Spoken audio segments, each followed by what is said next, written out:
Alright, so, this is a little weird for me, just because I haven't been here in a while. I know, I mean, it's hard, because, like, we as Multie have been here, but, me as headmate Chaos has not been here. It's been like 3 months, so, hey, hello. So today we're doing another eldritch horror game. I know Rai did Song of Saya yesterday, and we are going to be playing another one about a cute little thing that turns out to be a monstrosity without your imagining. So we're gonna we're gonna go ahead and play this now.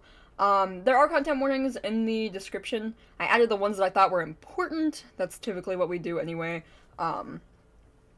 There's, I think, let me see. I'll just read them off real quick. There's like abuse stuff, unaliving, harming, kidnapping, cannibalism, and mental illness. Those were the ones that, like, we typically tag, so. Alright. Please take care of yourself. Love how they said that after I said this, basically the same thing to you guys. Alright. We're just getting right into it. Preferences. Oh, these are just the same thing. Okay. I wonder what this, question mark part is about. You can scan through this quickly. Pause stream if you want to.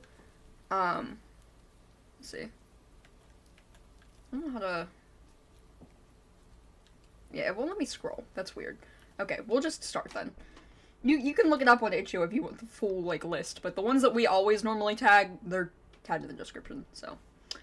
You're not having a great day as usual. Great start. Alright. Oh, great. But in the middle of your walk, it starts to rain. Maybe this is a sign you should have just stayed home today? Yeah, you can always try again tomorrow, right? There's our cat. There's only a few people around on the street. Well, that and the weather. What was the last... I think we accidentally skipped something. But it won't let me... Okay, sure. I don't know what's happening. Why... Controller's weird with this. But none of them react to the sound at all. Curiosity guiding your step, you follow the sound to the entrance of a dark, dingy alleyway. You timidly enter the alley and walk forward. Why is that... It's like double skipping if I'm using my controller. Okay, fine. I'll use keyboard then. I don't know why I did that. It's kind of annoying. Can I go back? Okay, yeah. The ground dampened by the rain makes your steps sound louder and more confident than you actually feel. Okay, well clearly it's a cat. Whoa. From what we think. Finally, the sound source comes into view in the cold, dim light of the alley. At the end of the alley, in a big cardboard box... Oh, it's a cat. It's cute. It's a cute cat. It has big whiskers. Huh. Guess that should have been obvious. Yeah, you'd think if you heard meowing, you'd be like, oh, cat, great. It's an interesting looking cat. Its pretty yellow eyes shine like gold among the dark sea of its black fur. It puts its front paws up on the edge of the box and looks up at you. Oh, the little meows. It's so cute. So cute. And it definitely knows it. You've never had much of an opinion one way or another about cats before. Untrue. Love cats. But if they're all like this one, it's a shock they haven't already found a way to rule the world. You don't think you'd mind bowing down to a feline overlord, just like the Egyptians. You look around the alley with a small frown. Who leaves cats in cardboard boxes these days anyway? Wouldn't they just jump out and leave the box eventually? Well, yeah, but the point is, like, abandoning them. They're not good people, clearly. The cat doesn't answer you, obviously. It also doesn't do as you suggest and leave the box. It's just looking at you, as if waiting for you to make the next move. What happens if I don't take the cat home? Does it kill me right then and there? With a sigh, you take a decisive step back. As cute as the cat is, you can't really afford to be taking in a pet on a whim. Rent's coming up soon, and your job doesn't exactly leave you rolling in dough. You give the cat a sad nod. Sorry. Good luck out here, okay?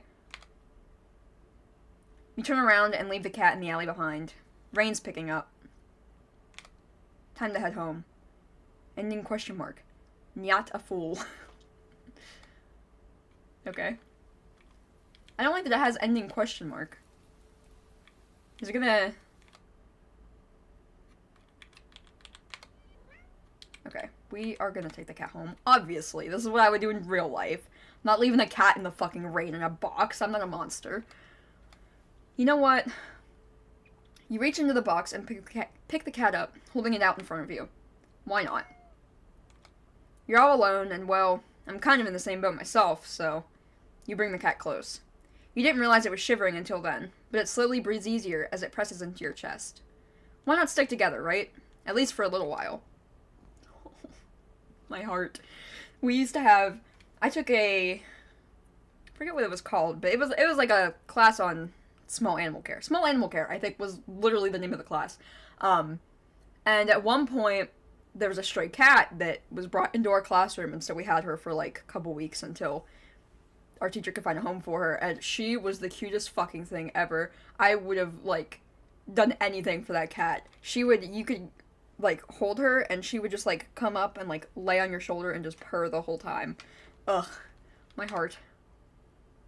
You think a little while will probably be more like a day. You'll be responsible and take it to a shelter tomorrow, but for now, let's get you out of the rain, okay? You stop by a small local pet store for some cat food, then head back home. You live in a modest apartment. 1 bedroom, 1 bathroom. Sounds about right. 1 you living alone in it. So it feels weird having another living being inside it after so long, even if it is just a cat. After locking the front door and placing the cat on the floor, you watch for movement as it curiously explores the new environment. Leaving the feline to its own devices, you set about making the both of you some dinner. You take out the can of cat food and open it with a tab on top. You put some cat food on a saucer and click your tongue to call the cat over. It perks at your beckoning and rushes over. It looks at the plate of food and completely ignores it. It said, Are you really feeding me cat food? Why not some, like, tuna or salmon? Not hungry, I guess. You try not to let it annoy you. The cat doesn't understand the concept of money to appreciate that you spent your hard-earned cash on it. Oh, come on. Dude, lighten up. It's just a cat after all. I'll just leave it here if you get hungry later, okay? The cat rubs its body against your legs with a purr. You smile. That's enough of a thanks for you. It follows you into the kitchen as you start your own dinner. You decide that you have enough ingredients for a sandwich. Bread toasted, mayo and mustard spread, ew. Turkey and cheese and lettuce perfectly placed. Okay, so we're a healthy person. Great. I would be making ramen. Tomato slice. Ow! You wince as you cut your finger on the knife while slicing a tomato. Stupid. You feel a little embarrassed for such a blunder and sigh, tossing the knife onto the cutting board. You're about to head to the bathroom for a bandage when the cat hops up on the counter. It sniffs the knife and meows almost pointedly at you. Don't worry, I'm alright. It was just a... You watch as the cat starts to lick lightly, but enthusiastically at the blood on the knife. Okay, again, this is not, like, that shocking. If you've ever had pets, well, I guess I don't know for cats, but I've had dogs, and they definitely will lick blood off of things if, like, if you cut yourself and you let your dog see, they will smell it and they will lick it. Like, that's just what they do. At your blood. You're shocked by the time you come to your senses. The knife has been completely licked clean. The cat sits back at you, staring. You feel a little uneasy. Sure, cats are meat-eating predators, but that was a little weird, right? I don't think so. Sure, you're no cat expert, but that was definitely not something an ordinary cat would do. Right? Well, regardless, you're not about to abandon a cat in need while it's still raining outside. Not after all your efforts. Oh yes, all your efforts of stopping for cat food and picking up the cat.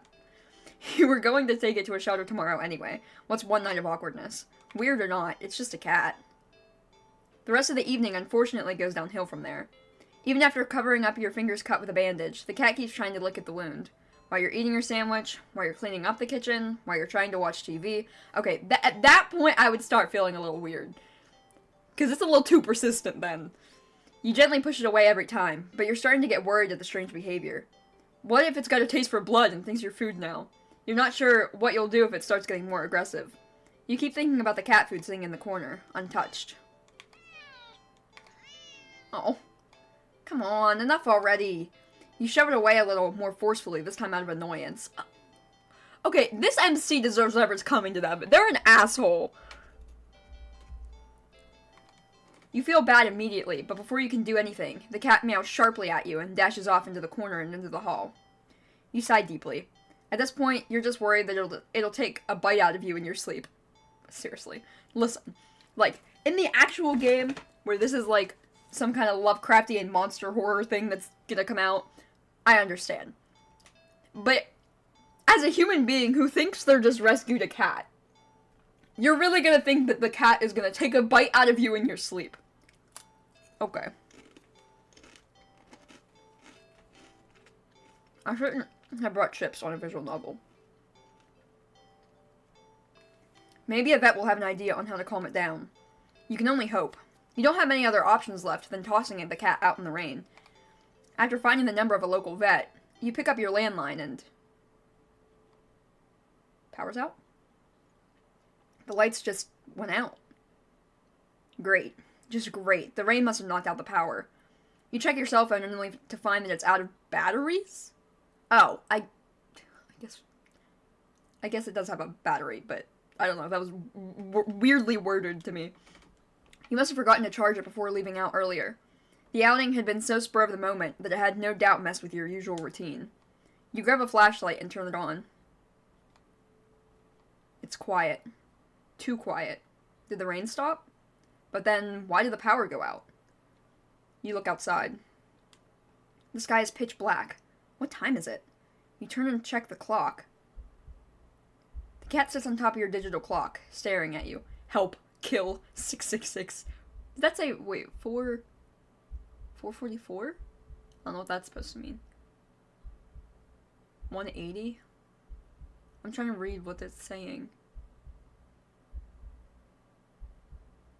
I'm not getting what the CE one says, but okay. Thinking now, you realize the clock shouldn't be working at all with a power outage, but the numbers are lit up. And completely going haywire. There's literally letters in there. You not realizing that? The cat stares at you. It's completely still. You'd think it was a statue if you didn't know any better. It's not giving off any indication that it's alive. It's not blinking. It's not even breathing, but its eyes. This isn't normal. You're afraid.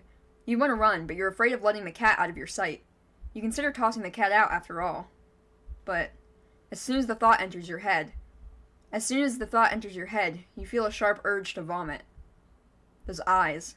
Its eyes hold you still. Even with your flashlight trained on it, its pupils are large, round, inky pits. Oh. The flashlight flickers. And the cat is gone. Fear immediately grips your mind. The silence, punctuated with the rapid pumping of blood in your heart, is overwritten as your ears slowly start to pick up on the sound of static all around you. How is the clock working with no power? You don't know why such a question matters in the moment, but you feel as if having the answer will make sense out of everything that's happening. That order will be restored, but no answer comes to mind. You back away from the clock, and feel as if the air itself coils tightly and abruptly in response. It's like a predator prepared to pounce, but waiting for your next move. But you're afraid to move. You're afraid to even take a breath. But you can't stay still forever, right? Whatever's watching you, you can already feel its impatience. It's too eager. You don't know how you know this, but you can sense it as clearly as if it had whispered, "Let's play." Right into your ear. Right into your soul. It won't let you wait it out. Not that you could, even if it did. You can't stay here. You have to run. With this thought, a sudden primal instinct awakes within you, making you tear yourself into a hasty burst of movement, of action, but you're still weak from the fear's grip on your mind. Your legs tangle together under you in haste, and you fall to the ground. Ouch. A sharp pain explodes in the center of your foot. At first you think you've broken your ankle, but something warm and wet trickles down the length of your foot, pooling underneath it. What, did I step on the knife? You hear the sound of metal scraping on tiles and skimming across the floor, as if it had been kicked. Winding down from your fall, you look up into a daze and see the object glinting in a strange light coming from outside, the light pouring in from your now open front door. Thoughts of how, when, who, what, in regards to your inexplicably open door, screech to a halt, as your brain finally identifies the metallic object you've been staring at. It's your kitchen knife, and still tinted red from your earlier blunder. But that's not right. Wasn't it completely clean by the... You gulp dryly at the pain in your foot. You barely have time to wonder how the knife ended up on your living room floor to be stepped on, instead of resting on your cutting board in the kitchen where you left it. When you spy something in the darkness just beyond the knife. Hello! Hello, Izzy. I'm enjoying the eldritch cat so far. I'm a little wary. It's been putting knives on my floor and shit. It spies right back at you. A pair of glowing golden eyes come forward as the cat emerges from the shadows into the light from your doorway. It pads lightly over to the knife, as if skipping in delight. That bitch set a trap for me! And bends down to lap at the blood dripping from the blade. Your senses slowly begin to overwhelm you. The chill air as it starts to suffocate you under its weight.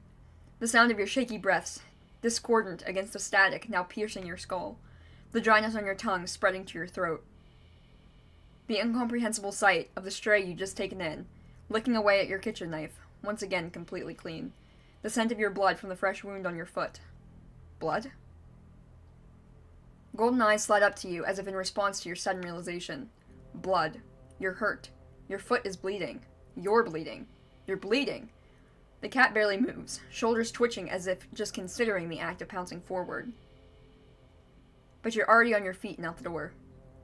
You run, or rather limp, down the empty street.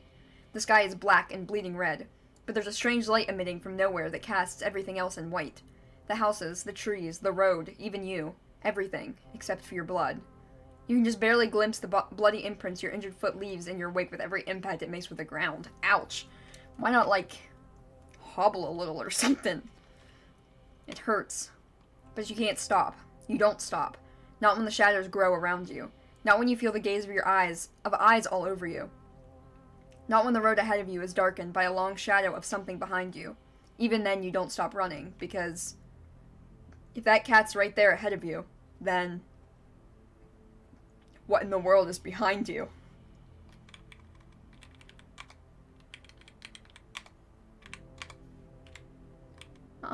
Sure, let's look behind us. That sounds like a smart idea. I should have brought a pen, because there's 39 endings to this shit.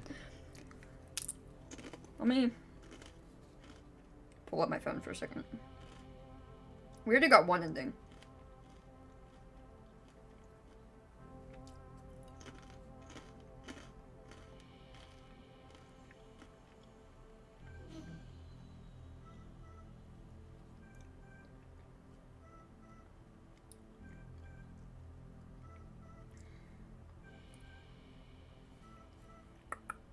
Alright.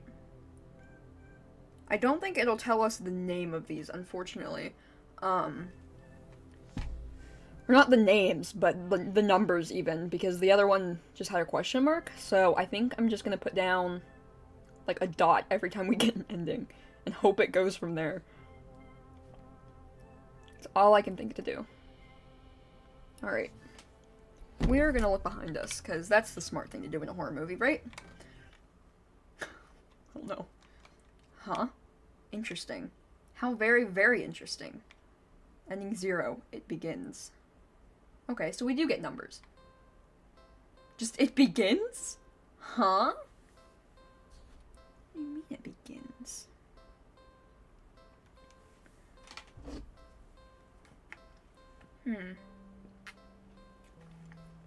So we don't know what the fuck happened there.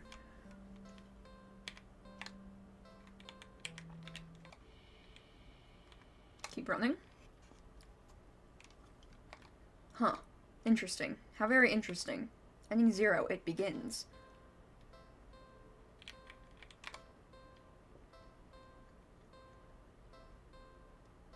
Something happened, you think anyway. You can't remember what.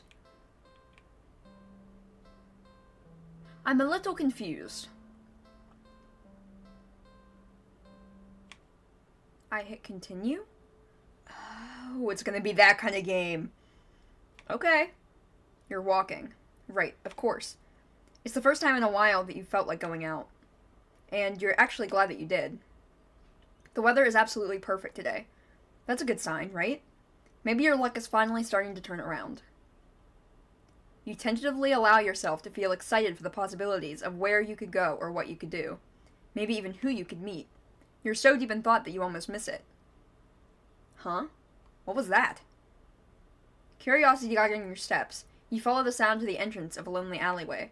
The sunlight only just manages to reach down in between the tall buildings on either side. You timidly enter the alley and walk forward, the loose gravel and scattered debris on the ground softening your steps.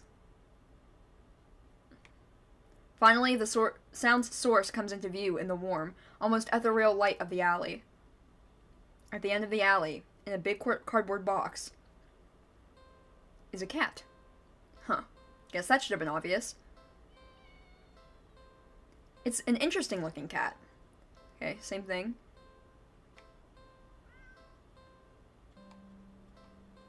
So, you look so familiar, right? Then again, it is a cat. Not many different ways for a standard black cat to look, after all. This one sure is a cutie, though.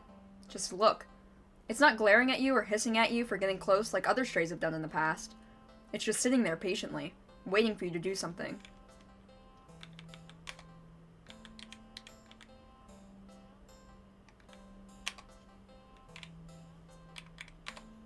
Sadly, as cute as the cat is, you'd never take this thing home with you. You just can't take it home with you. You're a responsible adult. You are. With rent and bills to pay for. Not to mention you need to buy food to survive too. There's no way you could care for a cat long term, right? You can barely afford this little outing on your day off. What to do?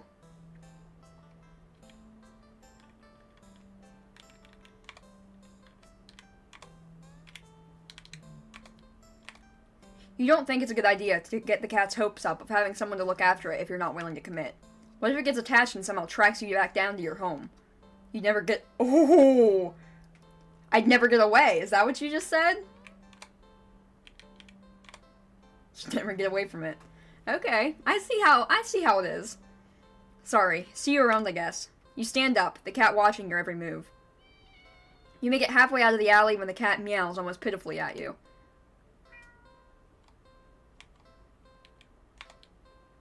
Nope, nope. You need to nip this in the butt and get on with your day. It's what's the best for both of you. You leave the alley and continue on your way. Wait, what was I doing? All of that excitement of dealing with your furry dilemma, you'd forgotten that you still hadn't decided on what you were going to do with your day off. Oh, really? Okay. Didn't know we have more options like this. Dog park. Sure. You decide to take a stroll in a park or something. The only one within walking distance is the nearby dog park. You think it'll make you feel better. First you got to see a cute cat today. Now you get to see a cute dog. Several of them, in fact. The park is bustling with owners and their canine companions, playing frisbee, fetch, running, jumping, even napping. Such cuties. Whatever. Like you'd want anything to do with these mangy mutts. Oh, okay. Huh? What's wrong? You didn't think that? You decide to move on. The dogs are also adorable. You want to pet every single one you come across. But you know not all owners are cool with strangers just walking up and manhandling their pets. Not all dogs appreciate it either. So you stroll around the path, trying to exude a warm, welcoming aura that will beckon one of the cute dogs to you. You don't have to wait very long. I have a feeling that's not a dog.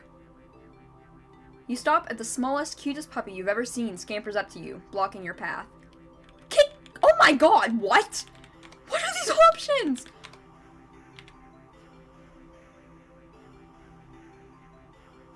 I don't want to know what these options are.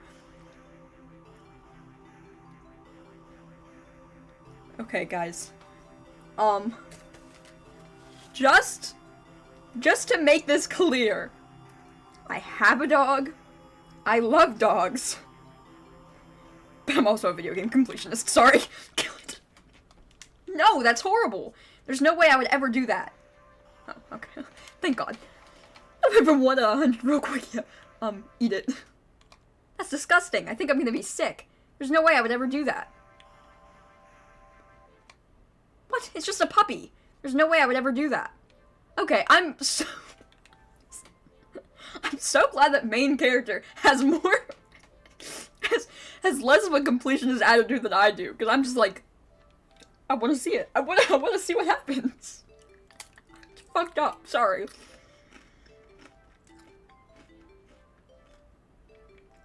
Okay, we're gonna pick it up.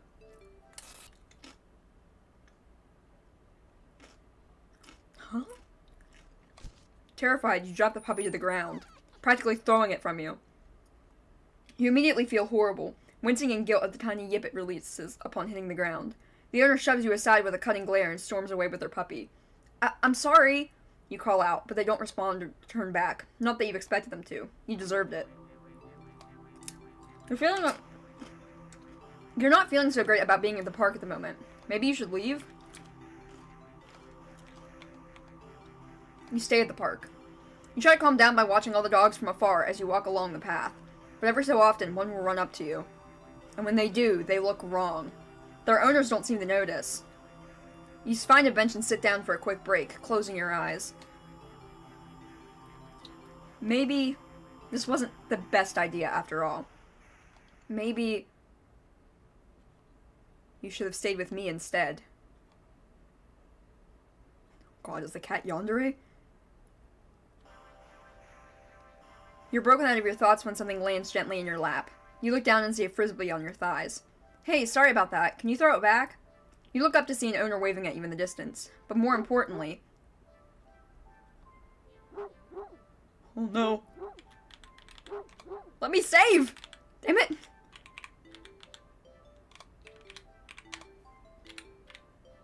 A series of excited barks jerks your gaze forward as you see a large dog sprinting towards you.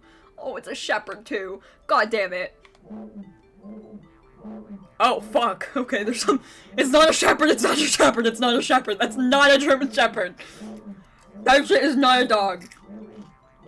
Oh my god. Not to get too, trauma dumpy here, but... sometimes, most often, Bunner Bruno will get intrusive thoughts, and one of the worst ones, or I guess also most common ones, one of the scariest ones I should say, are the intrusive thought that when we take our dog outside to, like, so that he could, like, go to the bathroom or whatever, if it's dark outside, sometimes our brain will go, hey, by the way, that's not actually your fucking dog. That's something that's going to fucking eat you. And then you have to open the door to the darkness and let the dog back in. So, this is great. Thanks for reminding me of my intrusive thought game. God. A series of excited barks jerks your gaze forward, and you see a large dog sprinting towards you. Hey, hurry and throw it back. Oh, Oh my god. Okay. The dog suddenly bounds at you, angry, ferocious. It tears your limbs from your body. Was that real? I'm pretty sure if you're still standing, it's not. You're not feeling so great about being at the park at the moment. Maybe you should leave? Stay. I'm keeping your ass here. You stay at the park. You try to calm down by watching all the dogs. Okay, this is the same thing.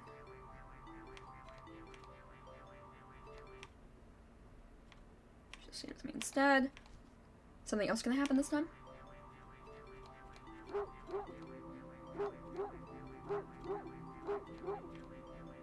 Alright, eat me. Hurry up.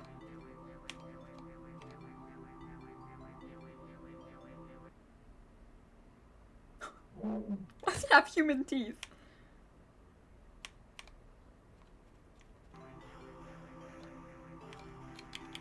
Okay, I guess we have to do something else then. Let's try throwing the frisbee.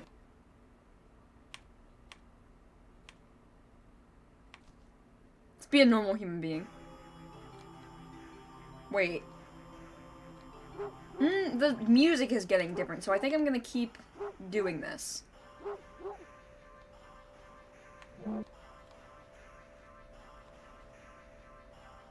Just for, like, one more try. See if anything changes. Okay, I think it's just a loop. Stay.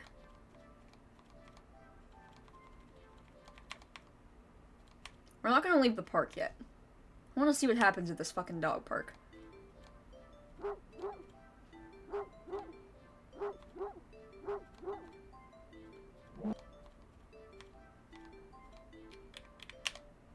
You throw the frisbee and the dog runs in the opposite direction, jumping and catching it right out of the air. Impressive. The dog and the owner walk up to you. Thanks for that. You can pet him if you want. Oh, I'm not sure I wanna. Oh, he's nice now. The dog looks up at you, eager for its reward of pets and pats for catching the frisbee. Should I? Whoa! Pet dog. Really? Are you sure? I'm warning you. Do not touch that mutt, or you will regret it. Pet the dog! He's a good boy!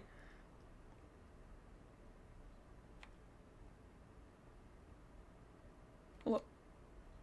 You reach out your hand. Okay. And you pet the dog. I like the inclusivity of making the hand just, like, completely gray. The dog seems pleased. You don't feel well. Suddenly, the sky begins to darken rapidly. You look up along with all the pet owners to see that the sun has been eclipsed by the moon in the blink of an eye. You vaguely remember that you should never look directly at an eclipse, but for some reason, you don't look away. Oh, is that the cat's eye? A loud, piercing yell fills the air, shaking the ground beneath you. Your instincts move to lift your hands in order to shield your ears, but... What?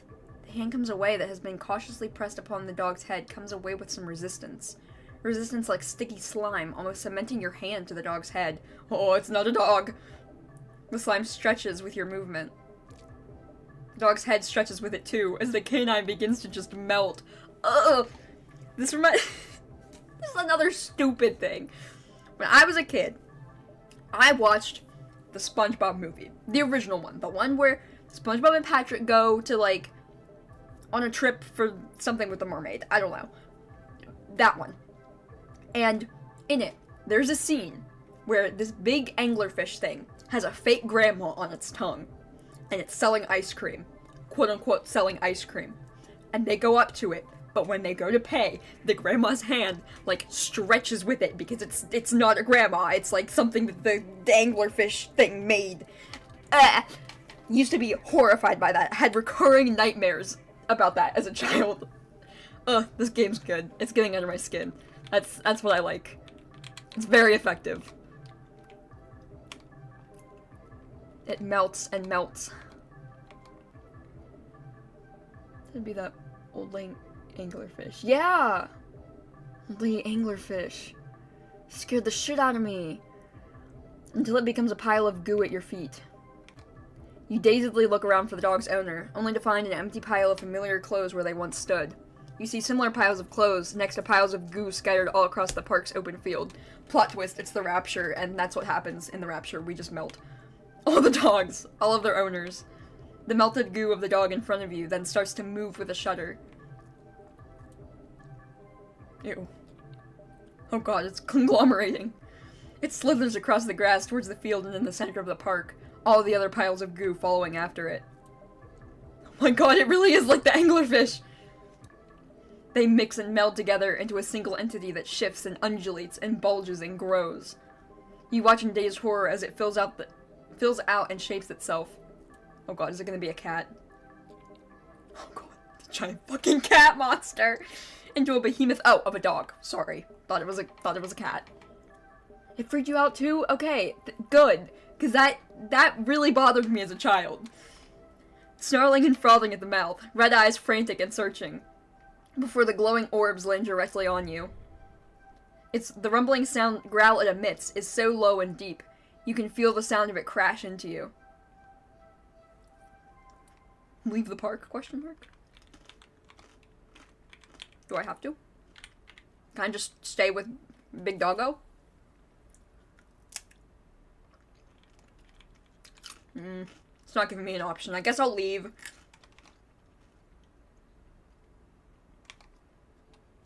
No. You had your chance. Better start running. From the doggo? You try to run, but you're not fast enough. The behemoth barely takes a few leaps before it's already towering over you. Damn. Dead, I guess. Damn, it's mad at me. Okay, a little overkill. It tears you apart until there's nothing left. Ending 21. Dog person. Okay, so we are gonna get all of these listed out for us, I think. Good. Huh. It's interesting that and the not, full or something ending isn't on here. Okay. What else can we do at the park?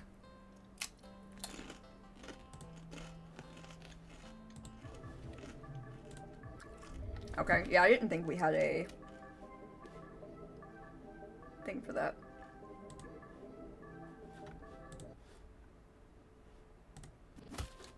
Alright. Let's reload this one. Okay, we're not gonna pet the dog. We're gonna fucking leave. A wise decision. I just can go back to the dog park. What if I leave the park? Yes, leave, leave, leave. Dogs are stupid. Okay, what if I still pick up the puppy? I'll hold it. You just barely manage to rein in the reflex to throw the puppy as far away from you as possible. With shaking hands, you quickly place the puppy down on the grass and take several jerky steps back. The owner seems confused by your reaction to the puppy, but you just wave at them in a daze before hastily stumbling back. Hey, what if I'm doing exposure therapy for my dog fear? I'll stay.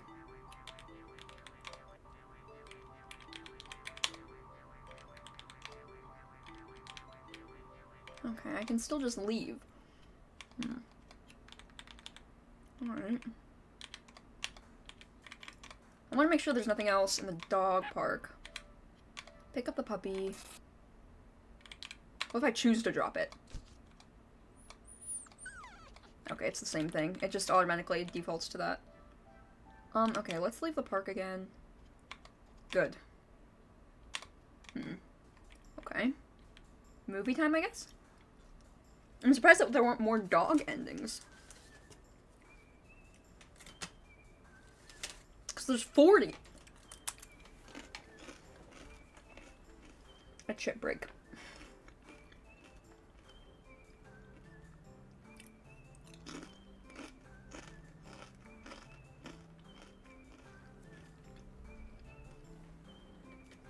I'm trying not to be gross about eating. Chew with my mouth closed. And just crunch instead. Cause I don't like eating sounds either, so I'm hungry. I'm hungry, you gotta deal with it! It's been a while since a film came out that looked interesting enough for you to drag yourself to a movie theater. But there's a showing of one such film at the old theater. The movie was a little too niche to be picked up by this new cinema that opened up right across the street. That's okay though. You're not exactly a fan of crowds.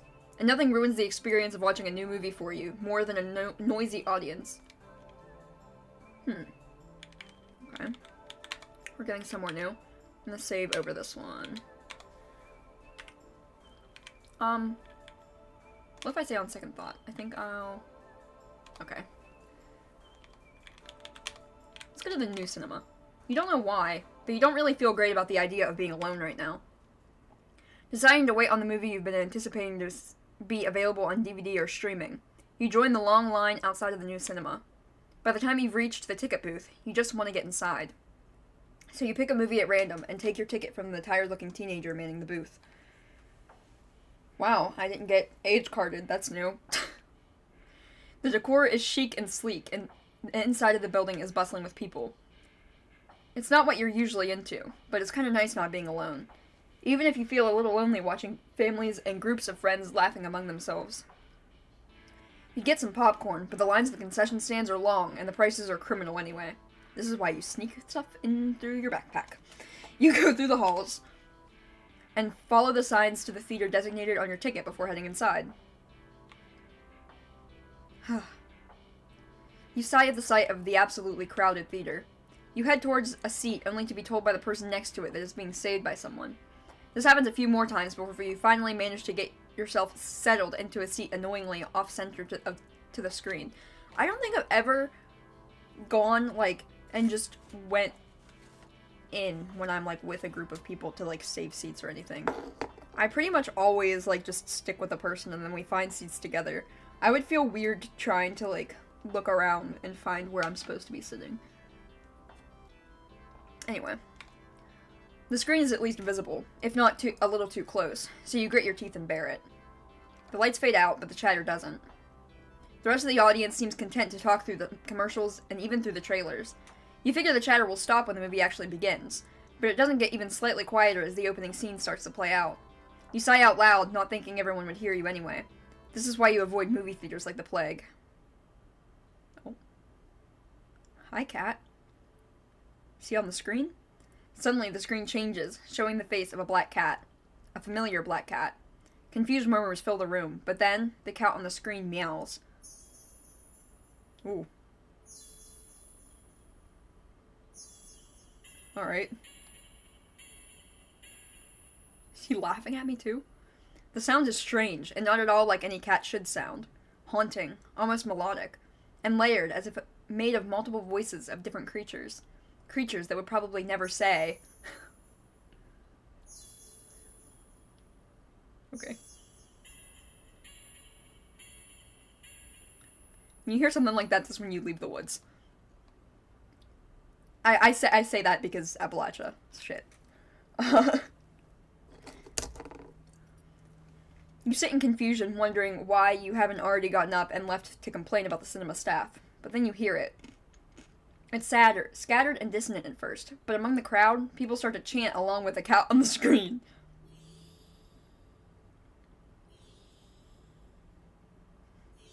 Okay. Cat cult. I'm down. Better than most organized religion.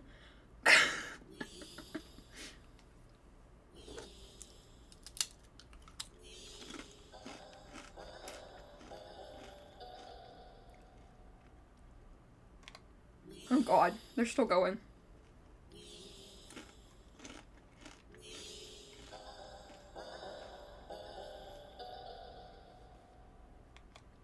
Soon the entire room is chanting in perfect unison. Everyone's staring intently at the cat on the screen. You're feeling strangely drawn to the screen yourself.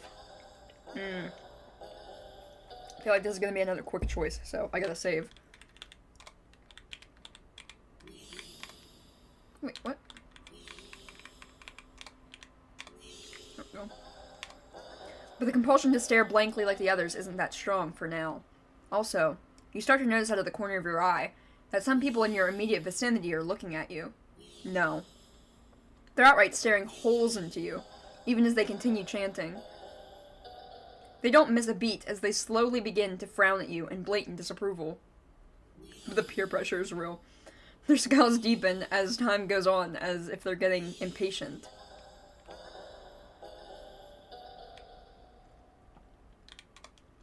This is too weird. I need to get out of here. Gathering your courage, or perhaps putting your fear to use, you stand up, fully intending to leave the theater, when everything comes to an abrupt stop. All the chanting stops, even the cats chanting on the screen. You tense and risk a glance around the theater. They're all staring at you. Every single one of them. They're not moving, they're not even blinking. You swallow, throat suddenly dry even though a nervous sweat completely soaks through your clothes. You highly doubt that sitting back down will fix the situation. Your legs are shaking under the audience's unnaturally intense scrutiny, but you force yourself to step forward and forward and forward until you finally reach the end of the aisle. You feel their collective gaze even worse on the staircase. All their heads have turned uncomfortably to the left to look directly at you. The screen illuminates their faces, making clear their blank scowls. This is just social anxiety in a nutshell. They seem even more upset than they had minutes ago. Identical frown lines digging between their brows. You keep going, the heavy atmosphere becoming more and more oppressive with every step. You're so tense with anticipation that you fully expect someone to grab at you from behind. But no one does. You don't hear any of them even get up. You exit the theater, holding your breath as the doors close behind you. You briskly walk through the halls, putting as much distance as possible between you and that theater full of people. Finally reaching the lobby, you just barely manage to catch yourself from falling to the floor as you gulp in huge gasps of air. You expect to feel relief as your breathing calms, but you feel a lingering sense of dread that only spikes once you finally notice it, as well as its source. You look up, and your stomach sinks. Is everyone else staring at you too? Oh! Okay. All of the people in the lobby area of the movie theater, everyone in line at the concession stand, all of them are staring at you. And they look even angrier than the people in the theater. You don't hesitate this time. You duck your head, avoiding eye contact, and leave the cinema. You ignore the glares of everyone in the ticket booth and the lines leading to them. You make your way home. Whenever you dare look up at someone on the way, you flinch at the blatant anger, fury, and disgust on their face. You start to hear the faint sound of a cat's meowing behind you, or maybe a kitten's. Doesn't matter, you just want to go home. You reach the front door and fumble with the keys, cowering from the look of pure hatred on your neighbor's face as he stares at you from his door. How I feel going into my fucking dorm room. No, they don't actually hate me. They just scare me. That's alright. Finally, you get inside your apartment, lock all the locks on the door, and slide down with your back against it till you're sitting on the floor. You allow yourself a moment to breathe. Now home, your heartbeat calms and your fear slowly bleeds from you, leaving you feel strangely empty. You pass the kitchen, head to your room, and slip under the covers of your bed, trying to fall asleep. Maybe it's all just a bad dream. As you fall into a fitful sleep, sure to be full of nightmares of glaring eyes, you try to ignore the ever-increasing sound of cats meowing and yowling in the distance outside your apartment. Ending 17. Black sheep. Jeez, okay. So this time we're gonna blend in. Thinking fast, you look at the screen and begin to chant in tandem with the crowd. I'm not fucking saying it. I'm not fucking meowing.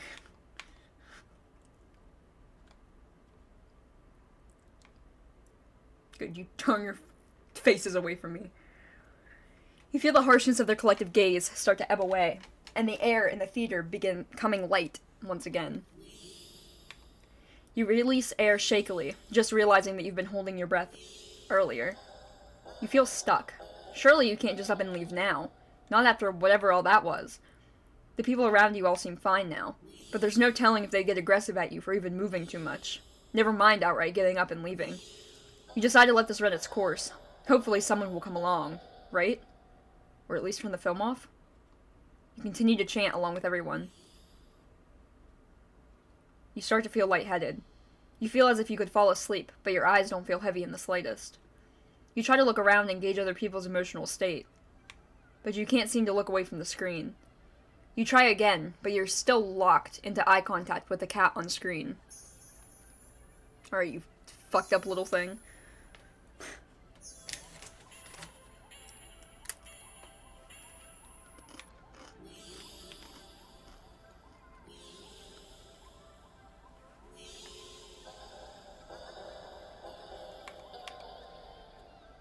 You attempt to physically force your line of vision away. You still your nerves, ready to throw yourself to the ground if you need to, but your body only gets as far as tensing up for a moment before completely loosening itself again, making you lay limply in your seat.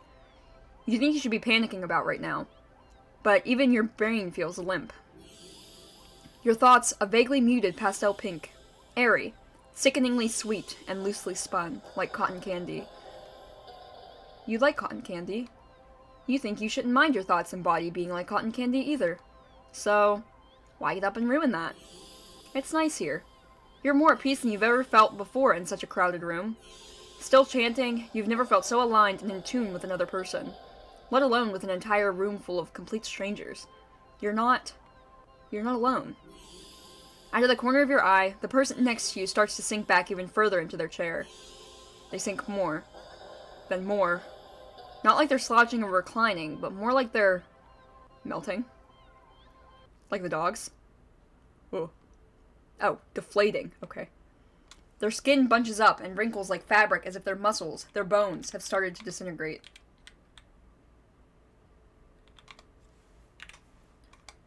Their eyes dim before sinking into their sockets. Their mouths still attempting to chant, falls open over a cutoff, gaping as the word ends in an awful hiss. A final, weak release of air. That's not the worst way to die. Changed into a cat, feeling like cotton candy, you know? Why not? You muse thoughtfully about whether or not you should be distressed at the sight. But even then, the blanket of peace doesn't leave you. Suddenly, from the pile of skin and clothes next to you, you see a lump moving around. You watch in dazed fascination as the lump makes its way to the part of the skin where the head used to be, and out from the mouth. Crawls a tiny black kitten. Oh my god, we're being transformed! We're being turned into those things!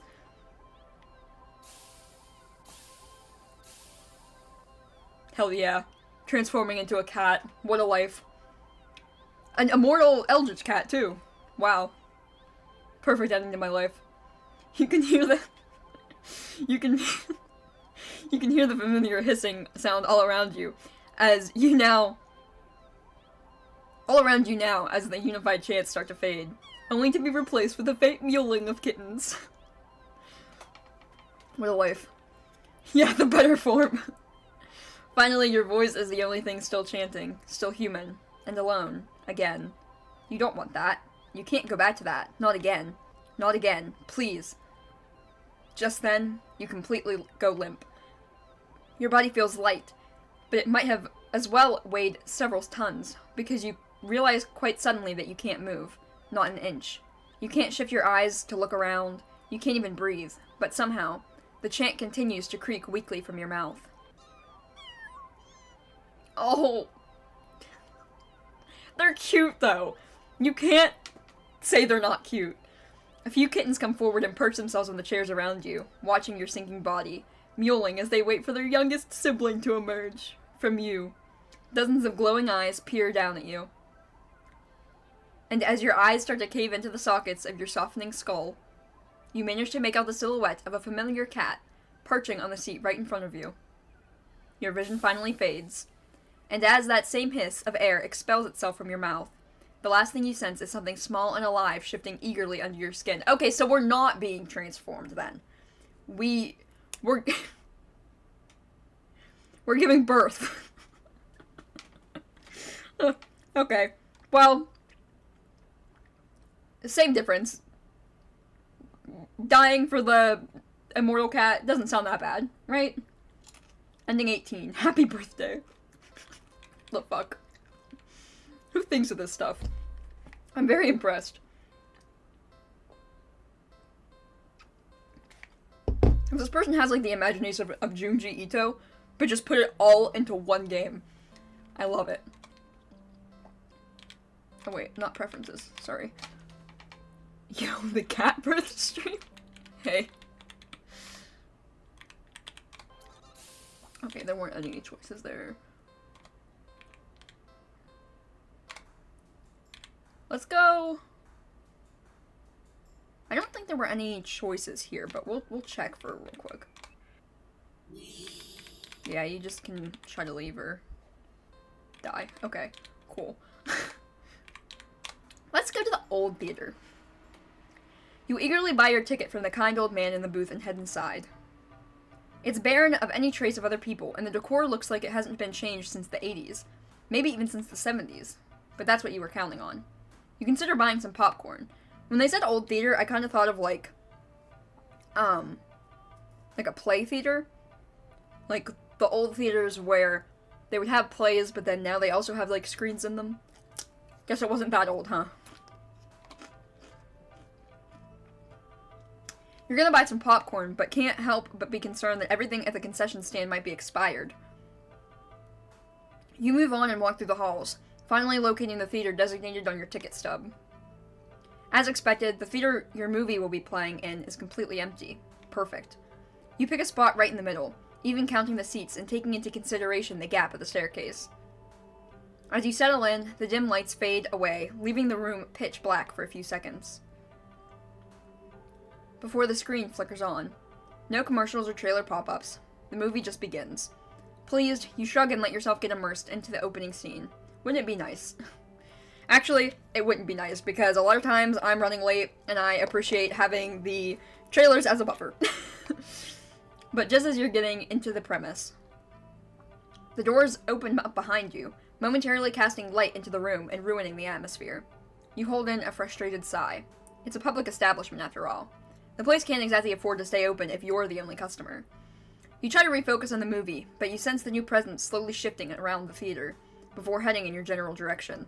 Oh, don't be that guy. Don't sit next to me in an empty theater. What? Or in front of me. Great. You gape at the utter disbelief as the stranger shovels down the aisle, only to sit right in front of you. What's worse? What's worse, them sitting down and trying to hang out with you, or them sitting in front of you as a sign of disrespect? There's no one else here, and plenty of places to sit. The stranger is also unusually tall. Even with the stadium-like arrangement of the seats being on a somewhat steep incline, they're completely blocking your view. I think it's this one that we can save over, because we've already seen everything there. Let's leave. This is too weird. Feeling uncomfortable, you decide to leave the theater. There's still enough time in the day to do something else. Oh, shit. Now what? Okay, let's go back to the old theater. Let's confront him. You hate confrontation. You can already feel your palms starting to sweat at the idea of it. Your throat's closing up and your body starts to shake. You've always been more of a flighter than a fighter. Not me.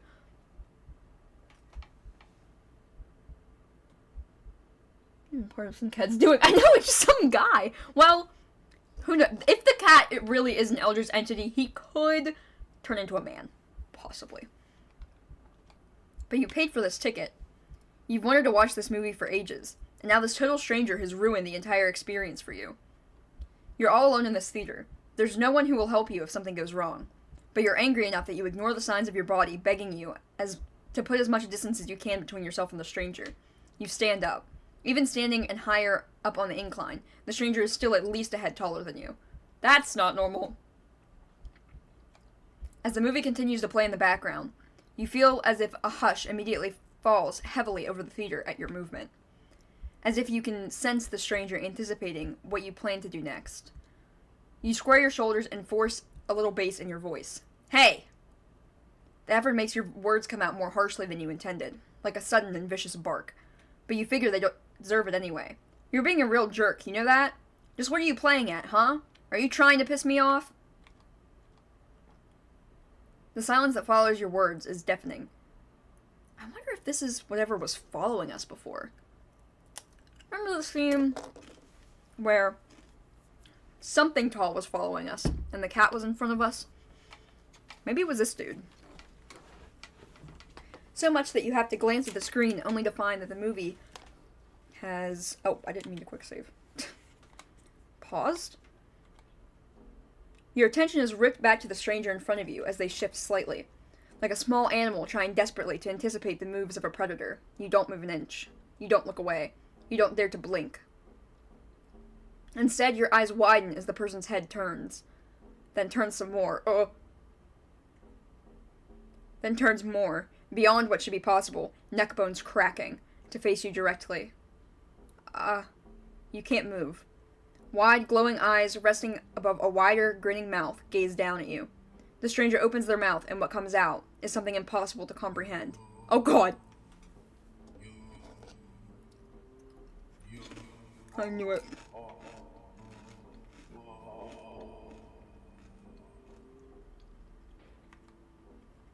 The voice is endlessly deep and creaks like a weighty door, foreboding and oddly melodic. Alluring. Alluring?! I don't think giant man with freaky features, making disembodied cat noises that I will not make, that I almost made, that I will not make, because I'm not gonna do that. I don't think that's alluring. just my take, though. It also snaps you out of your terrified trance, and before you know it, you're already out the door. You run through the halls of the empty theater, heading for the exit. You feel something watching you from behind, but you're too afraid to look. The exit now in sight, you sprint forward and burst through the doors. You look around frantically and spot the crowded cinema across the street. People, that's what you need. Safety in numbers and all that. Without thinking, you rush into the street, when a sinking sensation crawls down your spine, compelling you to look behind you. Don't look behind you, don't look behind you, don't look behind you, don't look behind you. Already on page 3. Damn. I'll look behind me.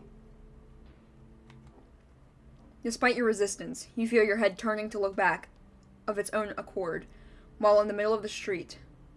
You catch a glimpse of a grotesque-looking person standing behind the glass door of the old theater, watching you intensely, cradling something in their arms. Something? Familiar. But... shit, just got ran over. Nice. A glimpse is all you get, as a truck speeds forward and crashes into your body. Sounds about right. Yeah, maybe don't play around in the street. You're killed on impact. Your body splattered across the road and crushed further under the heavy tires. Ending 16. Poor screening arrangements. Okay, what happens if I just go into the cinema? Refusing to even risk a peek over your shoulder, you rush across the street to the new cinema theater. You didn't realize that it felt like you're being surrounded by some kind of dreadful pressure.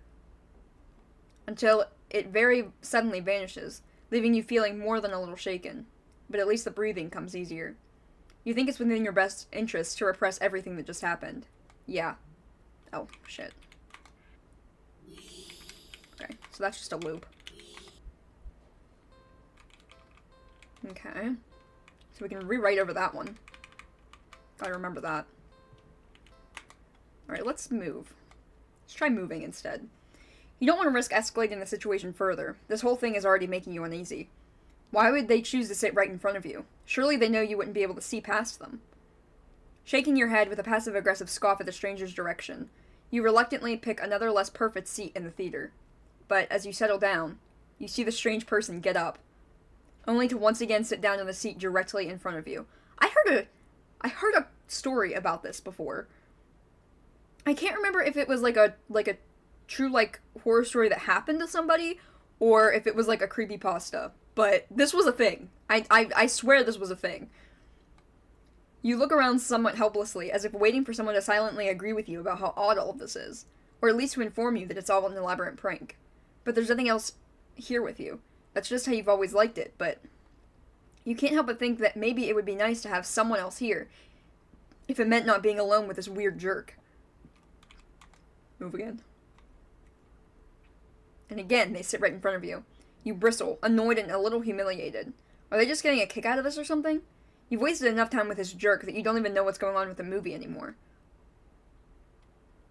It's gonna be the same thing then. Alright. Okay. Let's go back. We're gonna go to the carnival. Nothing can happen at a carnival, right? It's not like tons of horror situations happen there. You spend the day at the carnival. Ferris wheel, roller coaster, faro boat. Rides you've been on before. Hoops, coin toss, balloon darts. Games you've played before. Funnel cake, popcorn, cotton candy. Food you've eaten before. All things you've enjoyed before. You're surrounded by groups of people having fun together. Laughing, playing, eating, taking pictures, making memories. And then there's you. The sun hasn't started to set yet, still high in the sky, but it will soon. You start to wonder if maybe you should just go home for the day, when you stop in your tracks. You see something new. An attraction you've never seen before. Oh god. A maze of funhouse mirrors? It sounds kind of lame, honestly. There isn't even a line to get in. I've seen multiple movies that use funhouse mirrors as horror. The first two that come to mind are Us and It, Chapter 2, I think. Both pretty good movies, by the way. Endings both a little dull, but good movies. Recommend them. There isn't even a line to get in. But then, what else is there to do?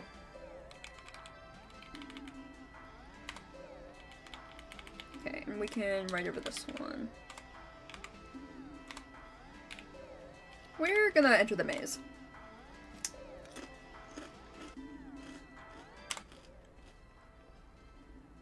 A few rooms in, and you notice that the mirrors aren't all weird.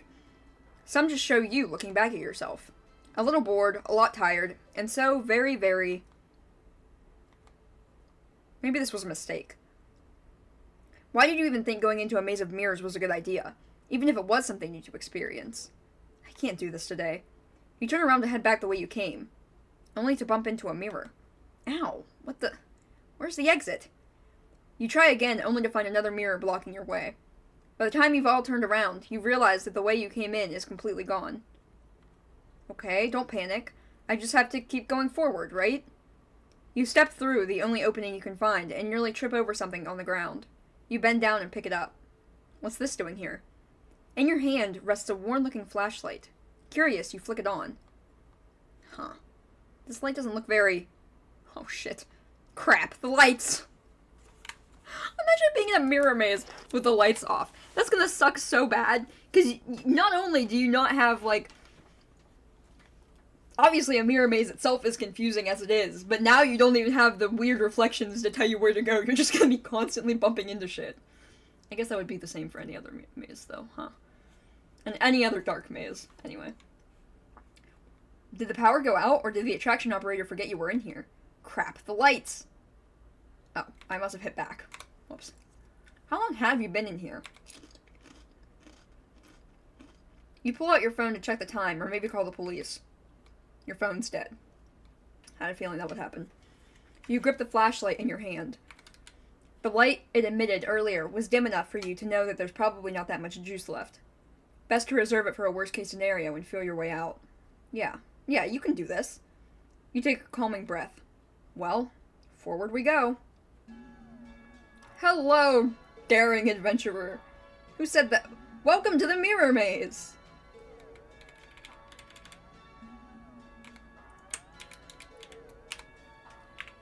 God, disembodied voice. No, go away. Okay. No need to get snippy. Let's begin then. 3, 2, 1, go. Huh? Can I just stay? I'm sure this room has an exit.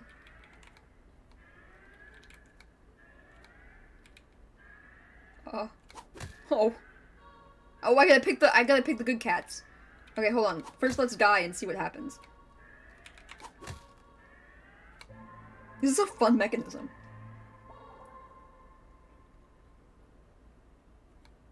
Suddenly, the lights turn on. Your eyes burn from the sudden brightness. As your vision adjusts, you see that you're completely surrounded by mirrors. The reflections, all grotesque in unique ways, look nothing like you. But they do look hungry. You back up. You don't know where to go.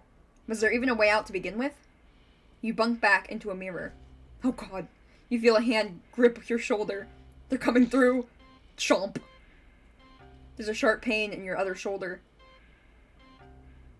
You rip away, looking back to see some thing leaning out of the mirror. Its face has no features, save for a large, gaping mouth, stained in your blood. Looking around in panic, you think that the mirrors feel closer than before. The path you'd come in from is long gone, not the pain.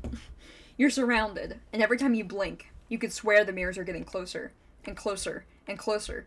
Your horrifying reflections look hungrier, and hungrier, and hungry. Ending 20. You failed the maze, sad face. Damn, it's really a shame. Say no again.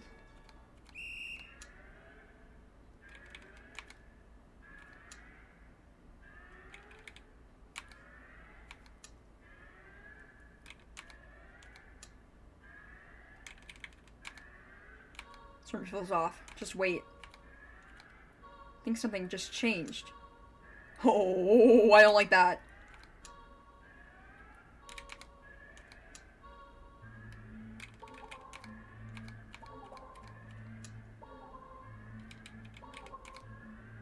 This is so chaotic and hard. Ahaha, chaotic, get it?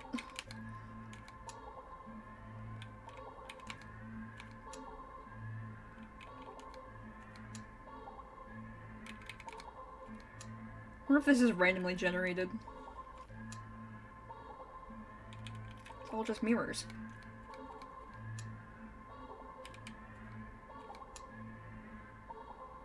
Think it was stay? Oh. Flashlight. Left. Center. Right. Center. This is so difficult. I'm trying to talk at the same time and it's not working.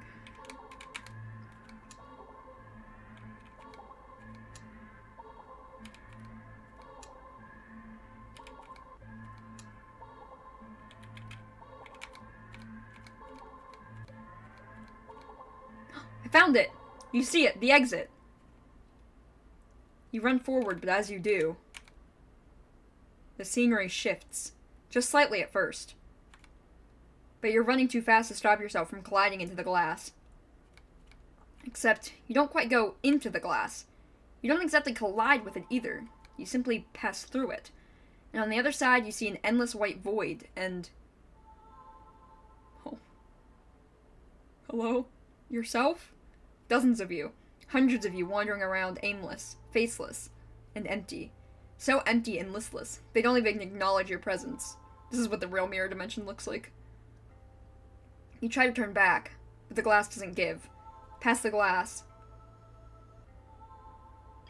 a familiar black cat walks up and looks at you. You think it meows at you, but you can't make out the sound. It tilts its head, and then walks away. The glass goes dark. Then you watch helplessly as it disappears completely. You're trapped, with only yourself as company. And at 19, you beat the maze! Great.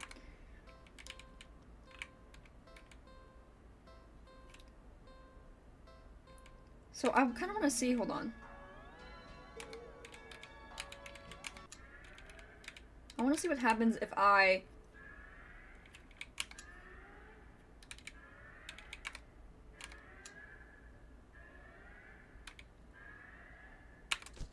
Okay, Clang, a mirror. You can't go this way. Okay. I want to see if, like, what the other, entities do. Yeah, let's go right. Okay, still just cat, ouch.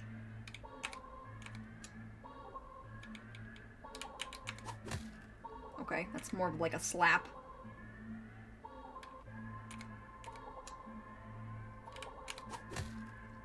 Yeah, okay, so if it's the cat, it just kind of stays the same. It just still attacks you. Alright. What happens if I say yes? Once again, welcome to the mirror maze.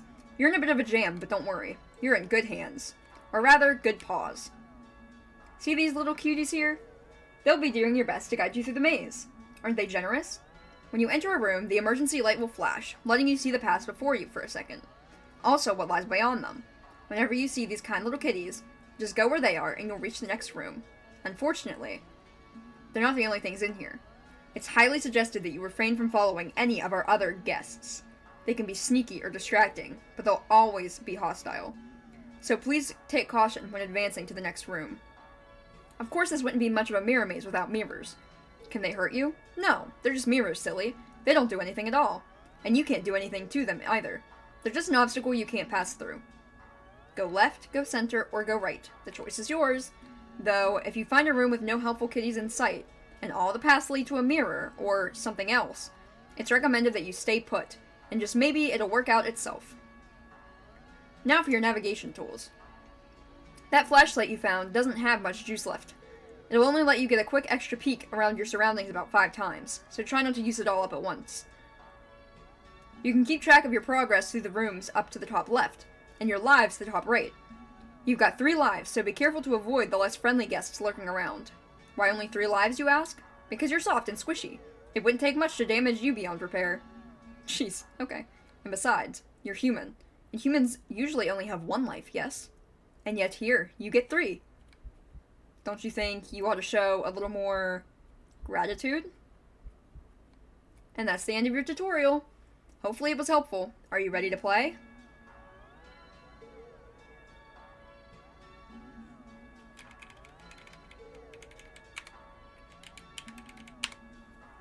Okay, what would I like to know? It's too easy. Is that so? There, all done. Wait, what'd you do? You'll see. Alright, let's see what changes. Oh!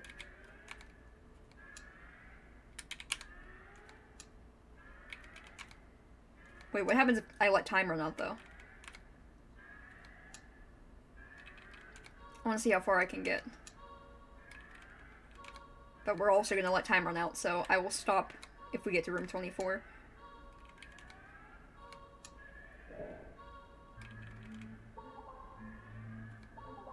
Why was there, like, wind? Whoa, hey!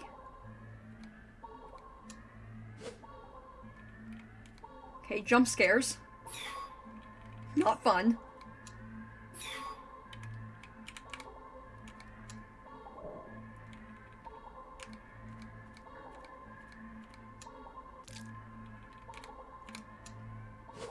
Nice distractions.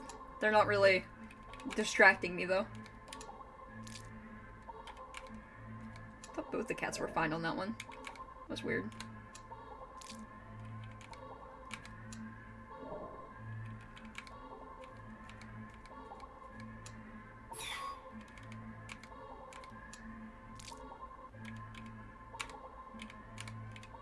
Oh, I didn't mean to do that. I do want to save, though. Do it with my mouse. I want to see if the ending changes at all.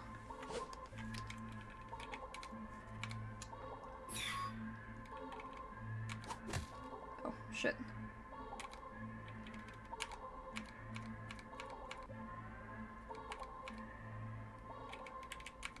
Okay, no, it's the same. Okay, so what happens if I let time run out? Surely it will be different, right? Or will it just be that I didn't beat the maze again? I don't know.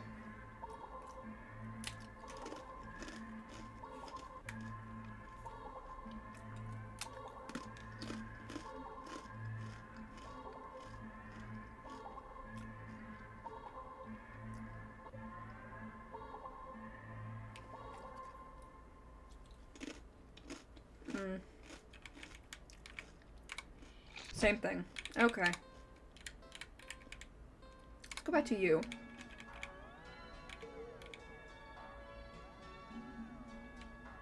If I say it's too hard. Alright. Flashlight will give you 7 chances now, and the flash will last longer. Is that better? Can you turn off the flash? Of course. Flash off. What happens if I turn flash off?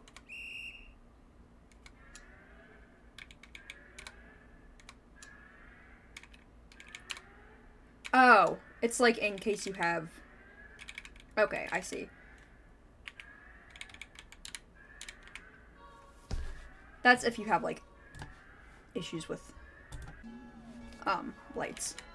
Okay, let me go. Your request to forfeit is denied. Let me out of here. Screaming is not allowed in the maze.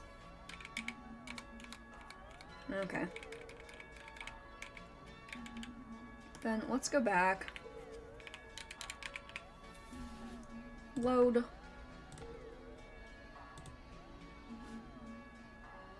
From here.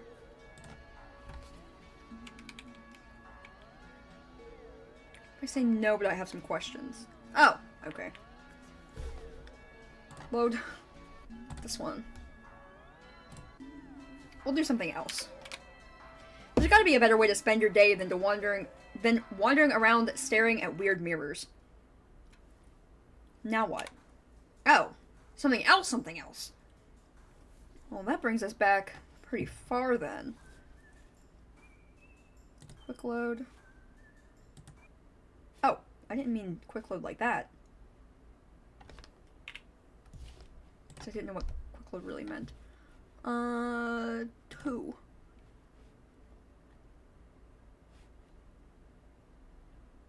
Even further back. Damn, okay. Here, I think? Ah, it's the same thing. Okay. I'm struggling. So we want to load from here then. Okay. We're not going to leave the cat this time. Ah.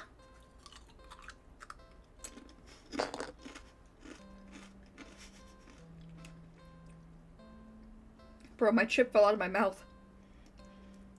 Not chewed. I went to put it in my mouth and it just fell. Alright. Let's do this one. You're not ready. Oh, okay. What about feed the cat? Cat must be hungry, right? You can't imagine that it's had much to eat if it's so attached to that box it's in. Though it doesn't seem exactly malnourished either. Surely it must have left the box to search for food then. For some reason, something in the back of your mind tells you that's not the case. Escapee chip. And to not think on it any further. Well, either way, you can't exactly enjoy your day out knowing you left behind a hungry cat. Especially when you could have done something to help. So, what to do about the hungry kitty?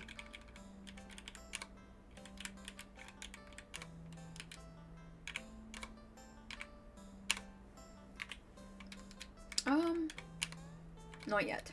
So what do you do about the hungry kitty? Oh, I'm not... Those are gonna open up! As options. I think.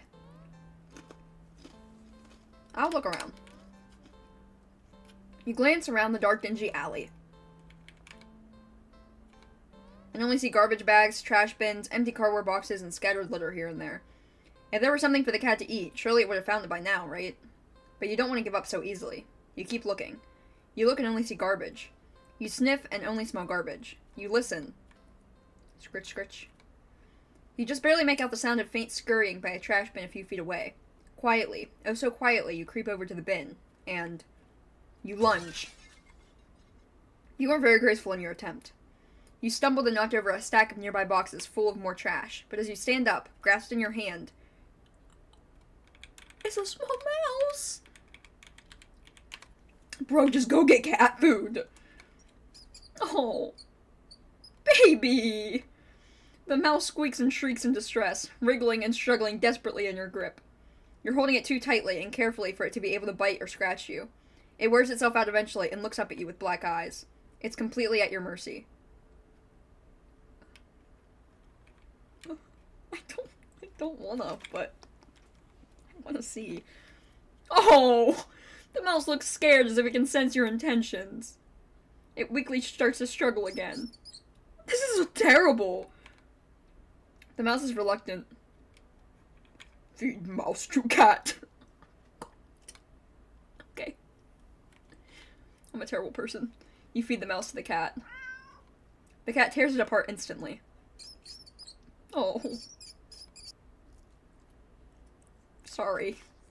The mouse's pained squeaks and squeals pierce through you until they're abruptly cut off. Satisfied, the cat kneels happily at you, red tinting its fangs. The cat curls up in its now blood-stained box and goes to sleep. You take the chance to leave. A well-fed cat will likely follow you home after all, and as cute as the cat is, you really can't afford a pet right now. Still feeling a little bit guilty about the mouse, you decide to just go home.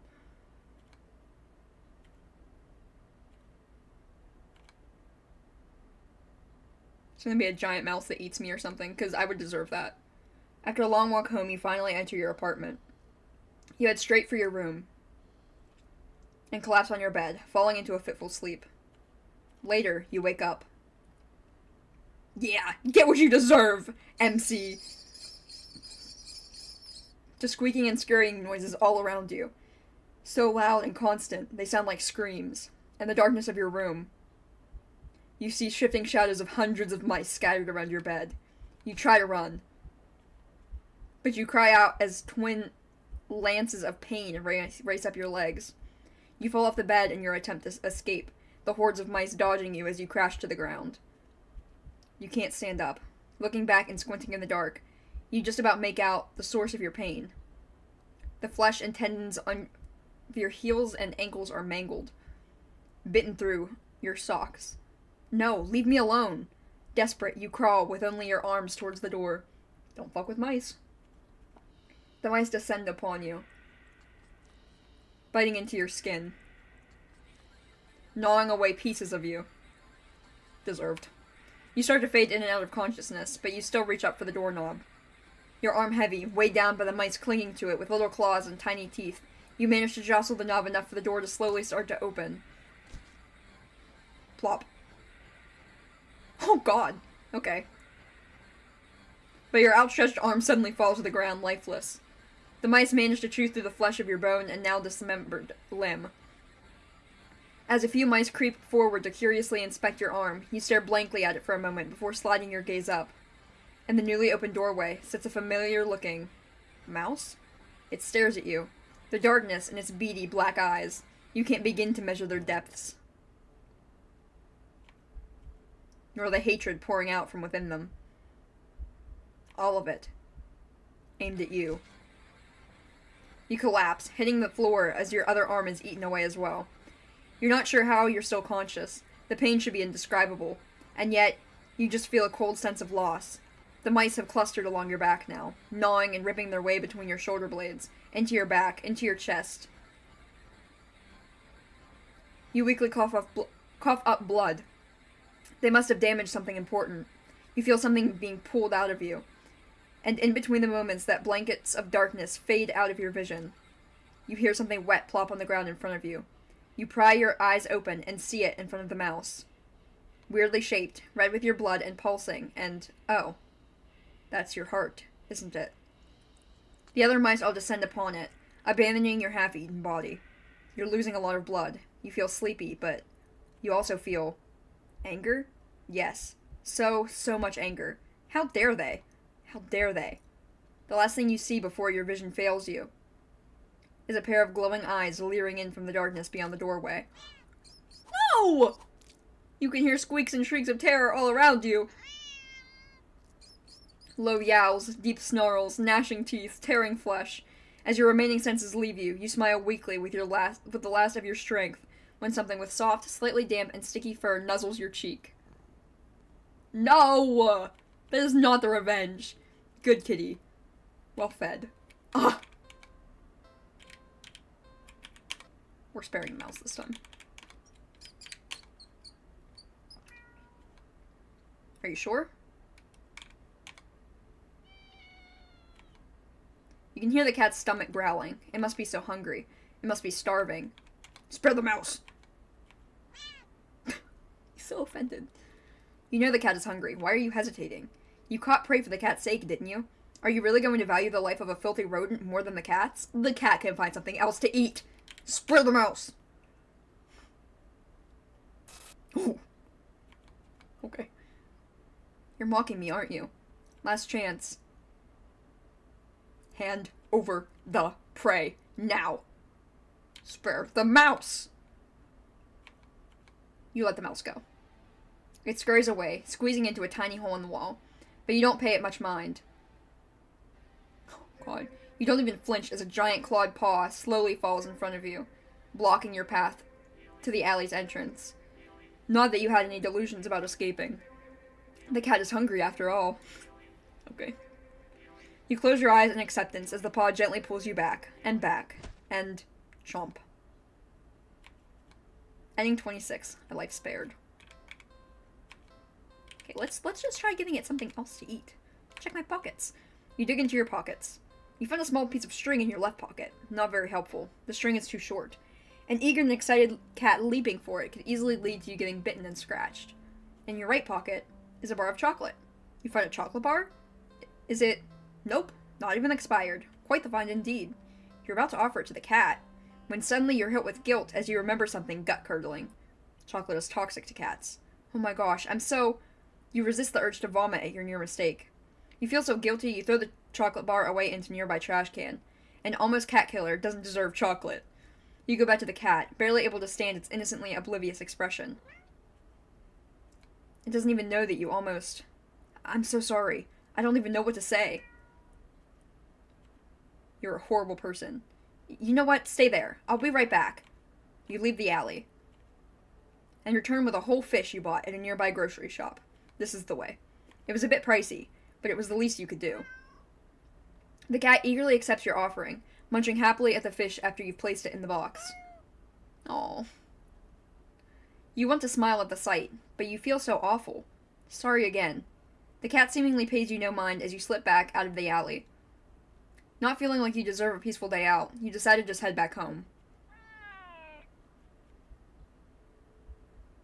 On their way home, you notice more cats than usual, watching you from their hiding spots. But you try not to think about it. God, they know. You can't help but wonder if they know what you've nearly done. But It's not like you meant to hurt anyone. Right? You finally reach your apartment building. You're just about to unlock the door when... Oh no. Do they just want fish, maybe? You look behind you, only to see dozens of cats standing there, looking at you. Did they see you feeding the cat in the alley and thought that you had more food for all of them?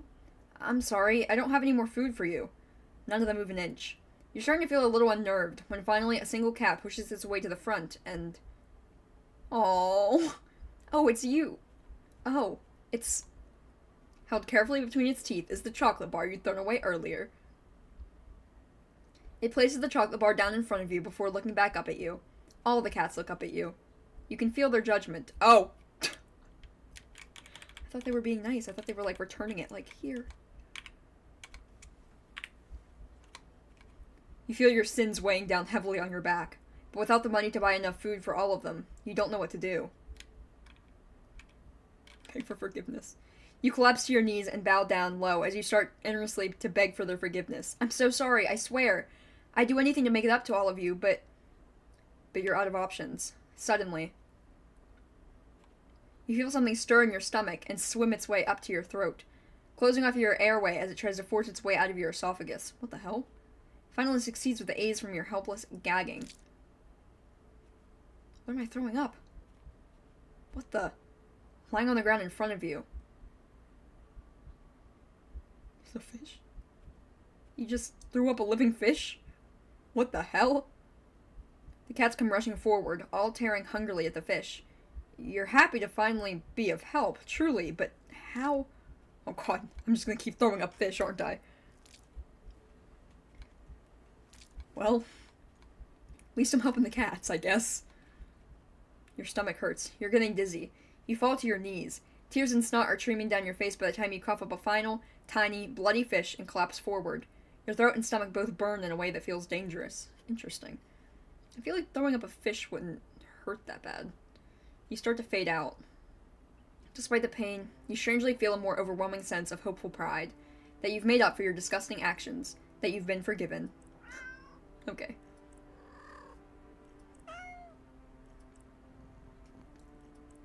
The sound of happy cats munching away at their fish fills your ears. Then... Aww. You feel something being nudged into your hand. It feels like it's the bar of chocolate you found in your pocket. You smile weakly. You successfully atoned, but you don't really have the strength to eat your reward. Sadly, the last taste in your mouth as you leave this mortal coil doesn't get to be of chocolate, but raw fish. So, vomiting fish somehow killed me, huh? Okay.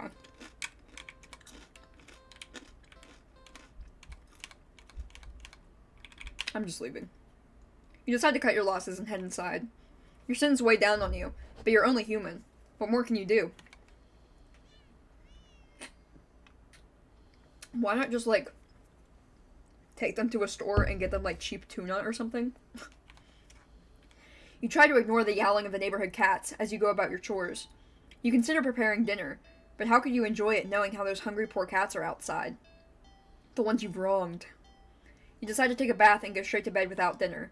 A fitting punishment for someone like you. You forgo the fancy bath bubbles because you don't deserve them, and sink into the water with a sigh. Your mind races, but you can't really think of any immediate solution that doesn't require more money. You wish there was something, anything you could do to make things right. Suddenly, your legs start to feel really itchy.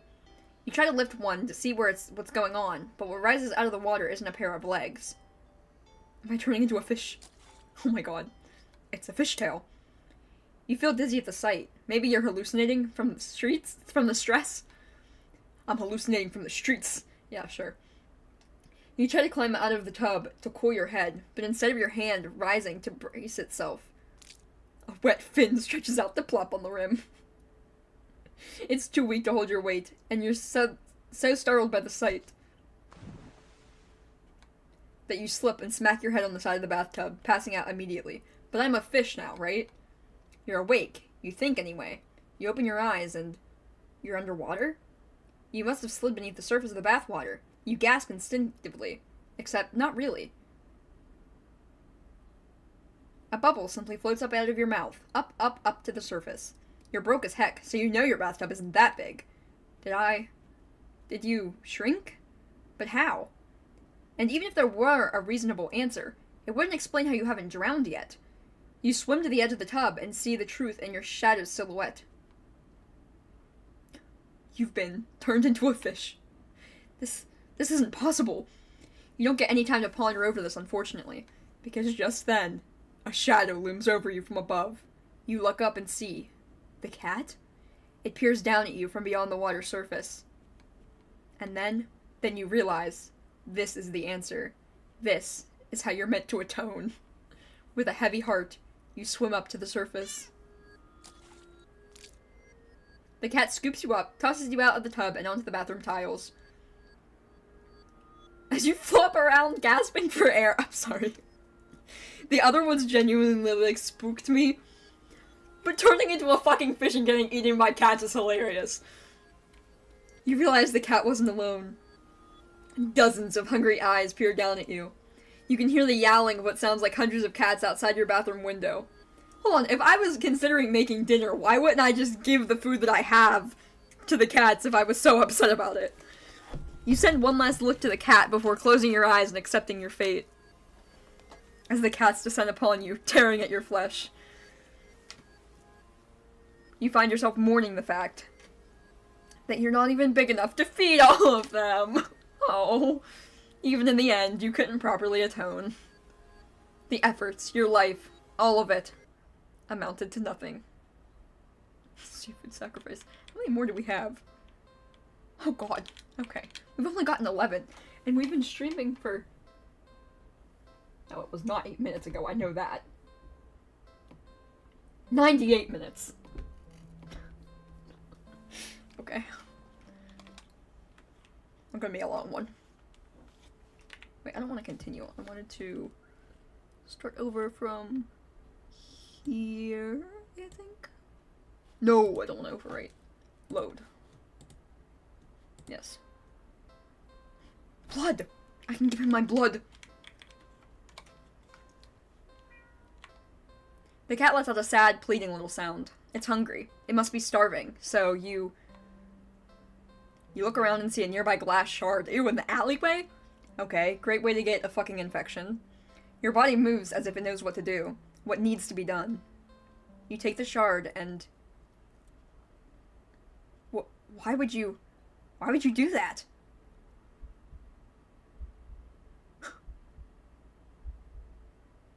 It's like... blood.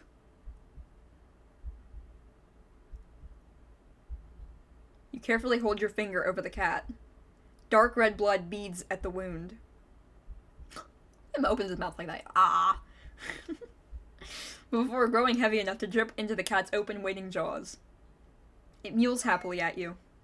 You smile warmly and lower your hand into the box, stroking the cat's cheek before letting it lap gently at your bleeding finger. When the flow gets weak and the cat meows out for more, you squeeze below from the wound, coaxing more blood out. You feel a strange but welcome sense of comfort from the odd exchange.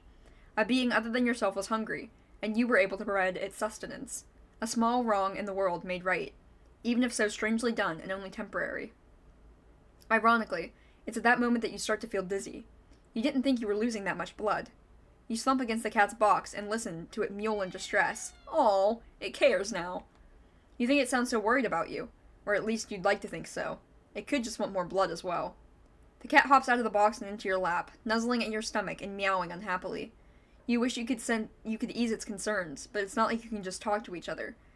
You can't help but try to remember the last thing you talked to anyone, actually. If you were to die here, and now, in this alley, how long would it take for someone to realize you were missing? That you were gone? Your thoughts are interrupted when the cat yowls loudly, tensing up in your lap.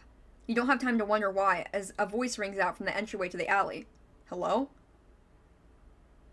Hey you, are you alright? You don't answer. You don't think you can. Your voice feels locked away, deep inside you. The cat looks up at you with a long stare, as if assessing you. It looks back towards the voice, and with a final nuzzle of your stomach, it hops out of your lap, walking towards the alley's entrance. But then, it starts to shift. Oh, what the hell? Its face opens up. Oh god, it's like a demogorgon. It peels back and opens again. Writhing tendrils peek out from where you think its mouth should be. The stranger's silhouette freezes in the light beyond the alley. What the hell is... But they don't have the chance to finish their question. Oh god, the tendrils converge into one before shooting out of the cat's jaws. Oh, is it gonna give me their blood? And piercing into the stranger's shoulder. They let out a pain cry, a fearful yell. They claw at the tendrils, trying to pull them loose, but to no avail. You can't seem to process their screams. You stare at the creature before you, so different from the cat who mewed out of concern for you earlier.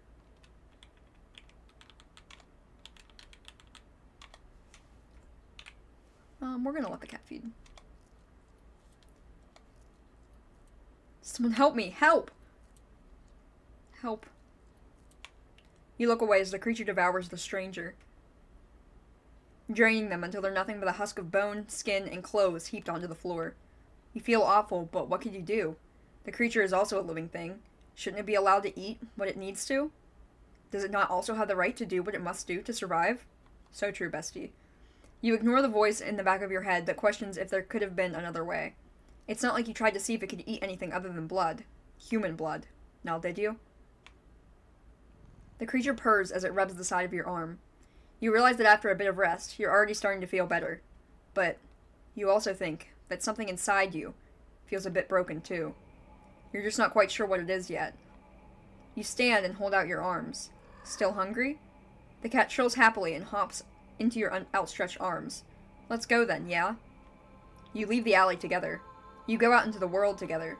The cat is hungry, and it will be hungry often from now on. Very often. Screams of fear and terror follow you both wherever you go, and without thought or care or concern for any of it, you just stand back and watch. Oh, you can eat blood, Faye. Okay. What? Stop. What? I thought I hit load. Did I not hit load? I don't know. I'm lost. Anyway, go here. No, I don't want to overwrite my save. I wanna load.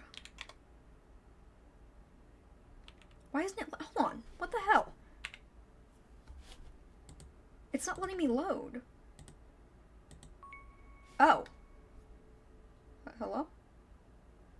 What? I'm sorry? I'm so sorry? I was just so tired of everything. Not you. Never you. But I couldn't be the person you deserve. Could never hope to be. You were amazing. Smart and talented and independent. You shined. But in comparison, Damn it. So stupid. So worthless. But when it approached me, it didn't tell me that it wanted me. It needed me. Maybe that's what I wanted all along. Wanting can be so fleeting, but to be needed? There was nothing I would give to have someone tell me that I mattered to them.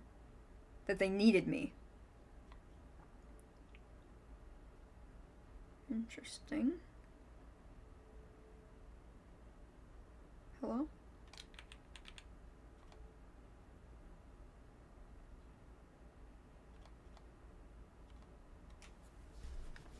This is a new start.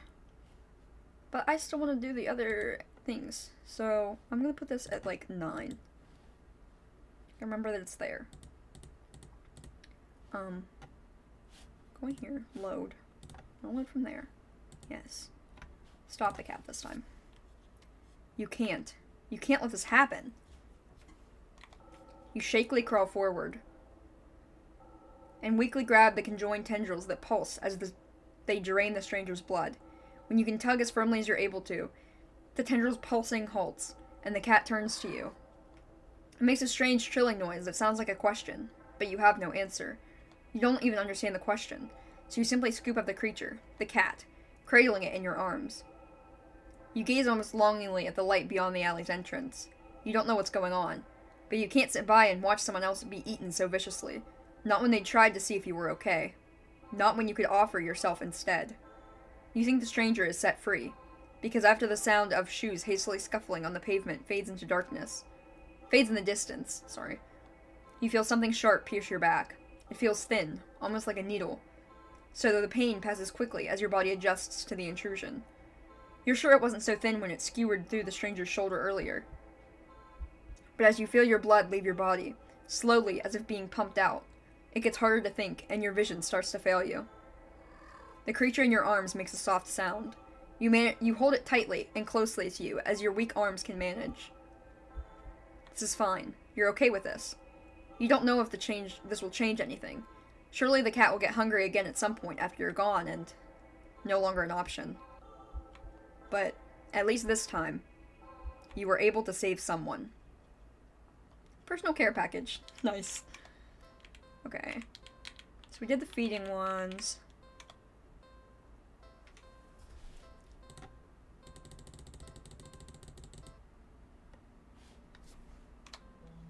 Okay.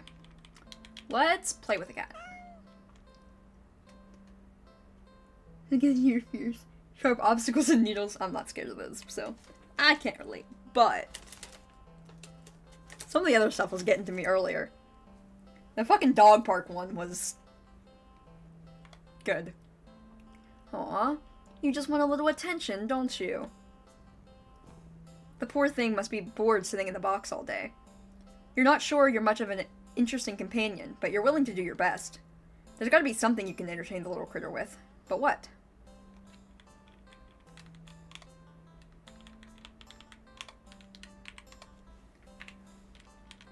Check pockets. Shirt is too short. Right pocket. Chocolate. I'm sorry. Not too helpful right now either. Oh. The only other thing you've got on you is your phone. It's not much of anything the cat can play with, but there is something you can do. Oh. Photo montage. Well, that was fun, right? Well, you enjoyed yourself. With nothing else to do and no intention of taking the cat home, you decide it's probably best to leave. You don't want the cat getting too attached after all. At least you'll have some memories to take with you. So, see you around, I guess? Good luck? Okay. You turn and walk away, but as you leave the alley... Huh? Your phone got a message. You open it up and... What? Aren't I cute? It's a picture of a familiar-looking cat. The cat does look cute and happier in the picture. But it's not a picture you recognize. The heck? Did I just... You didn't take the picture. You peer over your shoulder at the cat. But the cat is simply looking at you. It mews sadly, as if pleading for you to come back.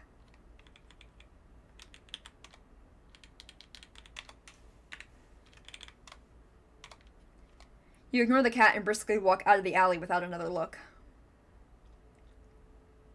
Phew, that was weird. You're a good distance away when... Not again. You reluctantly look at the new message and... Don't ignore me. Creeped out, you decide to just go home. I know you're seeing these. Come back. Come back. Come back. Come back. God. Come back.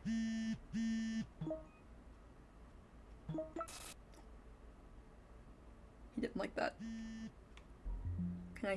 Can see you. Whenever they do that, I feel like I need to cover my fucking camera just in case.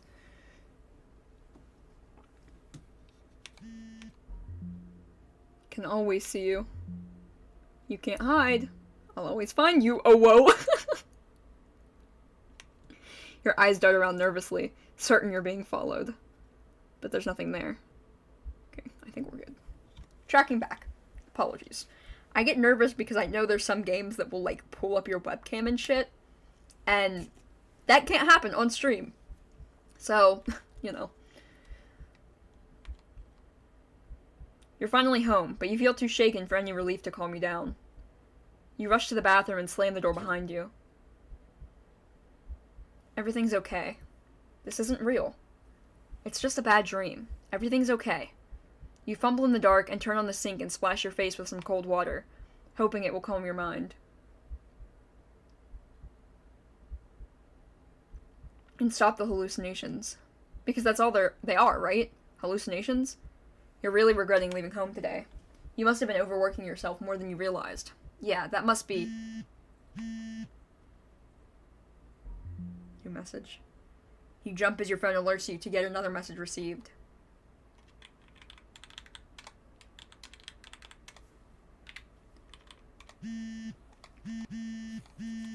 The phone vibrates incessantly, over and over, but you can't look.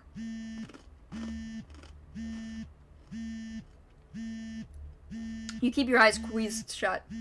Your fingers tightly grip the sink. In your mind, you beg whoever, or whatever, is doing this to just stop already. Please. Please just put me out of my misery. You mutter this quietly. You don't really mean it. You don't. But as the words take shape in the darkest corners of your mind, the phone immediately stops vibrating.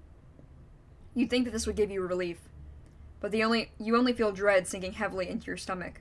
You can feel eyes on you. You can feel puffs of air on the back of your neck. Damp and deep and slow. You take a deep breath and open your eyes. You look at the mirror. Nothing. You peek around the room. Still nothing. Nothing at all. But you know that something is here, waiting to be acknowledged, for you to accept the fact of its existence. Only then will it... I don't know that word. To give you peace. I know what it means, but I don't know how to pronounce it. I've only ever seen it in books. To free you from a life of constantly looking over your shoulder. Of fearing your own image, your own reflection. You can feel its patience, limitless and old. You can't win against it in a war of attrition. Your lifespan will long expire before it tires of you. So, you close your eyes and accept it. As your head is severed from your neck, you're filled with peace, grateful that at the very least, you never had to see it, whatever it was. Headshot. Great.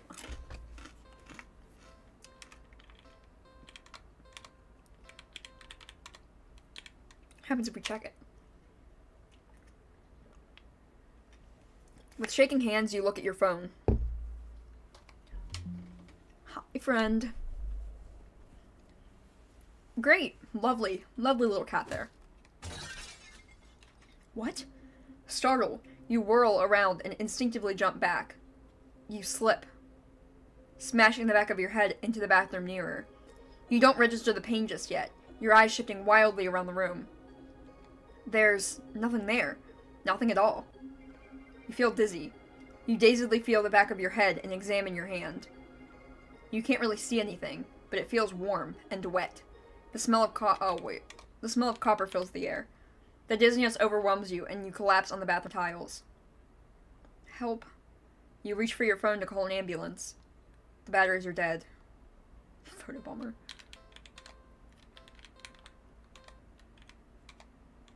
Well, I guess I could stay a little longer. But now what to do? Oh, we still have other options to play with the cat. Let's look around the area. You search around, but there's nothing in the alley that looks interesting enough for the cat to play with. So maybe, how about a game? You decide on a game you've known since childhood. Red light, green light. A classic. Teaching a cat how to play might be a little bit of a challenge, but you get the feeling the feline's natural hunting instincts will help it along. You walk to the entrance of the alley, the cat meowing at you. Don't worry, I'm not going anywhere. You exaggerate your movements, covering your eyes with your hands, and turn around. 1, 2, 3. Red light. You spin around. The cat hasn't left the box, tilting its head at you in a curious confusion. You try again. This time you go a bit slower. 1, 2, 3. Red light! When you turn around this time, the cat is out of the box. The cat freezes under your stare, as if it thinks you can't see it, and if it doesn't move. So cute. Satisfied that the cat is getting the hang of the game, you turn around again, speeding back up. 1, 2, 3. Red light! You turn around. The cat is a few steps away from the box now, peeking out from behind a dumpster, its eyes trained, rather, intensely on you. Well, at least it's having fun. You turn again, and feel a sudden chill run down your spine. You feel silly, You can't help counting just a little faster this time. 1, 2, 3, red light! Rolling around after saying red light, you look at the cat. It's halfway down the alley, closer to you now, but it's as if the perspective of what you're seeing is off somehow. Doesn't the cat look a little bigger? Its pupils are thin slits now. Something's not right. The cat meows at you again, but it sounds much deeper than earlier. It's crouched down, as if poised to lunge forward. Ah yes, playing with an eldritch predator. Very intelligent. Your breath shudders a little as your heart starts to race. Your foot instinctively shifts back. Oh. Hello? You freeze immediately. The cat looks impatient. It wants to keep playing, but you go up and turn around, swiftly counting and turning again as you gasp out. 1, 2, 3, red light! Crash! The ground shakes as you whirl back around, to find yourself staring at a long surface of black fur. You slowly look up, and up, and up, to see a giant, shadowy figure leering down from its position, hunched over at you. I don't like the breathing. Ugh. Fangs dripping with saliva, claws crushing into the concrete walls of the alley. Its glowing eyes are unblinking as they look back at you. The cat waiting for your next turn, but it's so close. If you turn now, you don't want to play anymore. Run. Yeah, I didn't think so. You don't even finish turning around before the claws grip your torso, digging in and piercing the soft flesh of your stomach with ease. As you're lifted into the drooling, gaping jaws above you, you can't help but think that there must have been another way out of this. But pointless regrets are pretty typical for you, aren't they? I like that things change based on what endings you get first. That's very interesting. Keeping your eyes trained on the giant looming over you, you take a step back. No, that's cheating!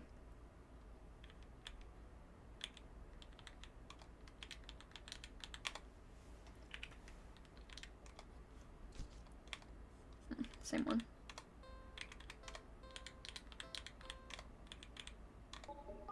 Begin restoration. Huh?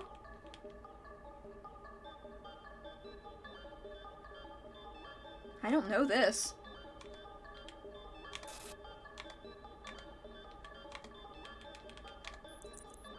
B R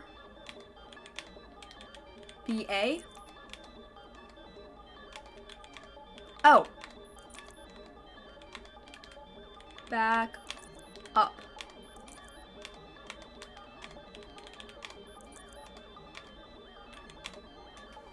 What are you doing? Stop! You'll break everything! The cat stares at you as you keep eye contact and back up. You step back and back. And you take one more step back out of the alley. Go home. Error. Error. Error. Error. Oh, sorry. The world outside the alley seems to be broken. What exactly did you do? Sorry.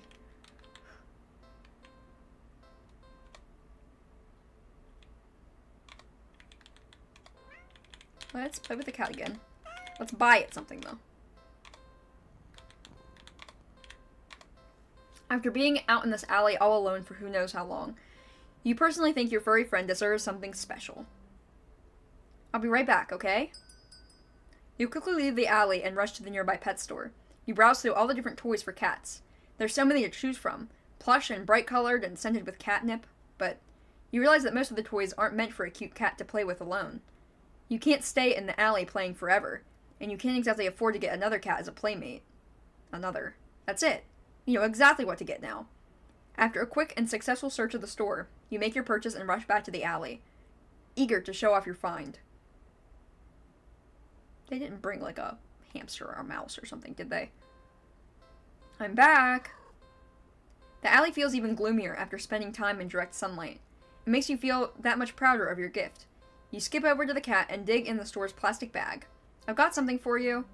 The cat leans up, curious of the bag's contents. You pull out your gift to the cat. Oh, ta-da! It's a small cat plushie. The plushie is light orange cream color with burnt sepia stripes, making it resemble a tabby cat. The synthetic fur is soft, but not unrealistically so, and the large eyes are pale green, more subdued than you would have expected for a toy. There's no denying it's just a plushie, but the thoughtful details still make it almost uncanny to the real thing, which makes it perfect. A companion for the cat, and one you could actually afford. Win-win. That's not all. You give the plushie a little squeeze. The cat looks unimpressed. Well, you think it's cute. Guess your purchase wasn't so successful after all. Out of options and low on cash, you awkwardly place the plushie in the box next to the cat. You get up and turn to leave. You're a few steps away when you hear an electronic meow behind you. Huh? You turn and see the plushie on the ground next to the box. The cat is watching you closely, staring.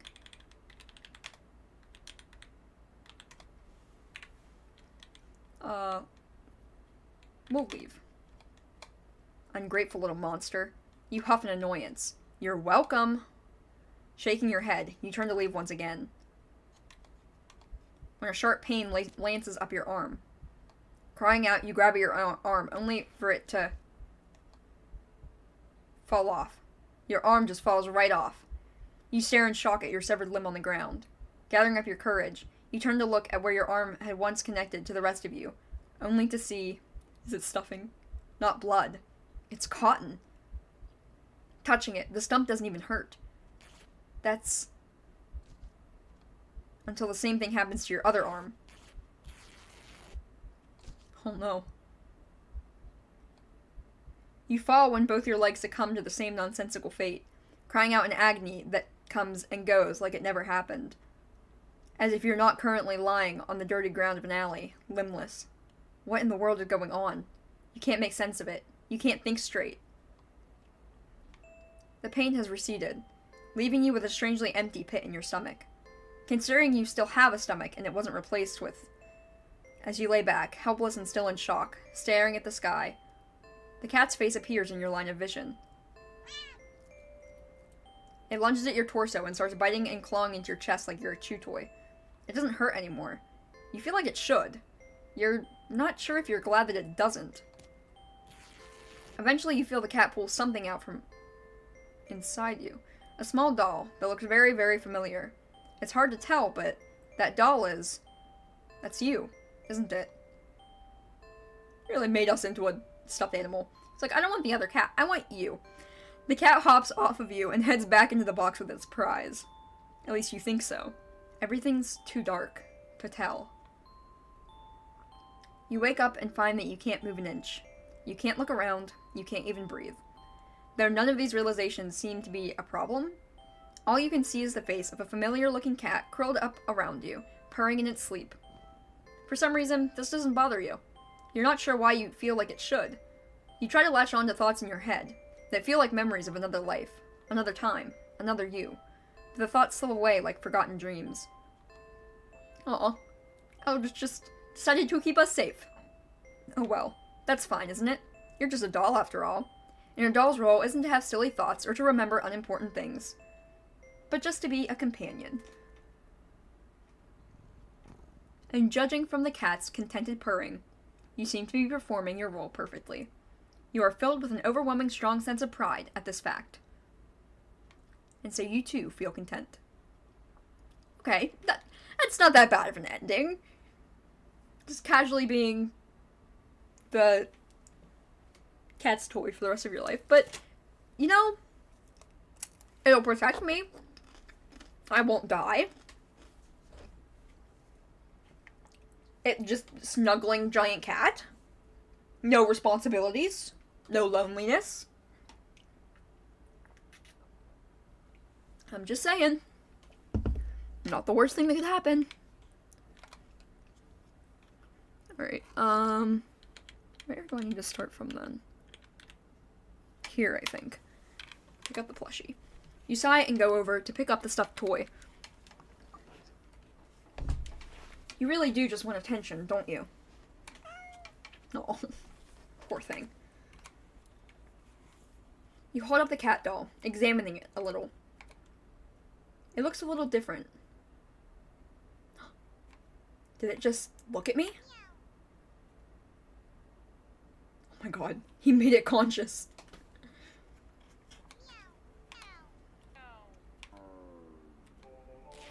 Oh. The plushie somehow opens its sewn mouth before biting into your wrist. Ow, stop! You try to fling it off, but its grip on you is strong as it drinks your blood, ravenous and frantic. You hit it against the concrete walls of the alley. You try to tear away its sturdy fabric. But try as you might, you can't seem to hurt it or make it stop. It's just a toy after all. Eventually you start to feel faint, enough to collapse to your knees in defeat. The stuffed doll is drinking more calmly now, as if previous aggression had been a mere reaction to your desperation. It seems satisfied that you're no longer putting up a fight. You think you've blacked out for a second, because though you're still sitting the next time you're conscious, your eyes are closed.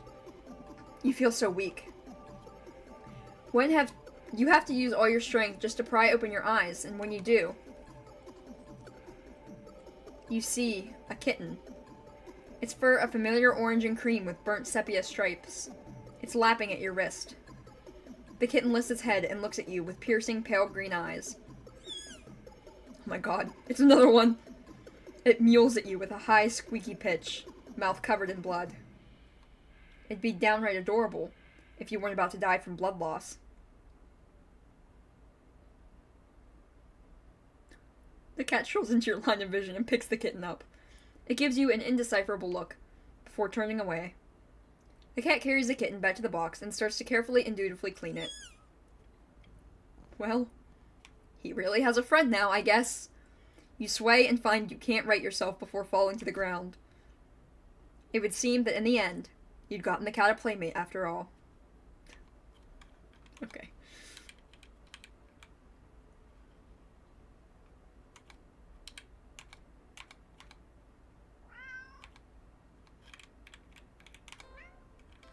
I still can't do this part.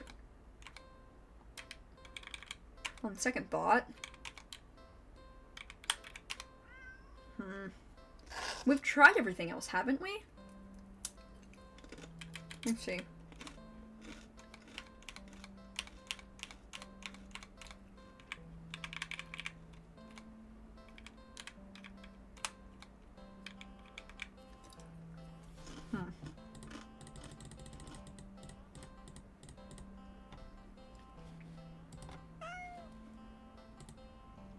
We did all of these.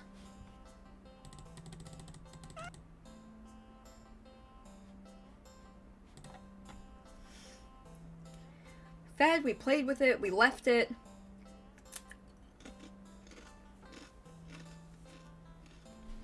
I guess we have to take it home.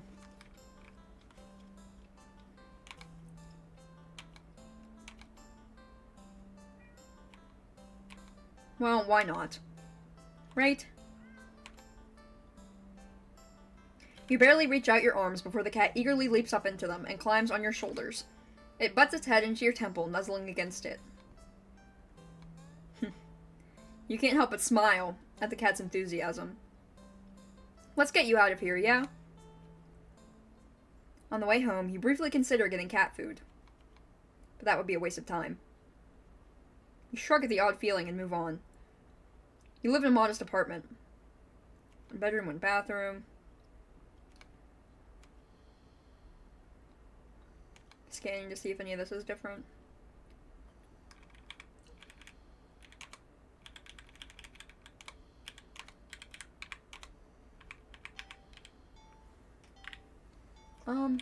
Let's do something alone first. Take a nap. You're a little tired from the events of the day. Making life-changing choices like committing to the responsibility of caring for another living creature really wears you out. You could definitely use a nap. You head to your room and get dressed in your pajamas before you decide to grab a glass of water from the kitchen. You head back to your bedroom, ready for a much-needed nap. Whoa, only for the cat to race past you through the open door and jump onto the middle of the bed. It takes its time kneading at the sheets before settling down and closing its eyes. Well, that was fast. You frown thoughtfully. Now that your mind's on it, you find yourself really craving a nap in your own bed. There's no way you're settling for sleeping on the couch, certainly not the armchair, which means you should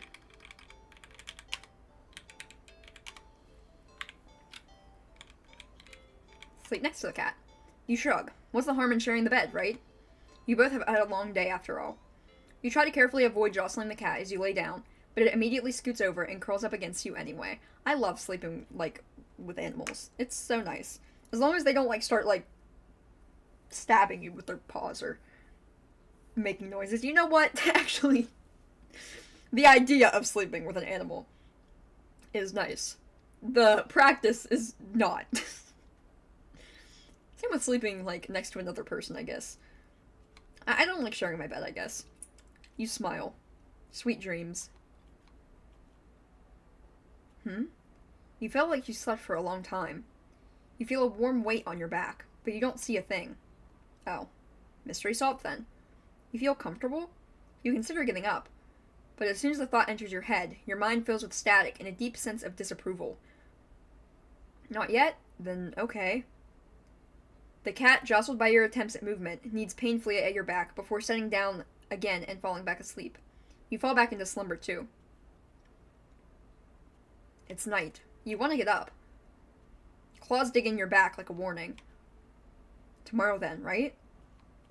Oh god, we're just gonna lay with this cat forever. It's morning. You'll be late for work, but the cat doesn't budge. You don't even try to get up this time. You just close your eyes and drift off again. It's the next day. Since the last several days. Or has it been weeks? Or longer? You're not quite sure. Oh. He gets under the covers. That's so cute. Ours does not. Ours doesn't like being covered up. He does like sleeping next to people, though. But he's getting old. He can't get up into beds very easy anymore. He does love sleeping next to someone. You're hungry. You don't know how long you've been lying down. You feel sore on your back, but also your stomach, your arms, your face, everywhere. You can't remember your last meal, the last time you drank anything. You've been sleeping all this time. But you feel exhausted, more tired than you ever think you felt in your life. It feels like a giant hand is pressing you into the bed. You can't remember the last time you ever considered moving. But somehow you know that you need to go back to sleep anyway. Everything will be fine if you go back to sleep. You think you're hallucinating when the cat finally stirs. It stretches languidly before hopping off your back. You hear its feet padding through your still open bedroom door, its steps fading down the hall. You don't open your eyes. You don't move. You're afraid you don't remember how. You're afraid that the static will return if you try. But you eventually do try. It doesn't work, does it? You try to prop yourself up on your arm. It's thinner than you've ever seen it. Thinner than you think should be possible. The arm snaps under the weight of your body and crumbles to the dust on the bed sheets. It doesn't hurt. As if even your nerves have dried up and become as useless as you feel in general. Just how long have you been lying in bed? You don't have much time to think about it. This is taking lying in your bed and rotting to a whole nother level. Your failed attempt at sitting up sends you tumbling over the side of the bed like a rag doll. Ouch. But you think you're probably closer to being a ceramic doll, as your body shatters instantly upon impact with the floor. Your head rolls towards the door, letting you watch as the rest of your strewn body parts crack and crumble, and turn to broken ruin as your consciousness begins to fade. The cat strolls into view, poking and prodding at the remains of your brittle limbs. Bad kitty, you try to say. But you think your jaw might have snapped off earlier as well. Almost as if sensing your attention, the cat walks over to you. Well, your head at least. And you watch, with your final conscious seconds, as it lies down, curling its body around you. It feels warm. Well, maybe another nap couldn't hurt. That almost reminds me of, the eldritch doesn't understand that humans need other things, so it's just all human needs to do is sleep. Sleep and stay perfectly fine with me. Just like how, when the cat turned you into a doll. That's my headcanon. Alright, let's try to move the cat instead. You tentatively nudge the cat in an attempt to make it move on its own. It doesn't budge in the slightest. You push a little more firmly this time. The cat sounds annoyed with you. Again, you will sleep in your own bed. The cat opens one yellow eye and slides it up to look at you.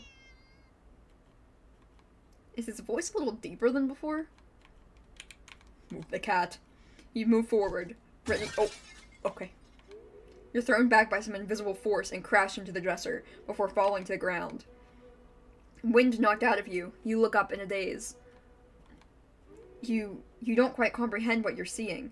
A strong, swirling wind has picked up, throwing items all over the place, as if a miniature hurricane has just taken form in your room. And right at the center of it all is the cat, hovering in the air above the bed. Its eyes open, glowing like molten lava.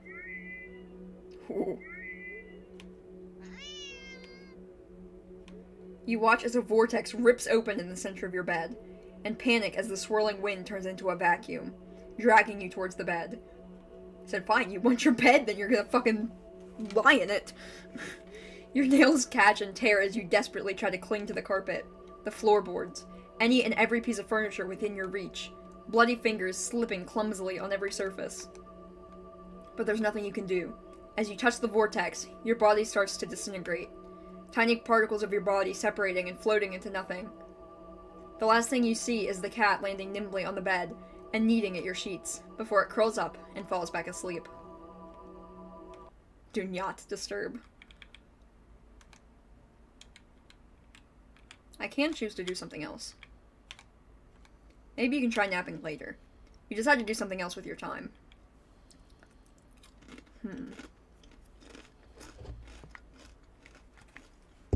What are we choosing?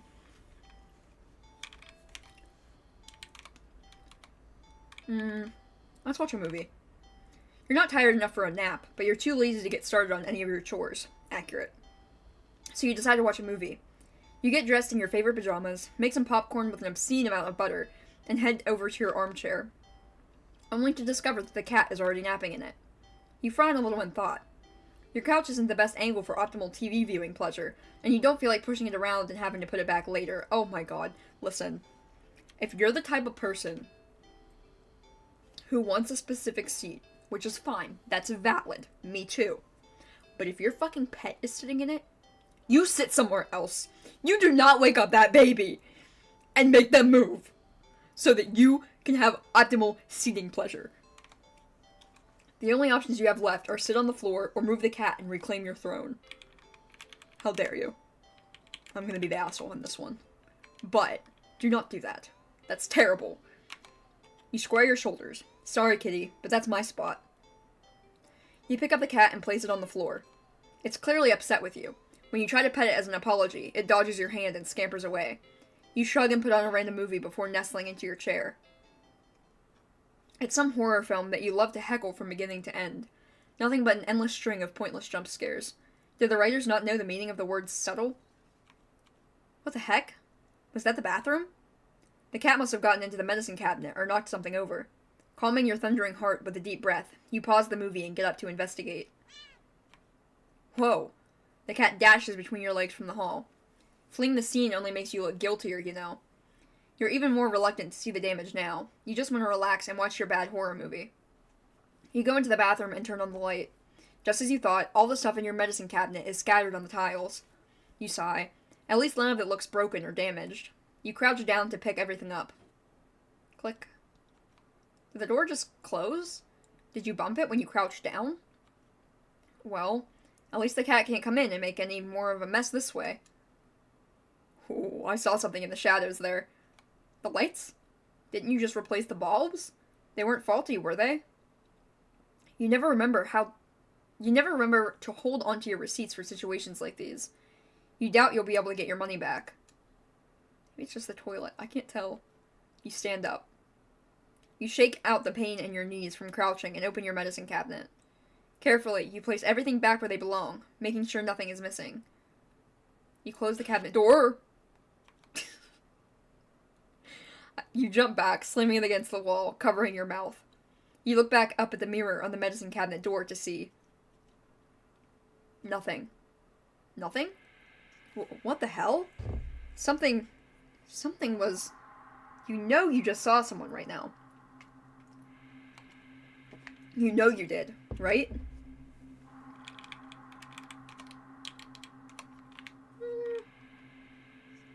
Definitely. Oh. You rush out of the bathroom and slam the door behind you without looking. He's like, you enjoy horror? Here, have your own. You enter the hall and... No.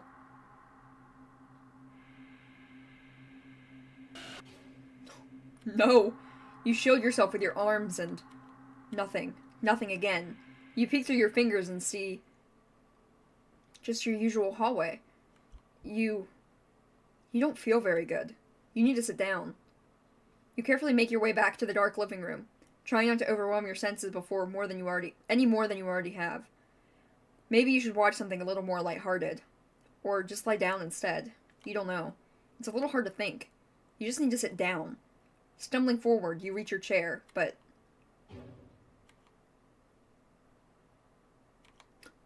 It's nothing. At all. Just the cat, sitting back in your chair again, looking up at you curiously. Or share it. Share the chair.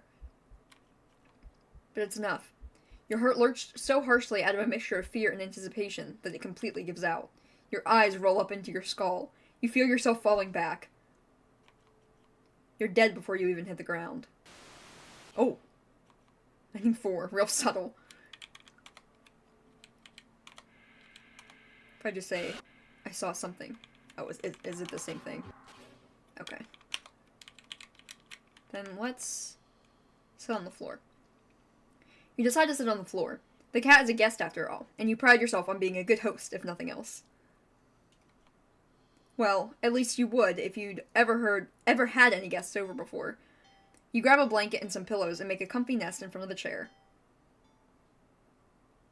You pop in a random movie from your collection and can tell instantly that it's one of your favorite horror films. You've seen it a few times already, but it never fails to get your blood pumping. A few minutes in and you're already invested, getting reacquainted with the story and characters. The scares won't come until later, but for some reason you feel like something is watching you from behind. You know it's probably nothing, but you feel compelled to check anyway. You peek over your shoulder. Oh! Only to jump out of your skin, jostling a few pieces of popcorn out of the bowl into your lap. The cat is awake and looking right at you. You take a calming breath, recovering from your heart nearly lurching out of your chest, and immediately feel foolish. My dog jump scares me sometimes. Sometimes in the middle of the night, I'll be downstairs or whatever, and then I'll look up and he'll just be like standing, staring at me from the staircase. Shit never fails to make me jump. It was just the cat, of course. It was so quiet you'd forgotten it was right behind you, even though it's the whole reason you're sitting on the floor in the first place. You shakily pick up the remote, intending to rewind some of the parts you missed. However, as soon as you press the rewind button, the TV shuts off. You blink, confused. Nothing else turned off. The kitchen's dim light is still on. The digital clock was still glowing, and the movie player was still rewinding. The power clearly didn't go out, so why? You feel a chill run down your spine as you catch the cat's reflection in the dark TV screen. It's still looking at you. Cats stare silly. It's kind of their thing, right? And you're a new addition to its life. Of course it's going to study you closely to see if you're trustworthy. As you mentally reassure yourself, you turn the TV back on. What? The TV's on, but the movie isn't what's playing on screen. It's you? You watch yourself frown on screen as you feel your brow furrow in tandem. It's like footage of you in real time, like you're being recorded. You feel the familiar sensation of your mind focusing on small details to avoid the bigger picture of your current situation. Avoiding the questions of how this is happening, of who or what is doing this, and why. Suddenly, your mirrored self smiles and waves at you, all on its own. You don't wave back, too stunned to move. The you on the screen doesn't seem to mind, though. And it stands up. It walks out of frame. And a terrified yell rips out of your mouth before you can think to stifle it. On screen, in the chair, is the cat. But it's wrong. It's become a large, swollen mass of black fur. Its twitching pulse arrhythmic with its slow, almost methodical breaths. Its mouth is a yawning entrance to a black abyss, framed by a set of teeth that look very, very sharp. Glowing eyes bulge all over its body. It's still looking at you. It doesn't even acknowledge your on-screen persona as they walk back into frame and pet it almost lovingly. Then, the you from inside the TV touches one of the cat's fangs.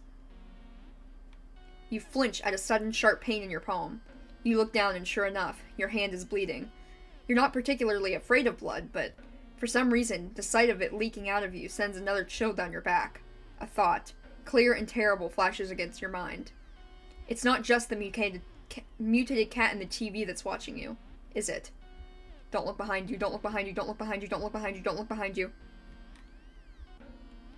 You watch helplessly as your on-screen self smiles and nods at you, almost encouragingly. They stand in front of the cat's gaping jaws. They look into the dark depths. And as you're torn between the horrifying realization of what's about to happen, and the gripping wonder of what they see looking back at them from that deep, deep darkness, they jump in. Darkness is a sudden presence all around you, pressing in, holding you down, and yet you somehow also feel weightless. You can't tell if you're falling, but it doesn't feel like you're lying or down or standing either. You feel warm, you feel cold, you feel everything, you feel nothing. You feel nothing. Interesting. Are there any choices there that I missed? Yeah, okay, I didn't think so.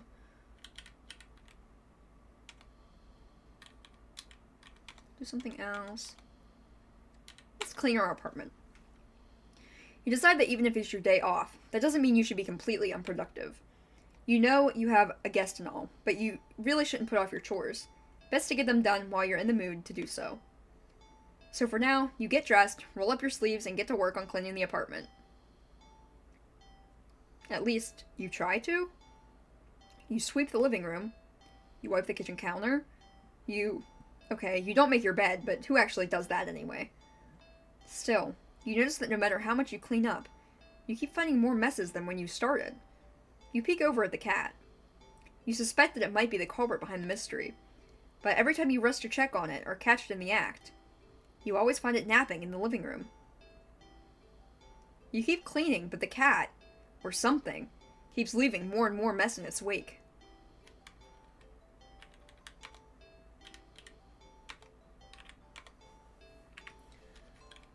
Catch him.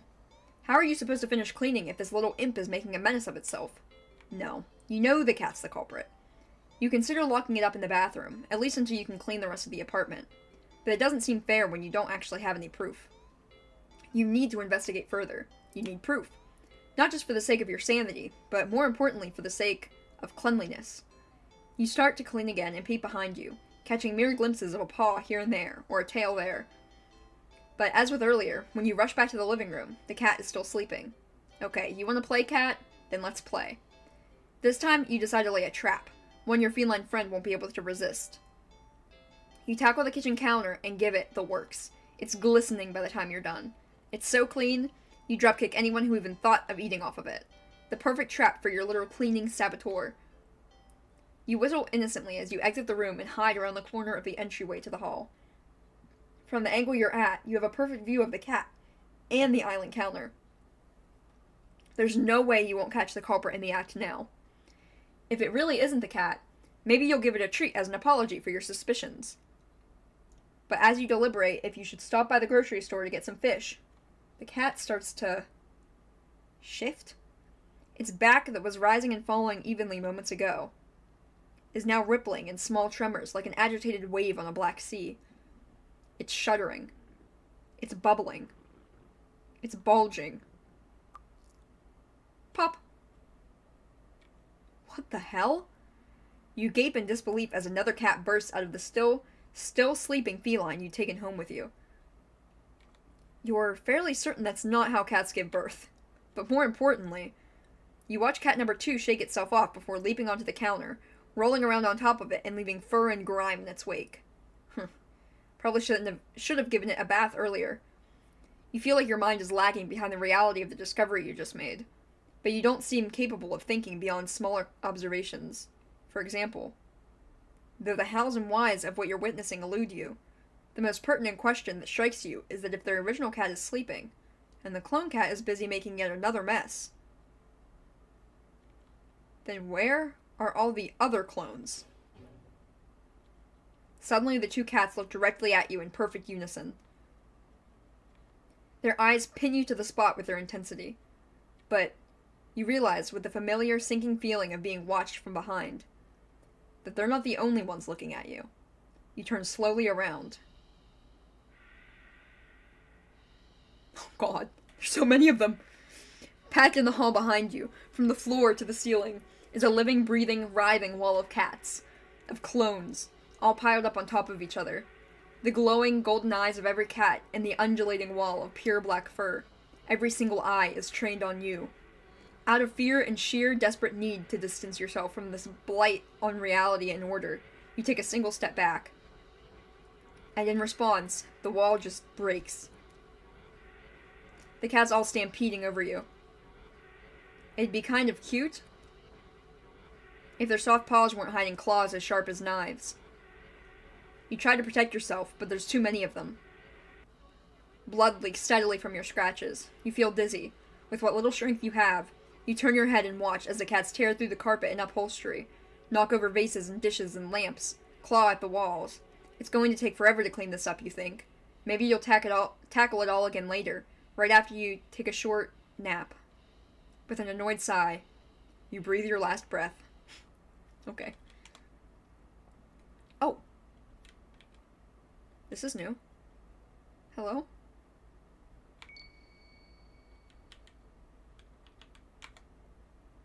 In the days leading up to my meeting with it, I've been obsessed with a memory.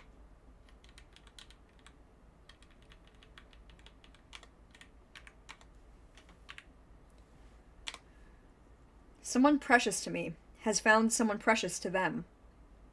My best friend. My only friend. I was happy for them, truly. But then I'd be happy for the others, too. They promised it wouldn't happen to me again. That they knew how it feels to be told by someone you cared for that they'd outgrown you and your friendship. That they'd never ever do such a thing to me. There's not a moment that passes now that I wish I'd risked the path of their rejection and just believed them. But I didn't. I pulled away before they could, trying to protect my fragile heart. But it only hurt me all the more. Selfish as it was, I'd wanted them to fight harder to keep me around. When it appeared before me, it promised to be just that. A friend that would never ever let me go. A friend that would never ever let me leave. Or leave me. And all I had to do was promise the same thing in return. You're walking. Right, of course. Weather good today.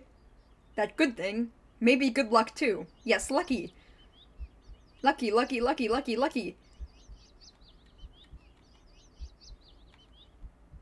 Oh. Okay.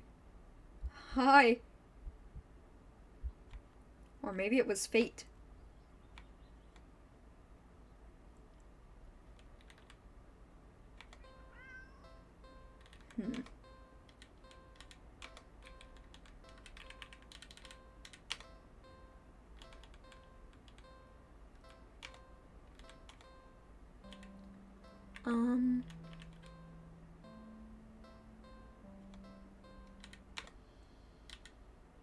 Let's just keep cleaning this time. You keep cleaning, but there's just more mess. And more. And more. When you finally stop and look around you, you don't even recognize your home anymore. There's piles of junk everywhere. Do you even own this much stuff? You don't remember ever buying or receiving most of it. The piles tower over you. You feel claustrophobic. The stench of garbage is overwhelming, despite your hands feeling raw from all the cleaner fluid you've been using. Your eyes still burn from the bleach. You need some air. You need to get out of here. You hear a crash and see a teacup you're certain you don't own smashed on the floor. You look up and see a cat perched on a teetering pile of china and kitchen appliances. It carefully nudges another teacup from the pile, sending it careening to the ground, but you don't even flinch as it shatters. Instead, you start to chuckle. Suddenly you're laughing. It's so hilarious that tears start to run down your face. I knew it was you! You did this, didn't you? You pick up the largest piece of ceramic from the broken teacups, didn't you? And throw it at the cat. The cat dodges by leaping off the pile. The pile sways and falls on me. It sways. It's falling. It's falling towards you. You can't move. You're buried. The pile fell on top of you. Broken shards of fine china and sharp utensils are piercing your skin, your organs. Your bones feel loose and limp, crushed under the heavy appliances. Warm liquid pools under you. With the last of your strength, you listen as the cat pads over to you before lying down and purring sleepily. Yeah, a nap sounds pretty good. How many other ones do we need? Damn. Already over half.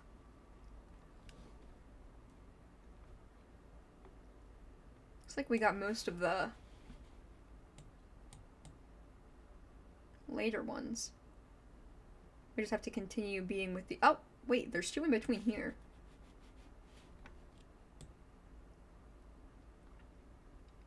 That we'll have to find. And these ones, I'm guessing I'll deal with having the cat at your house.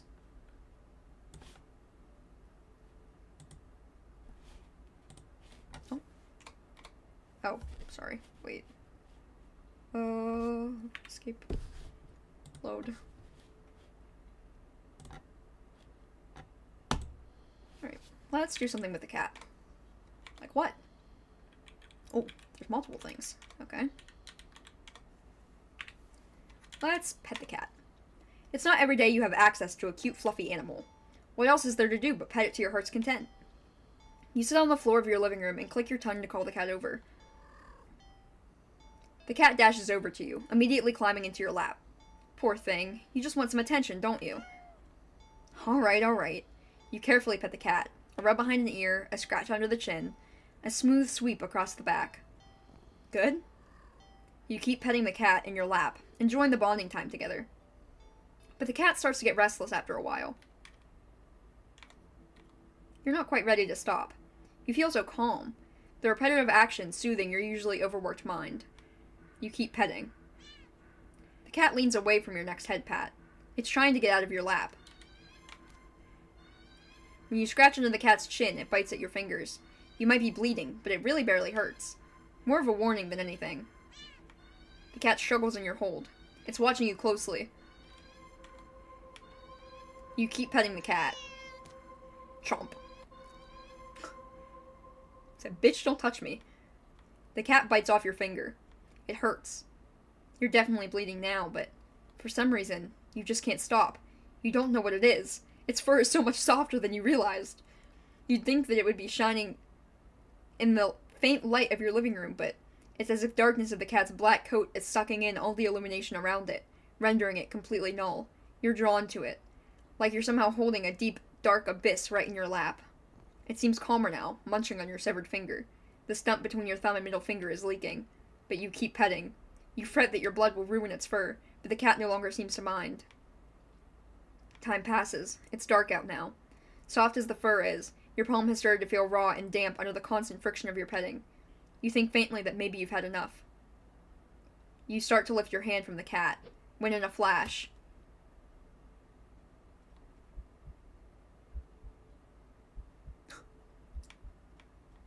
your entire hand is separated from your wrist. It flops onto your lap beside the cat. The cat's claws on its front paw glisten with crimson liquid. You don't feel it for a moment, but your body tenses. Anticipating the pain as you blankly watch the cat lick the bloody palm of your severed hand. It hurts. It really, really hurts. Then, the cat looks up at you, and you feel compelled to keep petting. You're reluctant, but you're also afraid of what will happen if you don't heed the call. What will you lose next if you try to resist again? You were hurt for your insistent petting earlier, yet now you've been hurt for trying to stop. It defies all logic, but that's what scares you. There's no reasoning with such fickle whims. Just like a real cat. You feebly tried to raise your uninjured hand to pet the cat, but it stiffens, golden light glinting dangerously. Well, alright then. You raise your bleeding stump and resume your petting to the best of your ability. You pet. And you bleed. You pet. And you bleed. You pet. And you bleed. You pet. And you... Personal boundaries? Okay, that's kind of funny.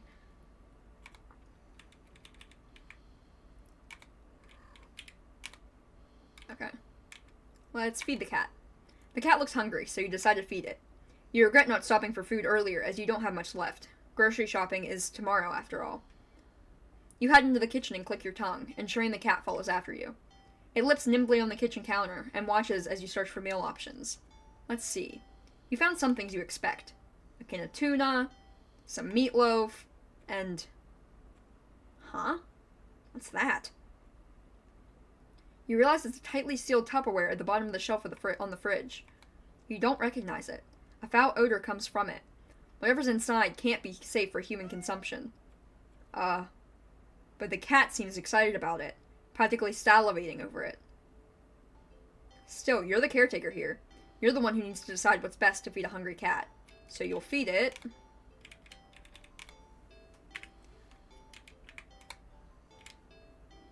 tuna. Cats like fish, right? Shrugging, you take out the tuna from the cat and the meatloaf for yourself. You put the frankly ominous container back in the fridge. The cat looks a little disappointed. Tough. You'll need to dispose of that weird whatever it is later. You open the tuna and spoon it onto a small saucer. You put the saucer on the kitchen counter next to the cat. You don't think you should be encouraging it to eat up there, but you figure it'll make up for electing not to feed it the toxic goop it wanted. The cat looks like it finds the tuna acceptable. You'll take it. Eat up, kitty. As the cat digs into its meal, you go about heating up the meatloaf in the microwave. While setting the time, you hear... You turn to see that the plate is completely empty. Whoa, that was quick. You need to pace yourself. Oh no. Is he okay? What the? You watch baffled as the cat continues to hiccup, causing little bubbles to float out of its mouth. Okay. That's okay. You can process this. It's not completely out of the realm of what's possible, right? Right. That's not to think too hard about it. Soon enough, the room is full of floating bubbles. The cat releases a tiny bubble before yawning and lying down there right on the counter. Well, I'm glad you enjoyed it. The bubbles haven't left the room or popped. They seem pretty resilient. Wait, what? What's that? As one of the bubbles floats closer to you, you see that there's actually something inside it. A tiny, furry fish? This is getting weirder and weirder. Still, you can't help but marvel at the impossible wonder in front of you. You lift a hand. You extend a finger towards the bubble. Carefully press it against the surface. The little fish inside lashes out, viciously sinking its tiny fangs into your finger. It doesn't really hurt that much at first, but then... Ow, what? Pain starts to climb from your finger to the rest of your hand, past your wrist. Could it be some kind of venom?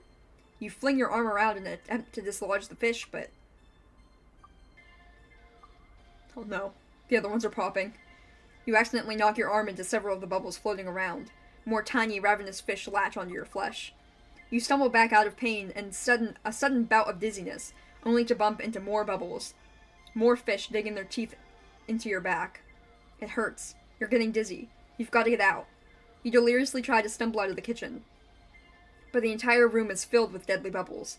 By the time you collapse to the ground, you're already covered in tiny, angry, biting fish. Your legs, your torso, your arms, your face. The pain is unbearable.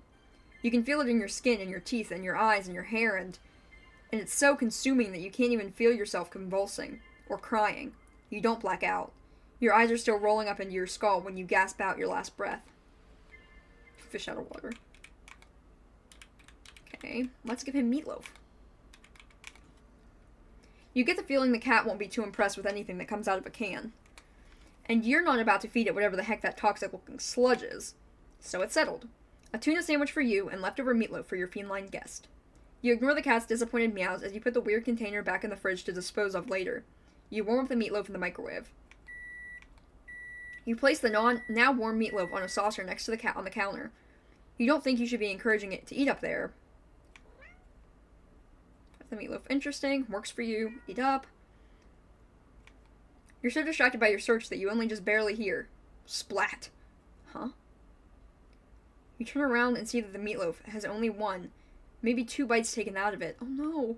But more alarmingly, there seems to be a red trail of something, leading away from where the cat had been sitting, and off the edge of the counter towards the living room. Is that blood? You jump at the strange sound coming from around the corner, further into your apartment. You attempt to steel your nerves. Taking a deep breath, you walk around the counter to head into the living room. You stepped in something warm and wet and red. You resist the urge to throw up and step away from the trail of. You follow it to the trail into the living room and see that it leads into the hall. It's getting louder. It's definitely in the hall. You feel like you can hear your heartbeat. You hope whatever it is in the hall can't. Your body shakes as you feel yourself step forward, and forward, and forward, and forward. You peek around the corner. Nothing. There's nothing there. You walk further down the hall and see the trail leads all the way down to the end of it, but there's nothing there. You don't quite feel relief, but at least you feel something wet and warm drip down onto your cheek. Something very warm. You swipe your shaking hand across it and pull back to see your fingers covered in something. Oh no. You look up and see what can only be described as meat. The entire ceiling of the hallway is covered in a thick, undulating, writhing layer of pulsing meat. Oh my god, it really is like Sayonara. It really is like the game where I played. At its center is a single glowing eyeball, frantically rolling around in every direction. Oh god, we poisoned the cat and it turned into this. Until it lands squarely on you. You try to take a step back, desperate to escape the hallway. To escape this thing, but before you can even scream, meaty tendrils shoot out and grab you. No! Let me go! Then they pull you up and up, into a pair of slowly opening jaws. And then chomp. Ending 9. Leftovers.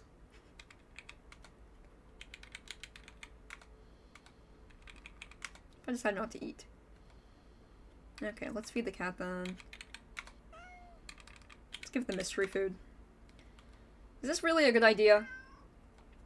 Fine. I guess if this is what you want. You open the container and ugh!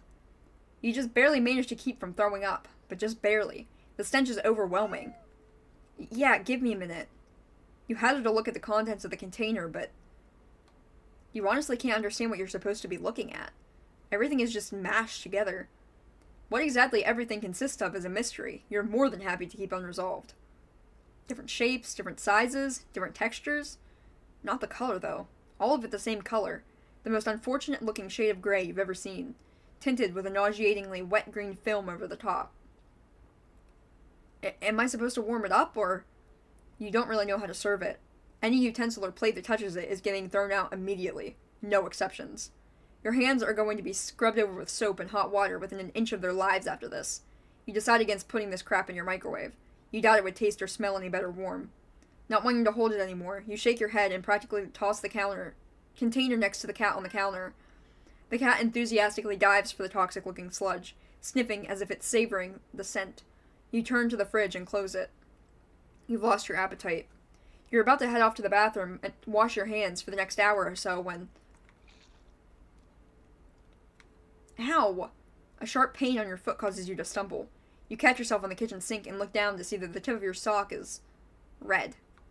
And the red is still slowly spreading to the rest of your sock. Are you bleeding? You quickly reach down and pull off your sock to see the damage. Your middle toe is gone. It's just gone. Just a stump is left in its place, steadily leaking on the blood onto the floor. You clumsily step back as if it would help you get away from what you were seeing. The blood trail simply follows your movements. 911. You have to call 911. Phone. Where's the... What? Your tongue is... What's happening to me? You slowly look over to find the cat still eating, completely unbothered by your suffering. Not bothering to try and stop the blood from dripping out of your mouth, you keep watching a daze as the cat happily chews at a gross piece of... Wait, that's... You look more closely at the mystery food in the cat's jaws. It looks vaguely familiar. It looks like... a tongue? Before you can even think to do anything to stop it, the cat dives into the container again, and bites into a piece that looks like a... You collapse to the floor, clutching your torso. You writhe around on the blood-streaked tiles, crying. Something is inside you just... Blood pours out from deep within you. Whatever that was felt important. And now it's probably gone too. It hurts. It hurts so much. Stop, please. You weakly try to reach up to the cat on the counter above you. Your vision blurs. From the effort, from the pain, from your tears, from... Your eyes. Your eyes! You fall limply back to the floor. You're leaking blood all over, from all over. Your foot, your mouth, your insides, your eye sockets. You can feel your life fading away too. That's fine. If it means not feeling the pain of losing another part of you, then hopefully the cat will take its time eating your eyes, and give you the time to just... You are what you eat. Let's clean the cat.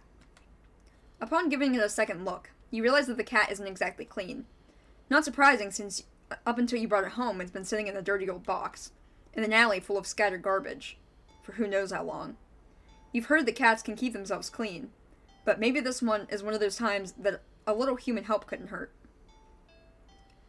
You head into the bathroom and set things up, trying to remember how to wash a cat. You're definitely no expert, but you think the best way to get a cat clean would be...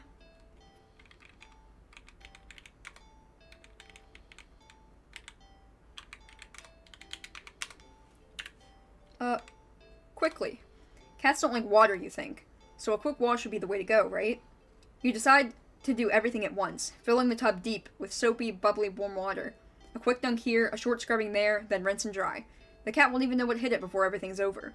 You open the door and click your tongue, beckoning the cat inside. It quickly scampers in, curious of the newly awaiting setting. You close the door so it won't be able to run out and make a mess of the apartment.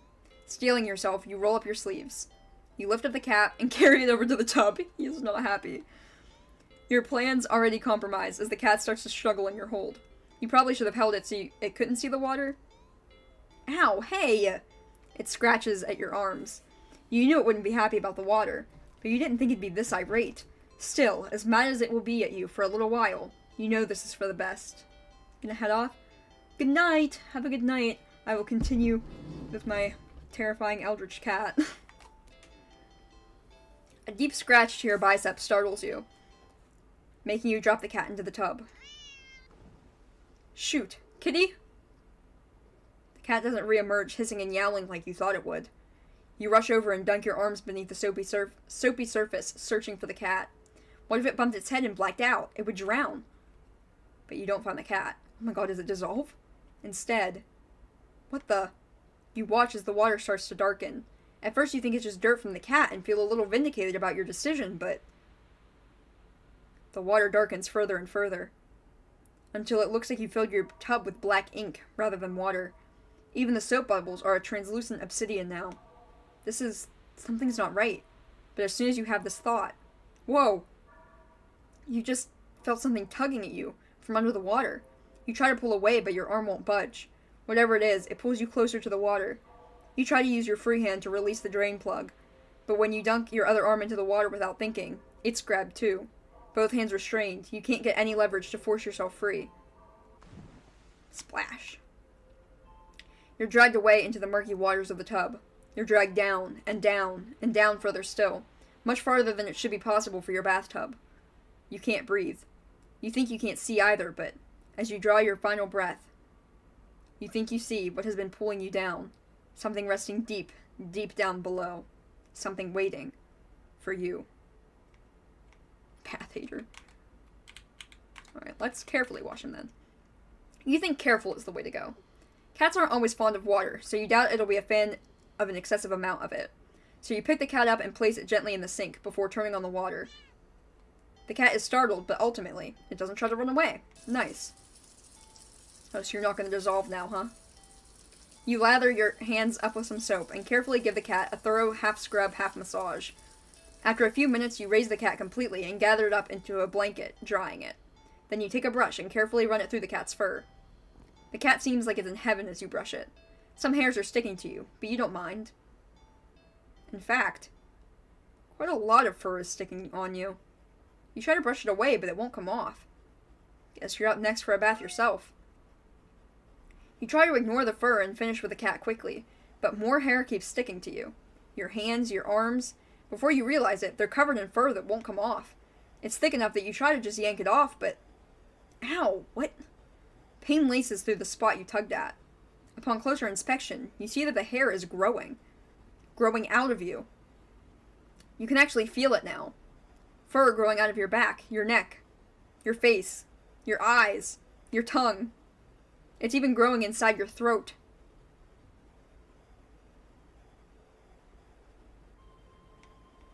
As you collapse and start to choke on the thickening fur in your esophagus, the cat leans up to lap at the fur growing on your forehead, grooming your hair as thoroughly as you did for it earlier. You'd think it'd be sweet, if you weren't currently losing air. Still, feels nice at least, to be looked after and cared for in some way, even if it's just for a little while longer. The cat's careful grooming is the last thing you feel, before you're no longer able to breathe. Let's see, so we've only got 9 left. We do have these trail-offs that we need to do. Oh, and also...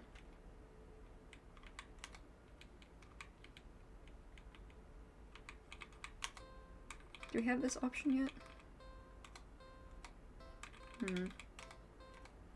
Not ready. Okay. Let's go back and load then.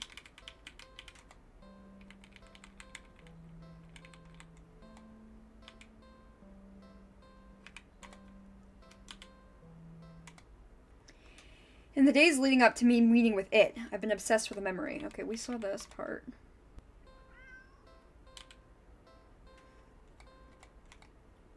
Take this thing home with you. See what happens if we take the cat home this time. Okay, well that doesn't bring anything.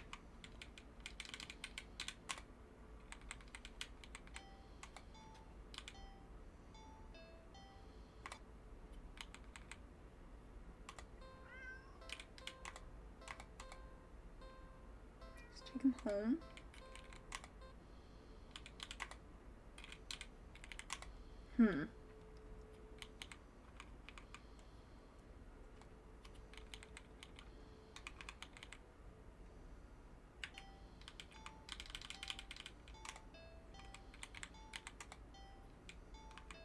We could take the cat home immediately, right? It's not gonna be any different.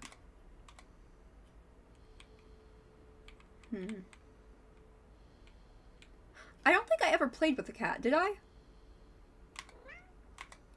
Poor thing was probably bored stiff sitting still in that old box all day, just watching crowds of people walk by them, ignoring them. You can't just leave them alone as soon as you're home. A little interspecies socializing won't kill you, right? Aw, you just wanted some attention, don't you? You wanna play, huh? Okay then. What to play though? There we go. This unlocks a lot.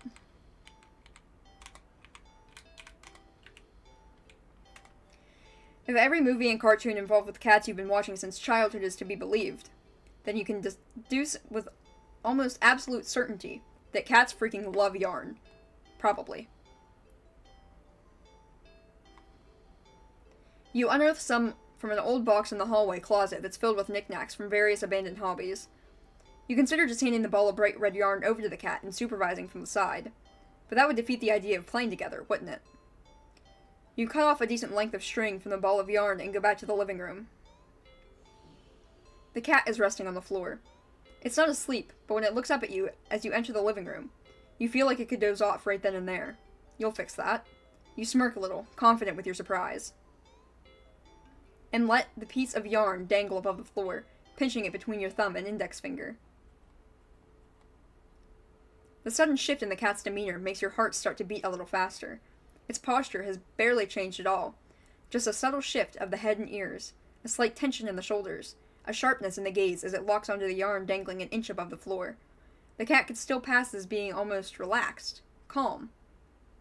And yet the air is thick with eagerness to lunge forward. Waiting for the right moment to strike.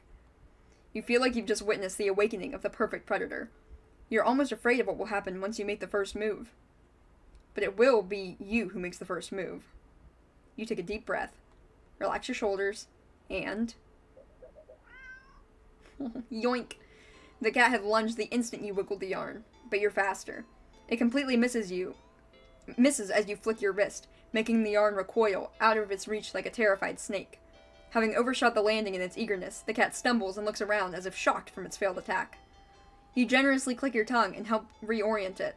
The cat whips its head around at the sound. You're taken slightly aback by the intensity of the stare on the yarn, but you persist. You wiggle the yarn again, encouragingly, and yes, maybe a little tauntingly. This time the cat anticipates the yarn's upward dodge and leaps to swipe at it, but you're already one step ahead, puppeting the yarn to dance gracefully out of reach once more. Come on, you can do it. It's a little condescending, but you can't seem to help it. For some reason, it feels a little good knocking the feline down a peg or two. At least it seems to be enjoying itself. You hope, anyway. You keep going. The cat's movements have gotten more aggressive. It must be getting frustrated. You could swear it nearly took a shot at your eye that last time. It had jumped so high and erratically. You've been keeping the yarn in constant motion, afraid to slow down. Your wrist is starting to get tired. The cat doesn't seem to be losing any energy, though. It's like it's getting faster and faster. Oh. Your wrist finally cramps sharply, making you lose control of the yarn's motion as the tip of it brushes lightly against your stomach. Oh. Slash. Pain rips low across your torso, into your torso. Blood pours out of your mouth. In a daze, you look down and see red blooming slowly along the bottom of your shirt, around the tears in the fabric. You watch as long, thick ropes of something pour out from under your shirt in a bloody heap on the floor at your feet. A single red-streaked rope still hangs from you, connecting you to all that mess. Are those your... You crumple to the ground and topple over onto your side. Your vision has gone blurry, but...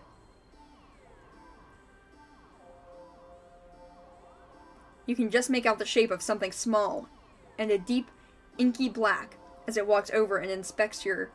Oh god, they're your intestines. Before it starts to giddily roll around in the mass of your bloody insides next to you. Jesus, okay. Darkness falls over you. The cat sounds happy. Nonsensically, you were wondering where the yarn had gone, but there's really no need to worry about it. The cat seems content with the next best thing.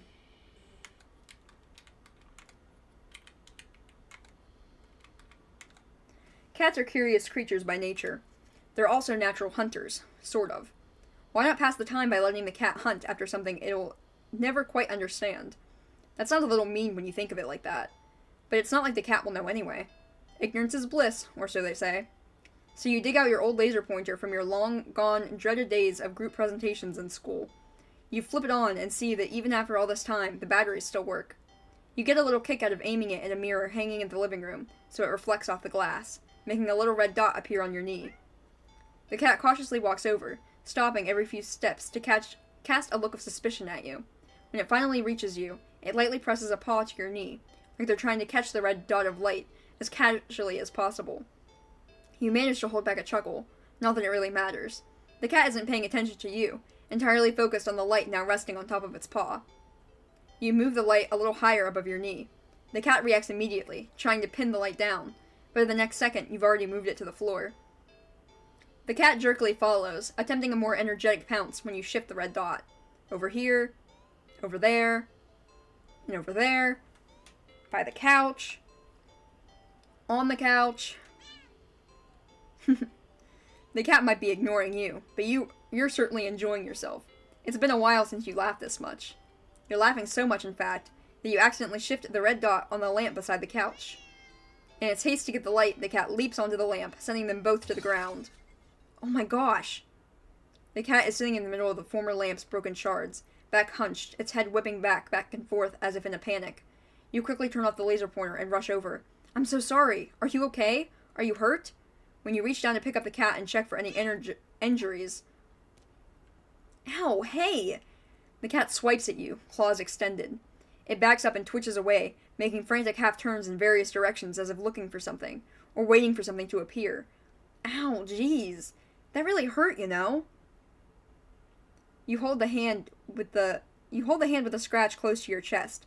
It's bleeding, but not too big. You're more annoyed than anything, but... Immediately, your annoyance starts to bleed into concern. You watch in shock as the cat starts to run around, tearing at the carpet, the sofa, your armchair. You want to stop it, but you're afraid of getting in the middle of its rampage. You consider calling a vet for advice on how to calm it, but for some reason, you feel like that wouldn't be a good idea. What happened to you? Is it... An idea comes over you. or rather, a realization. You grab the laser pointer, aiming it safely towards the floor in the middle of the living room, thinking, hoping, that the cat would calm down if it found what it was looking for. You turn on the laser pointer. The cat's reaction is immediate. Whoa. That wasn't a meow. You screwed up. In the span of mere seconds, you watch as the cat spies the red dot from its perch on the shredded armchair, leaps high into the air, changes in the air, and slams down upon the dot in the floor with a weight and force that shakes the whole apartment, maybe even the whole building. You wonder dazedly how none of the other tenants have rushed over to complain about the noise, yet as you stare at the sight in front of you, the cat has somehow grown in size, eyes bulging and glowing, tail thrashing, teeth enlarged, bared, and covered alarmingly in a bubbling froth. Its giant claws rip and shred through the carpet, through the floor and the tiles and even below them, ravenously trying to get at the red dot. Your hands are shaking. You don't know what to do. You feel trapped. You have to get away. Get it away from you.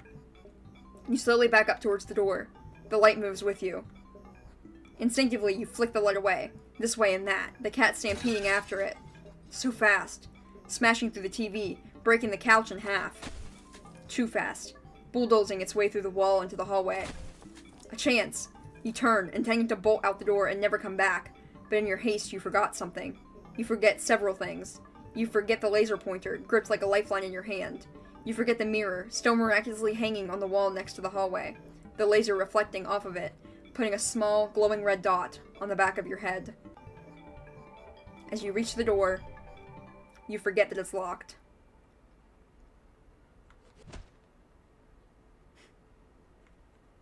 You don't even have the chance to turn around before the cat lunges all the way across you at the room. Across the room at you. Damn, alright. You're torn to shreds before you can even blink. At least it was fast. What about hide and seek? You're not quite sure how this is going to work. Can a cat even understand the concept of a game? Let alone one with rules like hide and seek. Here, just... You pick up the cat and turn them away from you before hiding behind the armchair. You're almost certain the cat must have turned and looked at you while you were hiding. Out of confusion, at least, if nothing else. Regardless, a few minutes later, the cat cautiously peeks around the armchair at you, eyes curious. You smile and scoop it away, holding it out in front of you. You found me! You win! The cat looks confused, but pleased at your praise. This time you put it on the armchair so it can't see your hiding spot as easily. You dash over to the kitchen, hiding behind the counter. It takes a little longer this time for the cat to find you. This time, when it does, it startles you by hopping down on your head down into your lap from the countertop above. Whoa! You found me again! Okay, you win. You reward it with little scratches behind the ear and under the chin while it leans into your touch. Okay, why don't you give it a try? You go and stand in the middle of the living room, the cat following you. You make a show of covering your eyes and turning around. Okay, 5, 4, 3, 2, 1, go! You turn around and see that the cat is gone. Huh, you sure catch on quick. There aren't that many places available in your apartment for someone your size to hide. But without the opposable thumbs needed to open and close doors in the hall, the cat will have its limits too. Fair game. Okay, now where to look?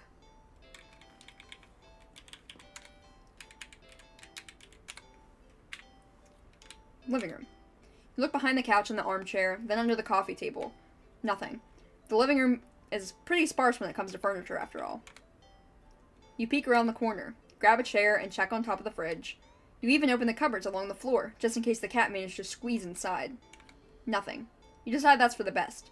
The kitchen is for making food, not playing games. You peek around the corner into the hall. Nothing. You're not sure what you were expecting. With all the doors closed, there's nowhere in the hall for the cat to hide. You couldn't find the cat anywhere. You start to get a little worried when you hear a soft sound coming from the hall. You head to the hall and listen again. It sounded like it was coming from your bedroom, but you walk down the hall to your room and gingerly open the door. The cat instantly trots out and runs around your legs, meowing insistently. It looks disappointed somehow? Perhaps in your apparently subpar seeking skills, but you lift the cat into your arms and look at your bedroom door. How did you get in my room? You know the door was closed, right? The cat wiggles out of your hold and runs around the hall. You follow it to see it sitting in the middle of the living room. Upon seeing you, the cat promptly turns around. Guess it wants to take its turn seeking? You're about to indulge it by hiding around the counter again when... The lights. Did the power go out? Darn it. As you wait for your eyes to adjust to the darkness, you notice that the cat hasn't moved an inch. Was it scared? Hey, are you... What? For some reason, your heart starts beating faster. You consider going over to the cat, but when you do... The thought makes you feel... You feel like your life is in danger. You need to hide, now!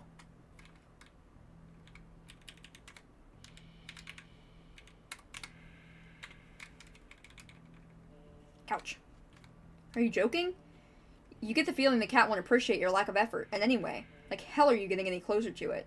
Stop messing around and find a place to hide. No, that's too close. It would find you immediately.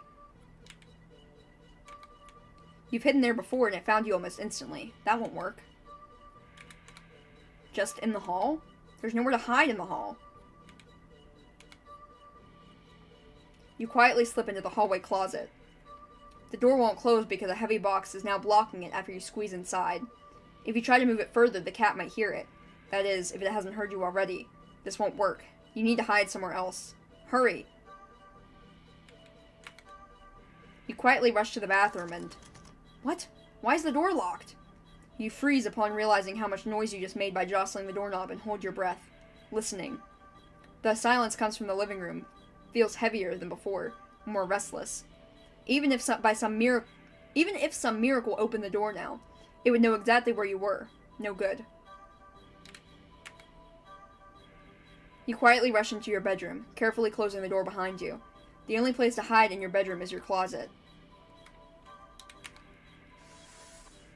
You lock the door as quietly as you can before lunging into the closet and sliding the door shut. As soon as you've secured yourself in the closet, there's a sudden shift throughout the entire apartment, as if something can sense that you're ready as you'll ever be. As if it can sense that you're ready to be hunted. A horrible chill runs down your spine as you realize that's what the game has become. This isn't a simple game of hide-and-seek anymore. This is being hunted by a predator, as prey. It never really mattered where you chose to hide, did it? As if in answer to your question, you hear a loud slam on the bedroom door. You just managed to hold back from making a startled noise at the sound. Your heart rate kicks up, making it feel hard to breathe quietly, hard to breathe in general. Tears fill your eyes as you cover your panting mouth with your shaking hands. It knows. It knows. Crying out with your hands over your mouth, trying to smother the choked sounds leaking out of your... You slide down the wall and back at the back of your closet into a heap on the floor. You flinch harshly at the sound of the door being ripped off its hinges, followed by a loud crash against the wall of the other side of the room, like the door had been blown away. The silence that follows is almost too much to bear. You can't. A single sob escapes through your nose. You squeeze your eyes shut in defeat at how loud it sounds in the quiet of the room. Not much point in hiding anymore, is there? You instinctively put whatever energy you have left into listening for footsteps, even as you emotionally shut down. But you hear nothing. Nothing. Nothing. Then... something slides open the closet door. You've curled in on yourself, knees up, back curved forward, head down, mouth covered, eyes shut tight so tight it hurts. You don't want to look. But that's what it's waiting for. It won't end you without the final act of cruelty, of making you look at it before it takes your life. So cruel. You just want this to be over, so... You open your eyes.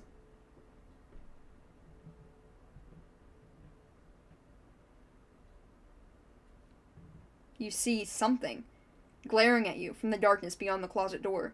It looks disappointed. In the moment before you draw your last breath, you almost consider apologizing for being such unworthy prey. Guess your hiding skills were just as subpar as your seeking skills. Okay, let's try going out of the apartment now. You're halfway to the front door when you look at the door and see several more locks over it than you know you have. You peek over at the cat. It's not looking at you, but you feel a wave of disappointment practically pouring from it onto you. It feels almost like a warning. You back away from the door, and the feeling slowly subsides, letting you breathe again. There's no getting out then. You need to hide.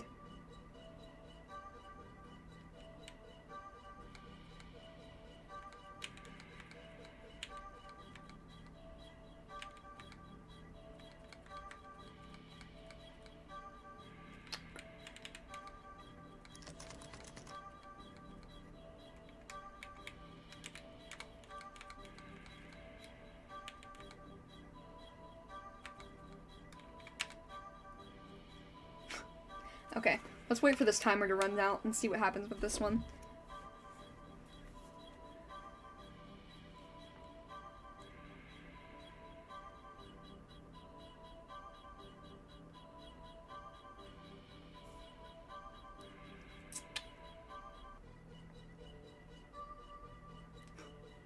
Not the music kicking up.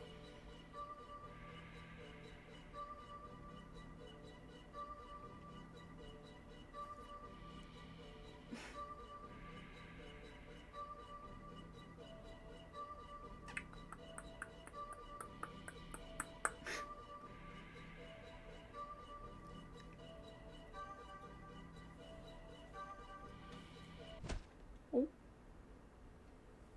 Hello? How disappointing. Is that it? You failed. Try again.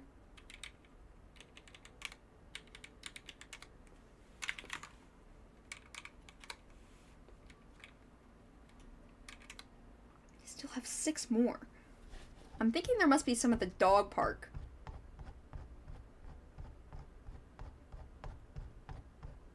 And we got through all these. The dog park has 2 that are waiting.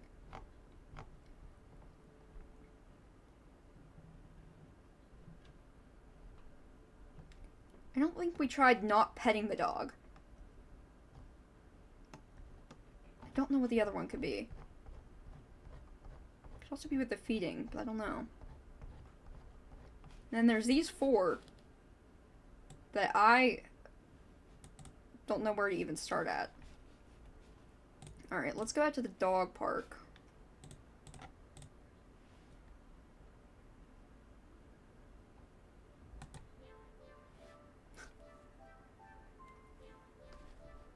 If I just leave the park. Yes, leave. Dogs are stupid.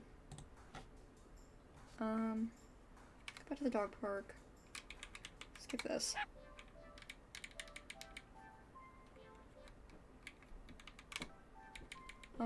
Pick up the puppy. Hold on. Stay.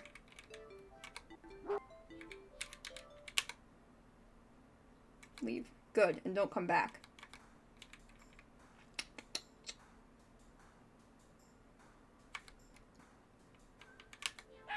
Okay, so it wasn't either of these.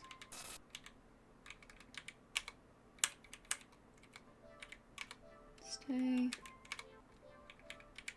Throw.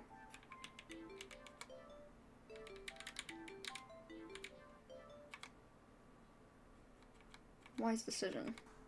I genuinely don't know.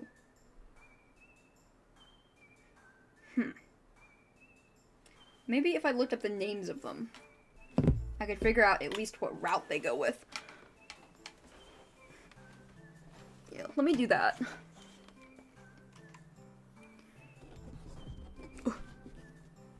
Has to be somewhere in here.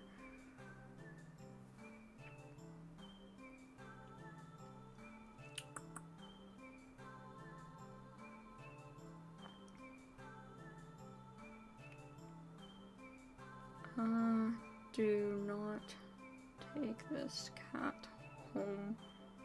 Endings list.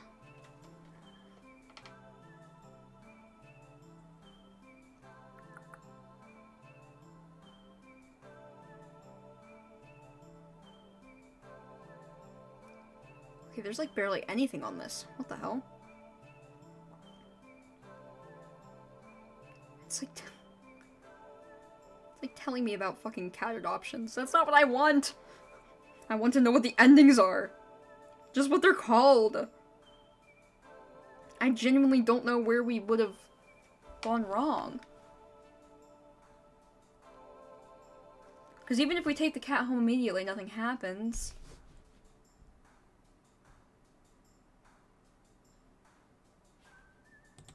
Oh wait, we do have that, hold on. We have the weird option that we haven't been able to do yet.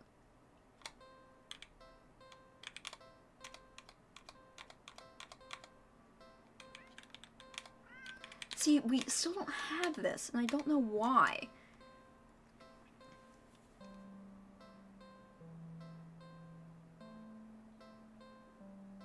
I don't know why has nobody made a thing on this yet? Ah! Maybe there is one on itch.io, I don't know. I'll check.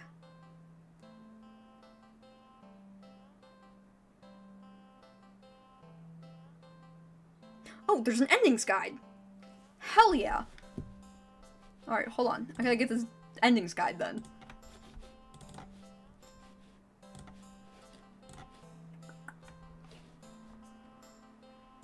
It is a downloadable.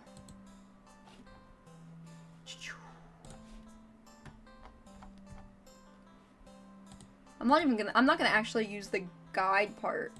I just want the names of them to know what, or to know at least where to start. Let's see, what's the one after the dog park?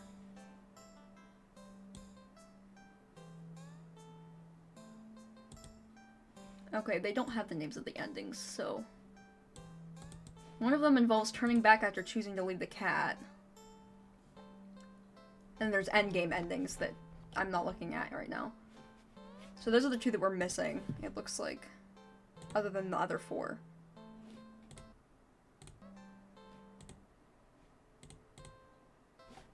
Okay, so we're gonna leave the cat.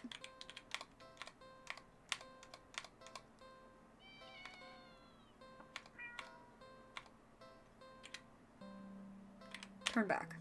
Aw. How am I supposed to walk away from that? What kind of monster would I be if you could? You sigh a little and walk back to the cat. It looks almost hopeful, its tail swishing faster as it leans up a little more towards you, as if eager for your next move.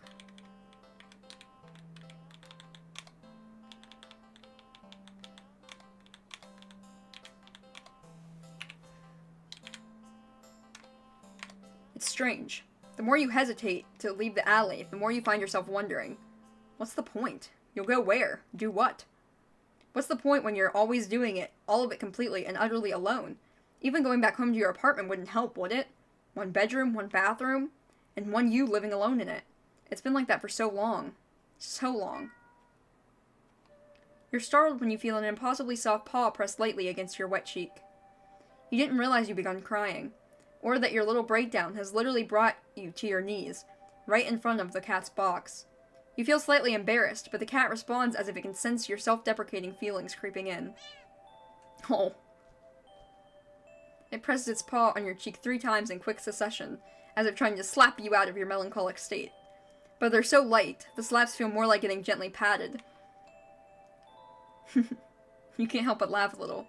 Can't believe I'm having a meltdown in a dirty old alley, with a stray cat comforting me. You smile and show your gratitude with a scratch to the cat's chin. Thank you. I'm fine, really. This just happens sometimes. I really do like being alone most of the time. It's the only time I feel comfortable being myself, you know? But even I get lonely every now and then. It's easy to ignore when I'm keeping myself busy. That's why I pushed myself to go out today, I think. Or maybe I was hoping to make a friend or something. Though I guess that wouldn't be a good idea. I doubt someone like me would make a very good friend anyway. Okay. Maybe I wouldn't go as far as to say that, but... You stay. And just talk to the cat. About anything that comes to mind. Your isolation, your loneliness. your many fears, your losses, your emptiness.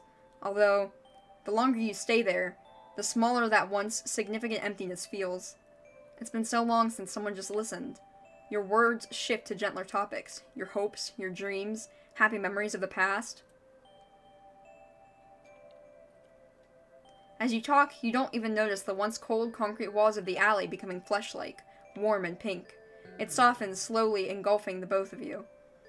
The sound of your own voice feels hypnotic as it reaches your ears, encouraging you to speak more of the depths of your heart into the open. You give in easily. When you do run out of words, you're not sure how long you've been sitting there, but not knowing doesn't seem to bother you. Still, a strange question enters your mind. No. Why would I? Stay with the eldritch.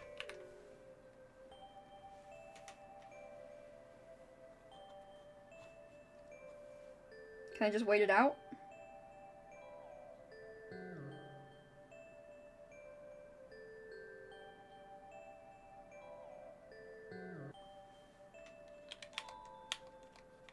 Why would I want to do that? Oh, okay. You're too tired to move. Pouring out your heart and soul has taken a surprising toll on you, but you have no regrets. You're so happy. You don't think you've ever felt so heard, so seen. You lean forward to rest your head on the box. You don't feel the rough cardboard you were expecting. Instead, you find yourself resting on a mass of something. Something soft and slightly damp and warm. So warm. But you can't find it in you to care on what it could be. You're so tired. You close your eyes, and you get the feeling that they'll probably never open again.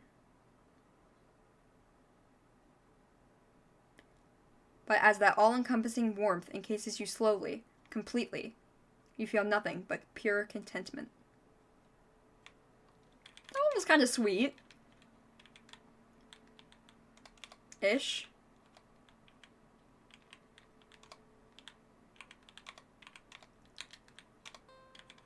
Leave. You can't really afford to take the cat home with you. Well, maybe it wouldn't be completely impossible. A few extraneous luxuries cut here and there, you could see things working out for sure. But there's a whole slight problem that's making you waver this whole time. One you simply can't ignore. That problem being that you can't trust this cat. It sounds ridiculous even in your head. Cats don't require trust to care for. They're incapable of betrayal or deception specifically because, like other animals, they only seek out the most basic essentials of living, procreation, and comfort. Malice isn't something that could ever logically be applied to them, and yet, you feel it. That behind that gut-wrenchingly adorable face is something dangerous, and that something brought you here. It called you here. You're a curious person, but even you can't shake the deep instinctual desire to get away from it, get away from it, get away from it, get away from it. The cat's face looks blank. It's an expression you've seen on many cats before, but something about it feels sharper. Like it's aware of your thoughts and your intention to leave. Ooh. And it's daring you to try. You slowly stand up. The cat tracks your movement with its eyes, not bothering to move its head. You don't say a word. You try not to even think, though you don't really succeed. You turn around and quickly leave the alley, feeling their sharp eyes on you the whole way. When you get a good distance away, you finally take in deep gulps of air. You feel better now, and there's still plenty of time left to enjoy your day off, as long as you forget everything that just happened. But what to do? Ooh.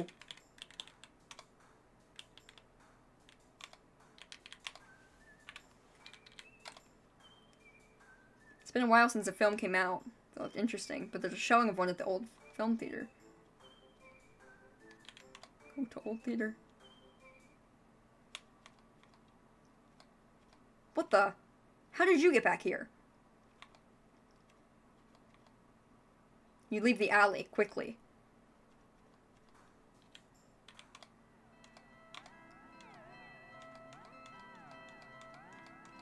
This is all the same still.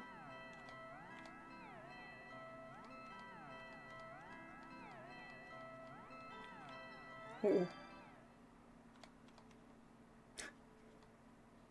It's back again. The cat's face looks... You leave the alley quickly.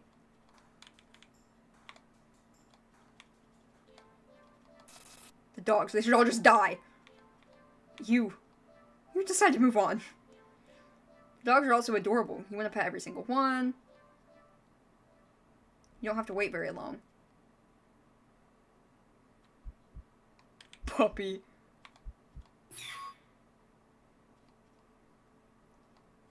The cat's face looks... You leave the alley quickly.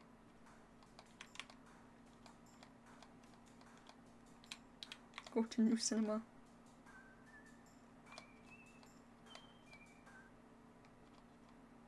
Oh god. Smile cat. The cat's face looks... It's... Ew. I don't like that. You leave the alley quickly. Go home. Wait. Haven't you done this before? You feel sick. Looking around, you suddenly realize that unlike earlier, there isn't a single person in sight. You're alone. You're completely alone. So why do you feel like you're being watched right now? You feel your heartbeat start to race. You need to get home. Now. You walk back home, the feeling of your eyes on the back getting worse with every step. By the time you're fumbling with the keys at your door, you're soaked through with cold sweat. Your skin prickles and itches. The heavy gaze you feel might as well be eyeballs physically pressing into your flesh, sticky and unnatural. You finally get inside and... The weight of relief and the sigh that escapes your lips actually causes you to physically shudder. The horrible feeling from earlier immediately dissipates as if it was never there.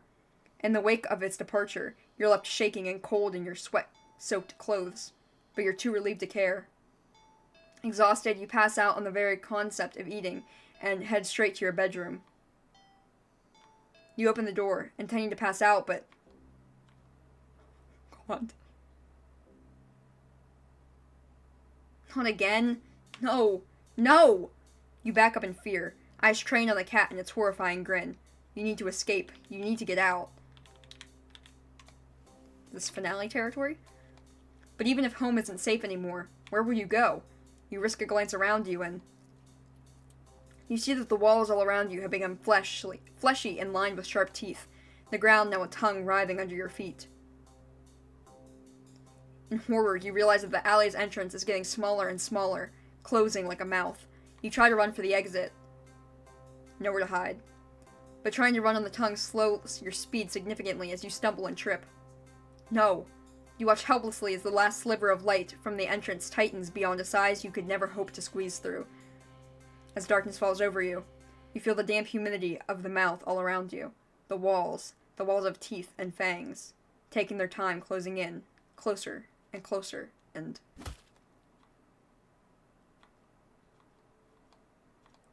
Feedback loop. Oh! Now that we've gotten all the other ones, you've been enjoying yourself, haven't you? Yes, I as well. Still, all good things must come to an end, and I believe you are ready. Hello, cat.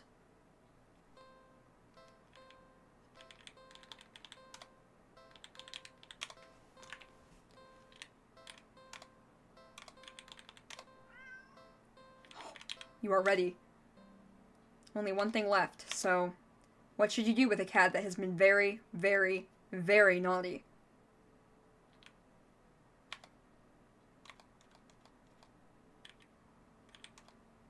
Something it deserves. Something final. Something's been doing to you this whole time. Still not following. The act of taking a life. Kill it.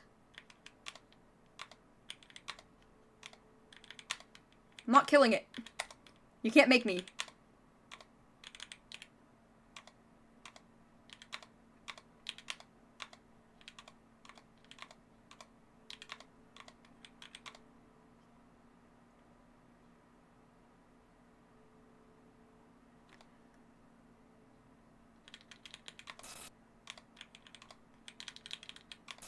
There has to be another word that I can use.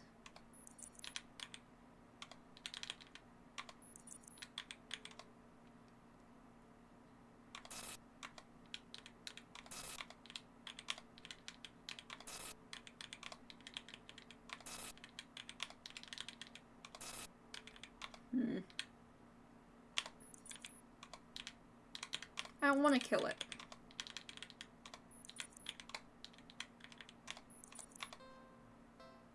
Kill cat.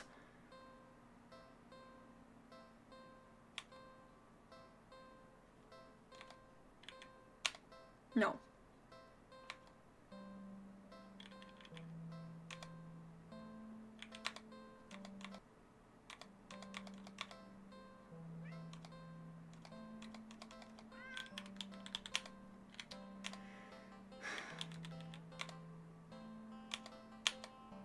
I don't want to do it. Once you do this, you won't be able to turn back. Change my mind.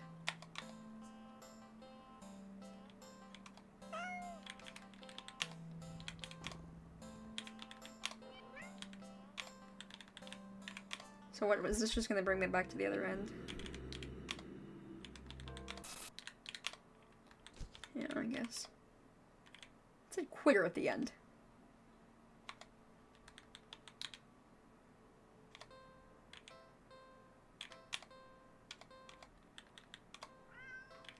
Okay. There's 4 endings, so... G doesn't work, X doesn't work. Oh, shit.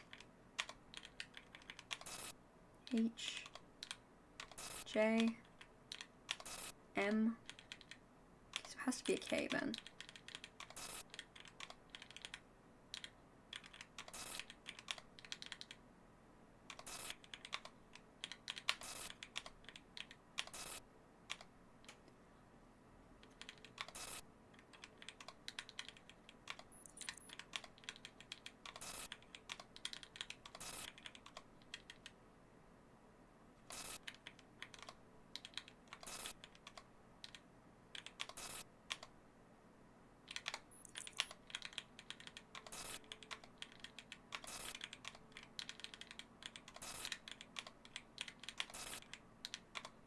Maybe it's still kill, but kill something else?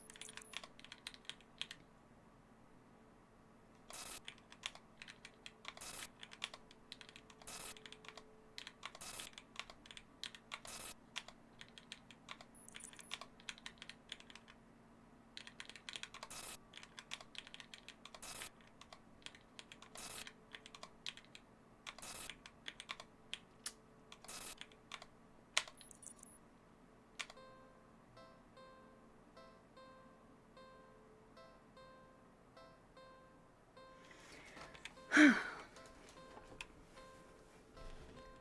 feel like it's gonna wipe my game or something if I do kill it.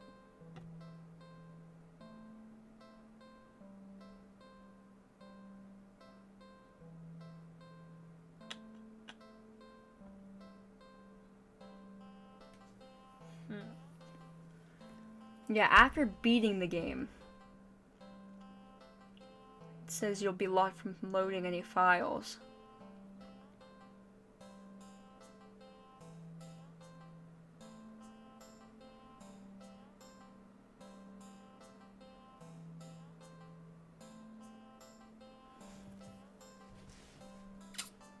Okay. I'm trusting it. Oh, not controller. Oops, forgot about that. I don't know why I picked up the controller. I haven't been using it this whole time.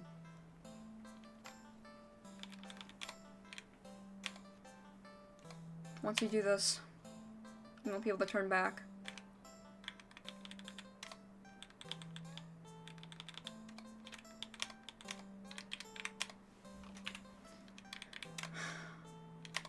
Last chance. Really sure?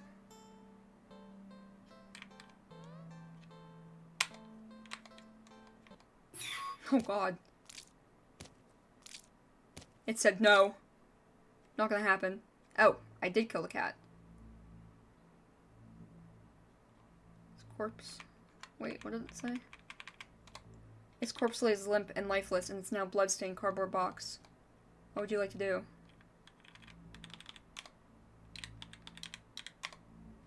It doesn't give me any things to do.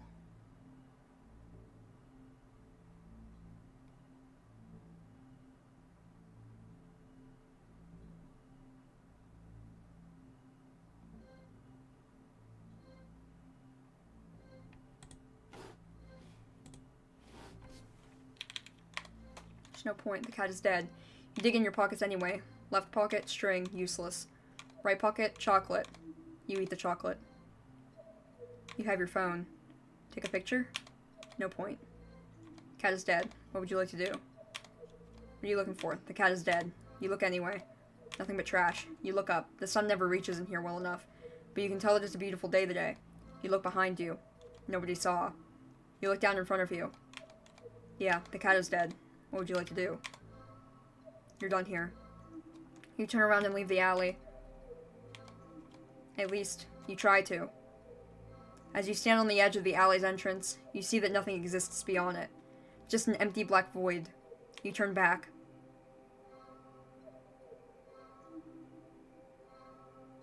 And see that the back of the alley has become shrouded in darkness. You can't see a thing.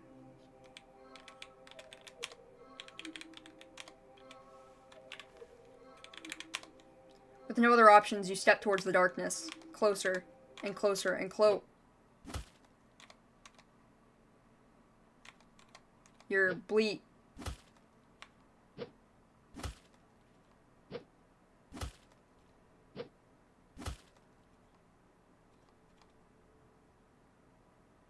I'm dead. That's what I get for being a cat killer, I guess. You collapse to your knees. In front of your body is slashed open, leaking blood and guts and organs down to your torso and over your lap. Don't you know that cats have 9 lives?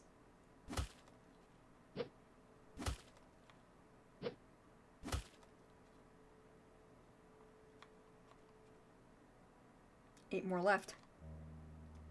Ooh, do not take it home.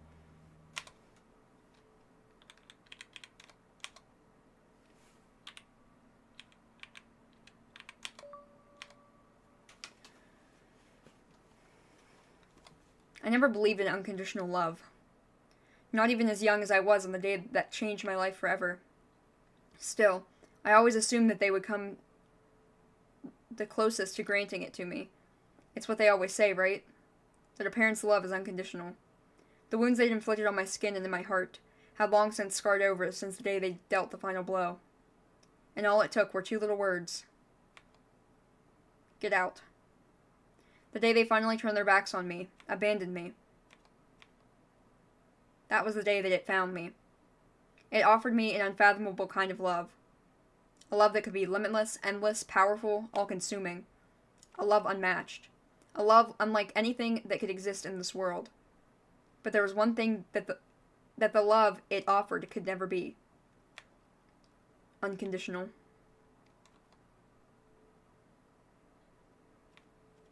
Where am I? And so you find yourself here, yet again. Who said that? Where is here? I can't see anything. Why? Here is here, silly. You're... Well? Do you remember me this time? I would have never thought myself as being forgettable, but I suppose there's a first time for everything. Your mind slowly pieces together fragments of a moment, an encounter, a cat, in an alley. I took you home with me, didn't I? Correct. You were daydreaming so long you even had me worried. Can you imagine that? Here I am, indulging a little in playing with my prey, only for you to completely zone out on me. The game's no fun if you're not present, you know. No, I don't know. I don't understand what's going on at all. Curious as you are, I should have expected that you'd have questions. Well, I suppose you put me in a good enough mood to be generous and hear you out. Very well. What would you like to know?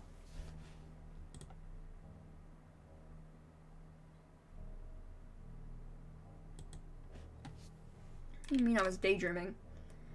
This is the first thing that came to mind, really. You were on the brink of death, but instead of watching your life flash before your eyes, you got stuck reliving the moment we met. So consciously coming up with scenarios in which you managed to survive. Well, maybe you would have, but I couldn't resist messing with your imagination a little bit. You did just start ignoring me out of nowhere, after all. You know by now how much I love attention. Your little thought experiments were rather amusing. But if I must say, you must have had a pretty dull life to forgo indulging in precious memories of bygone days, in favor of daydreaming about a single encounter, over and over and over again. I've heard of having regrets on one's deathbed, but this has been ridiculous. Ridiculously intriguing, that is. Or perhaps, rather than regrets, I was what you found intriguing? You're lucid, I'd say, since you finally remembered me and all. Seems you're finally ready to end this farce, amusing as it's been. What would you like to know? Where are we? Inside your head, silly. The real versions of ourselves are halted in time, passed back in your reality, though I doubt much time has actually passed. These things tend to happen in the blink of an eye, after all. Well, usually, anyway. What would you like to know? Oh, don't be so dramatic. I don't keep killing you. I haven't even killed you once yet. Those were just thoughts and ideas floating around in your head, that I admittedly had a little fun with. Can you blame me? I would have gotten bored just waiting for you to wake up. Yes. I suppose I was curious to see if you actually would. You certainly didn't hold back. You must have been quite angry with me. It's fine, though. You know what they say about curiosity, yes? It was my own choice, and besides, I got you back, didn't I? What do you mean? I've been talking to you all along. Intriguing as your imagination is, it would have ran wild without my help. I was guiding you the whole time. Didn't you hear me in your thoughts? Like this? You're a cat. How are you doing this? I'm quite powerful, yes, but also not so much. What does that mean? Besides, what makes you so sure I'm a cat? My appearance? I doubt I resemble any cat you've ever seen before, right? Then what the hell are you if you're not a cat? I didn't say I wasn't a cat, did I? I could be a demon, or a god, or an alien from another galaxy, or an interdimensional abomination. Or I really could just be a cat. It doesn't really matter what I am, does it? Certainly what I can do would be far more pressing matter, yes? A real cat couldn't have done all this. You're really hung up on appearances, aren't you? Do you have some kind of proof that cats don't possess powers like mine? I doubt it. And you know what? It's pretty rude of you to keep going on and on and on about what I am, before you even ask me who I am or what my name is. Okay, then what's your name? Well, I'm not going to tell you now. Learn some manners first and we'll see. Well, maybe in your next life anyway. What would you like to know? Well, if we're talking about my original goals, those are a bit personal, I'd say. And anyway, things have changed. Right now, well, presently, I'd like to have some more fun with you. Your company has been entertaining thus far. Given more time, and under different circumstances, perhaps we could have even been... Well, all good things must come to an end. You can't truly want to spend what little time you have left in regret and delusion, right? Alternatively, I'm also quite hungry after waiting so long for you to wake up. At this point, I could go either way. Have I satisfied your curiosity now? I just have one more question. Why me? Why call out to me of all people? All I did was call out for someone to hear me. I called out and you were the first person who came to me. Simple as that. Were you hoping for some special reason? I'm afraid I don't have one. Everything I've come to like about you were things I discovered after our initial encounter. So there's no big reason for any of this? The reason is far less interesting than the results that came about from our interaction. I only called to satiate my hunger, but in doing so, I found something far more valuable. I know for a fact that regardless of how this plays out, I will never forget you. What do you mean? I've taken a liking to you, human, and so I'll grant you another chance. Another choice.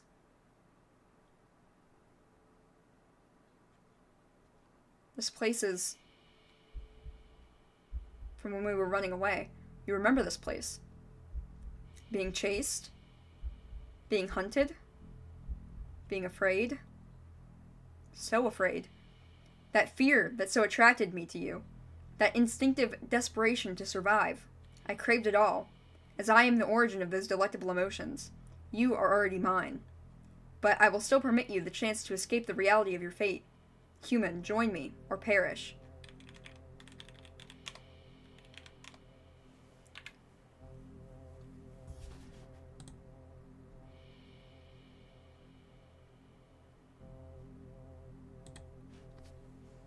I'll join you. Splendid. Come forward, my human. You step forward and pick up the cat. You cradle it in your arms, reaching up to scratch its head.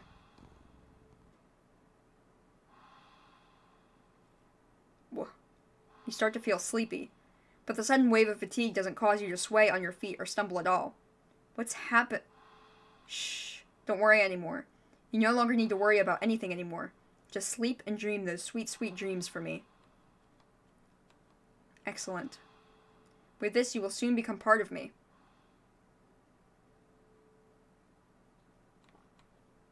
Ending 37. Forever.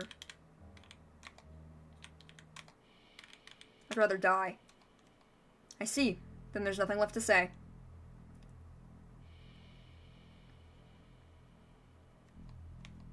Resigned to your fate, you finally turn around.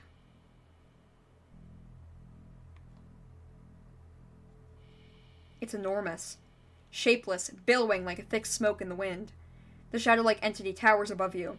So high it looks like the sky poured it down to the earth, is still pouring it even. It is unfathomable that your tiny world is even able to stand.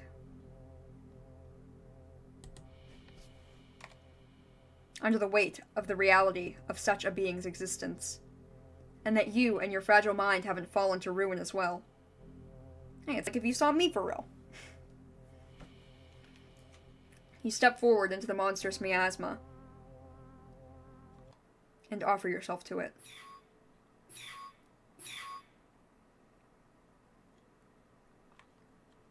Darkness. Surrounded by pure and absolute darkness. You are very suddenly hit with the feeling that you are not alone. Like you've just stepped into an unbearably, impossibly crowded space. Your ears start ringing with the sensation of countless conversations.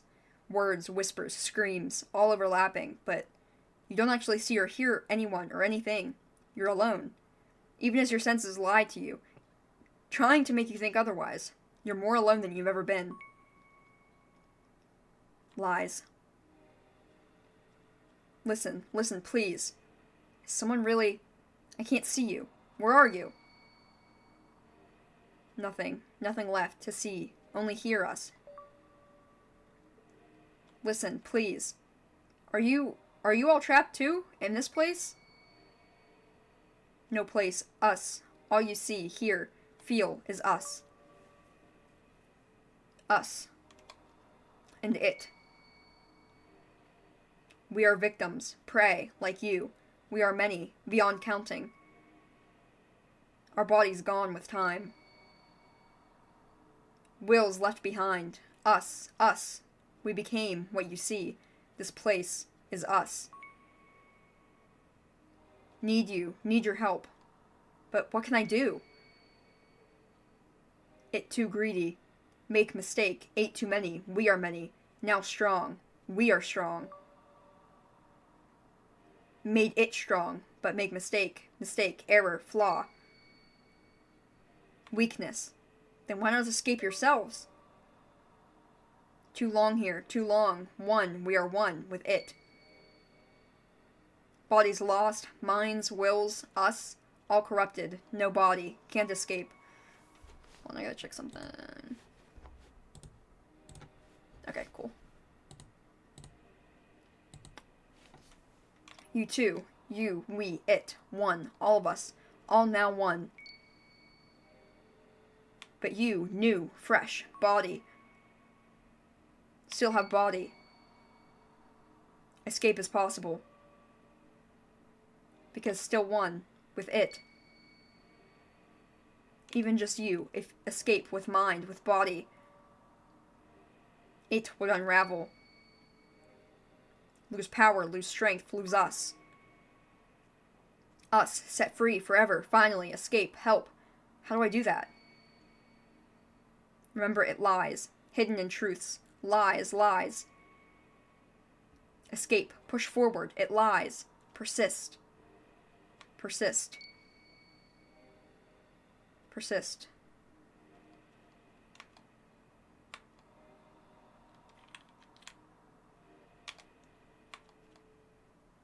You ignore their words. Deep down, you know there's no way something like you could win against something like it, the cat. Trying to be pointless, stupid, useless, a pointless effort. The hope of those words, their wills. It would all be wasted on you, so you accept your fate and choose to perish. That isn't what I said. You're not sure how long it takes, but their pathetic pleas eventually grow silent.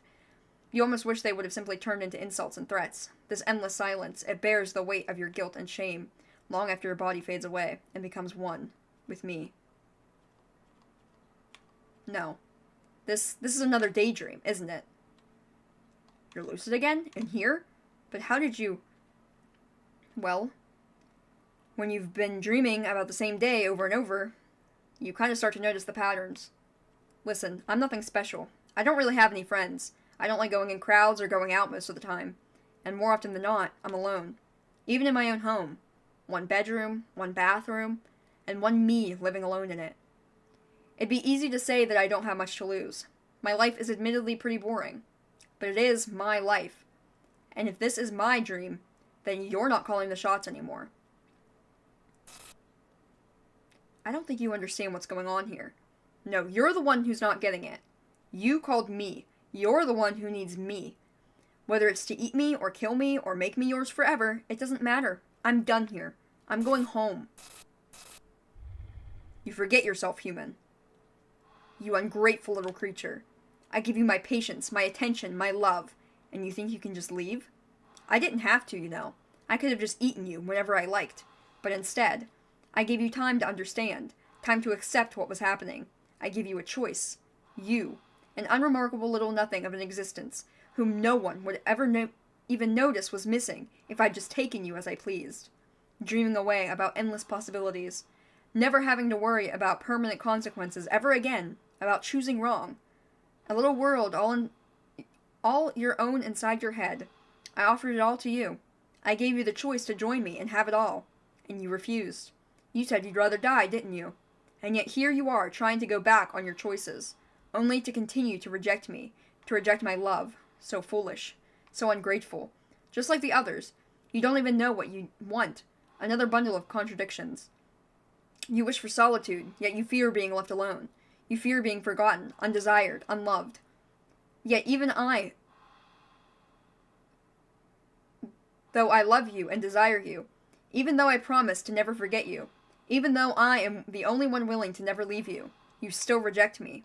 Stupid little child. I'm done waiting. You will not get a second chance. You made your choice and you will accept the consequences of that choice. You are going to stay here with the rest of these ingrates. Forever.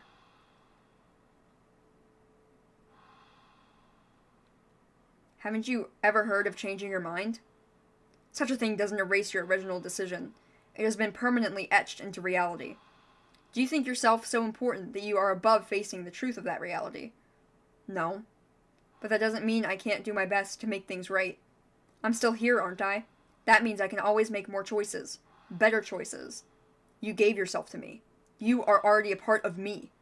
This might be your pathetic little delusion, but don't forget that I'm the one in control here, human. Oh, yeah, that's right. Those twisted choices in my dreams were all you, weren't they? Dream.exe. What's... Persist. What are you doing, you useless traitor? Stop! You think it's about time I started making my own choices.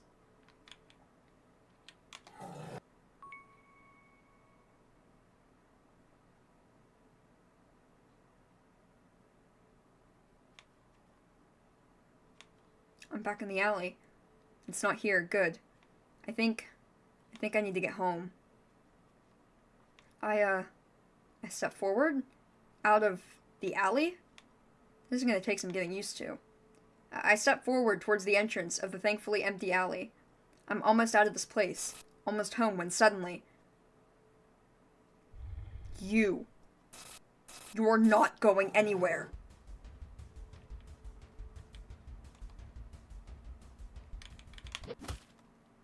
No. Don't give in to it.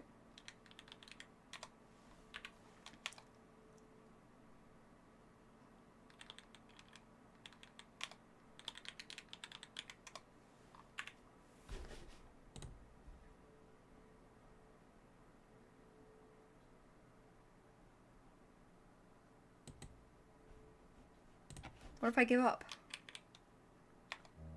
No.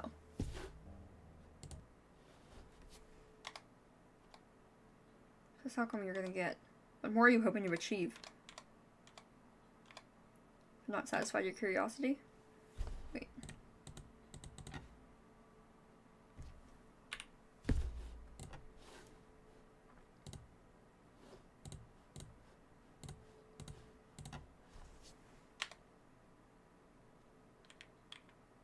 Persist.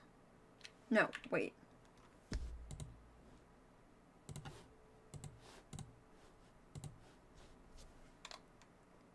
If I give up, but I...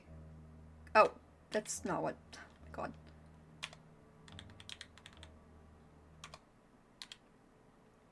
Persist. Dodge away from it.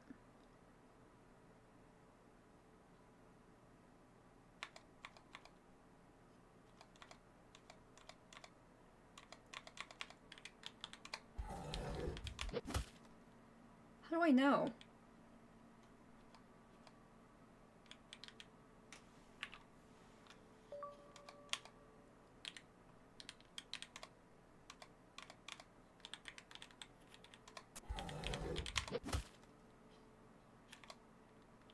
Okay, so going back doesn't work either, though.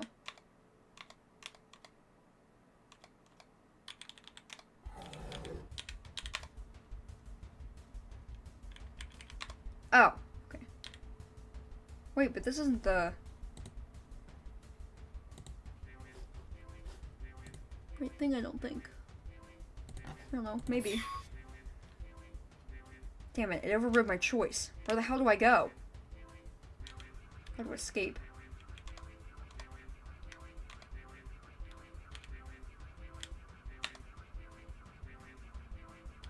Right. Left. Right. Crap, a dead end. Stop running. Oh. Whoops.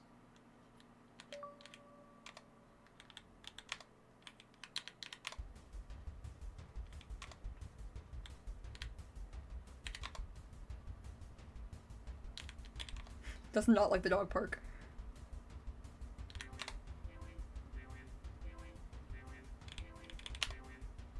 Oh god, the demon dogs.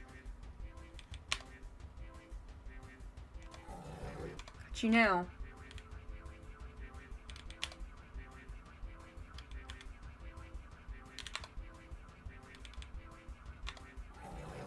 Get back here.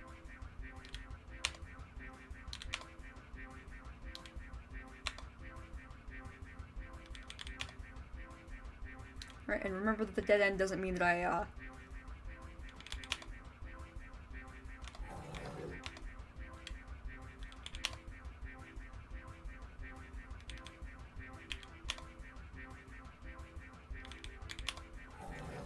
get back here.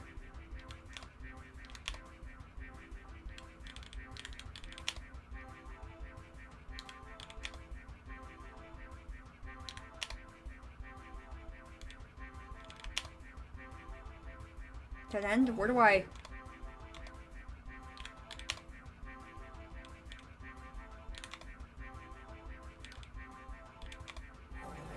Get back here. Can I save? Scared. Losing my progress. I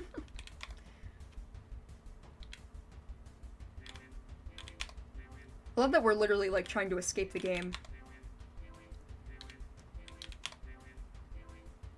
Go through all the other scenes. How do I get out?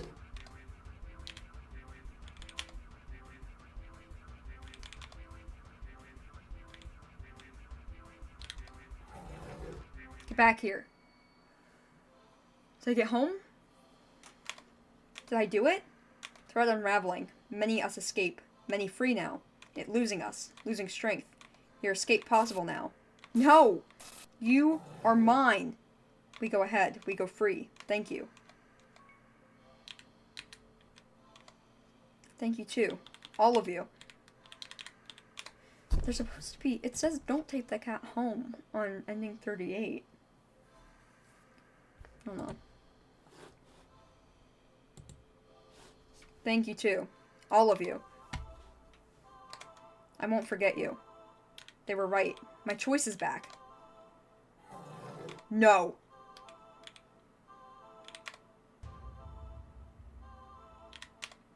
It's getting slower. Come back.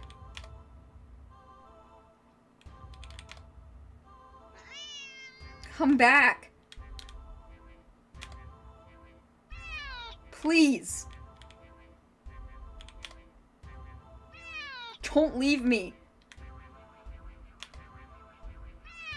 I'll die without you.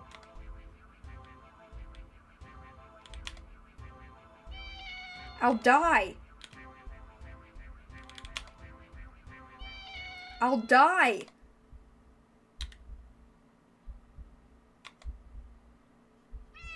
Wait.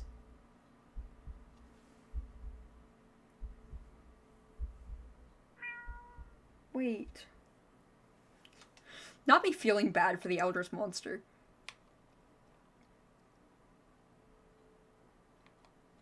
I'm back. Back where it all began. The alley. And in the cardboard box. At the back of the alley. That's pitiful. There you are. You look nothing like the impossibly cute cat I met. Well, what felt like a lifetime ago. After escaping and releasing the wills of all your victims, all that's left for you now is an inky black blob seething up at me. The endless hatred pouring out of your singular eye doesn't scare me at all. Don't leave. You're mine. No, I'm not. You took them away. They were mine, and now they're gone. You took them away. You took everything from me. They weren't yours either. Alone. You never had to be. If you were lonely, you could have just been their friend. But you didn't want friendship. They left because you tricked them. Kidnapped them, hurt them, stole their lives, their time. Never to get any of it back. You brought this on yourself. You are perfect. I'm not. You are. You don't need the others. I just need you. Stay with me. I won't. Can give you anything. Can be everything for you. No, you can't. You couldn't even before. You definitely can't now. And even if you could give me everything I ever wanted and more, I'd still never stay. I love you. No, you. I do. So much. I love you. I love you, I love you, I love you, I love you, I love you, I love you, I love you. Stop. Maybe you do love me. In some strange, screwed up way I'll never understand. But even if that's the case, it's not enough. Please, don't go. I'll be good. I don't believe you. I promise. I can't trust you. I promise. Just don't leave. Don't leave me alone. Please? I'll die. I'll die without you. I don't have any choice, bud. I hate you. Now that I can believe. There's nothing left to say.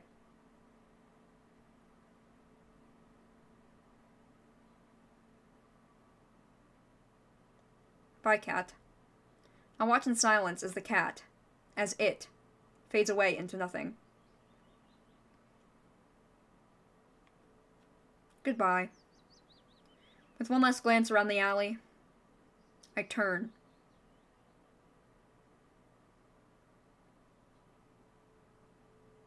And leave.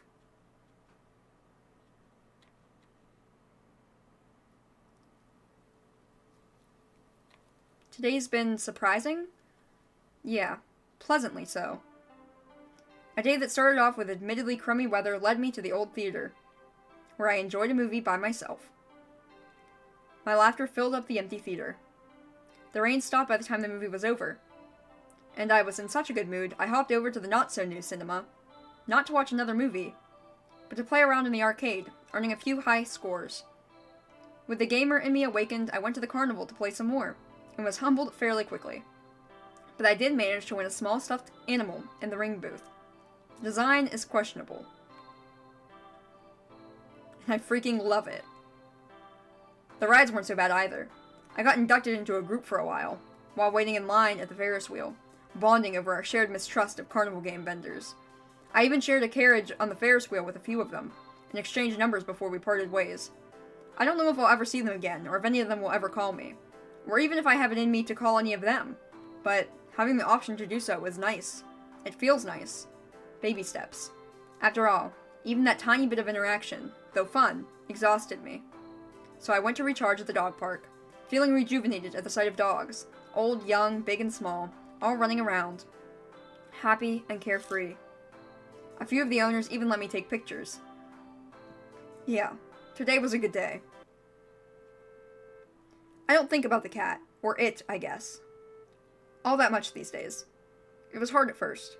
In the immediate days and weeks that followed, what happened to me was all I could think about. There were days I blamed myself, days I questioned my choices.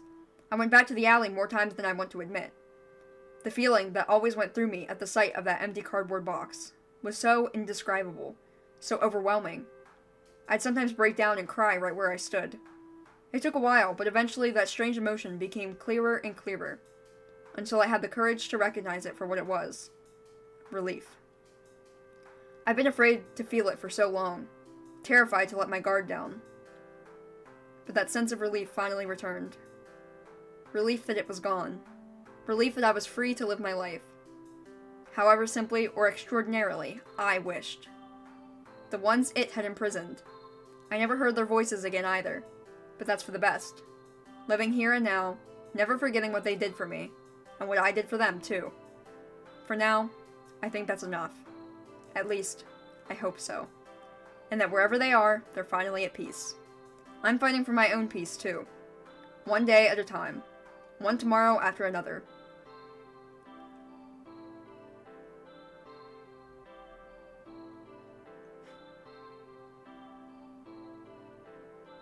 I won't explain it, but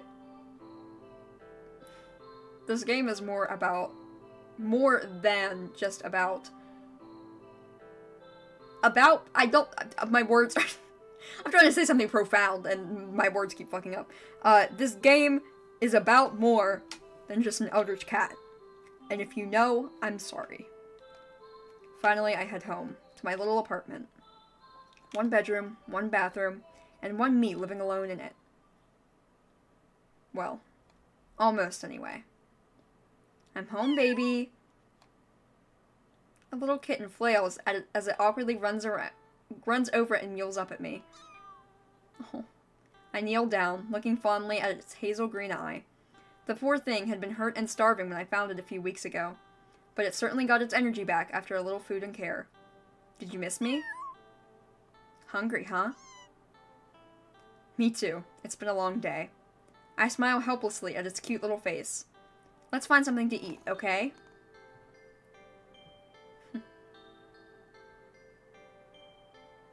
Well, I guess there is one more thing living in my house. And at least for now, I wouldn't have it any other way.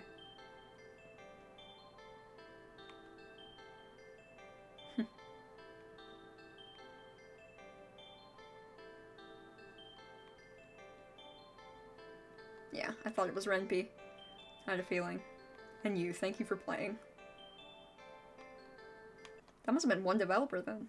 That's interesting. Wait, what is that?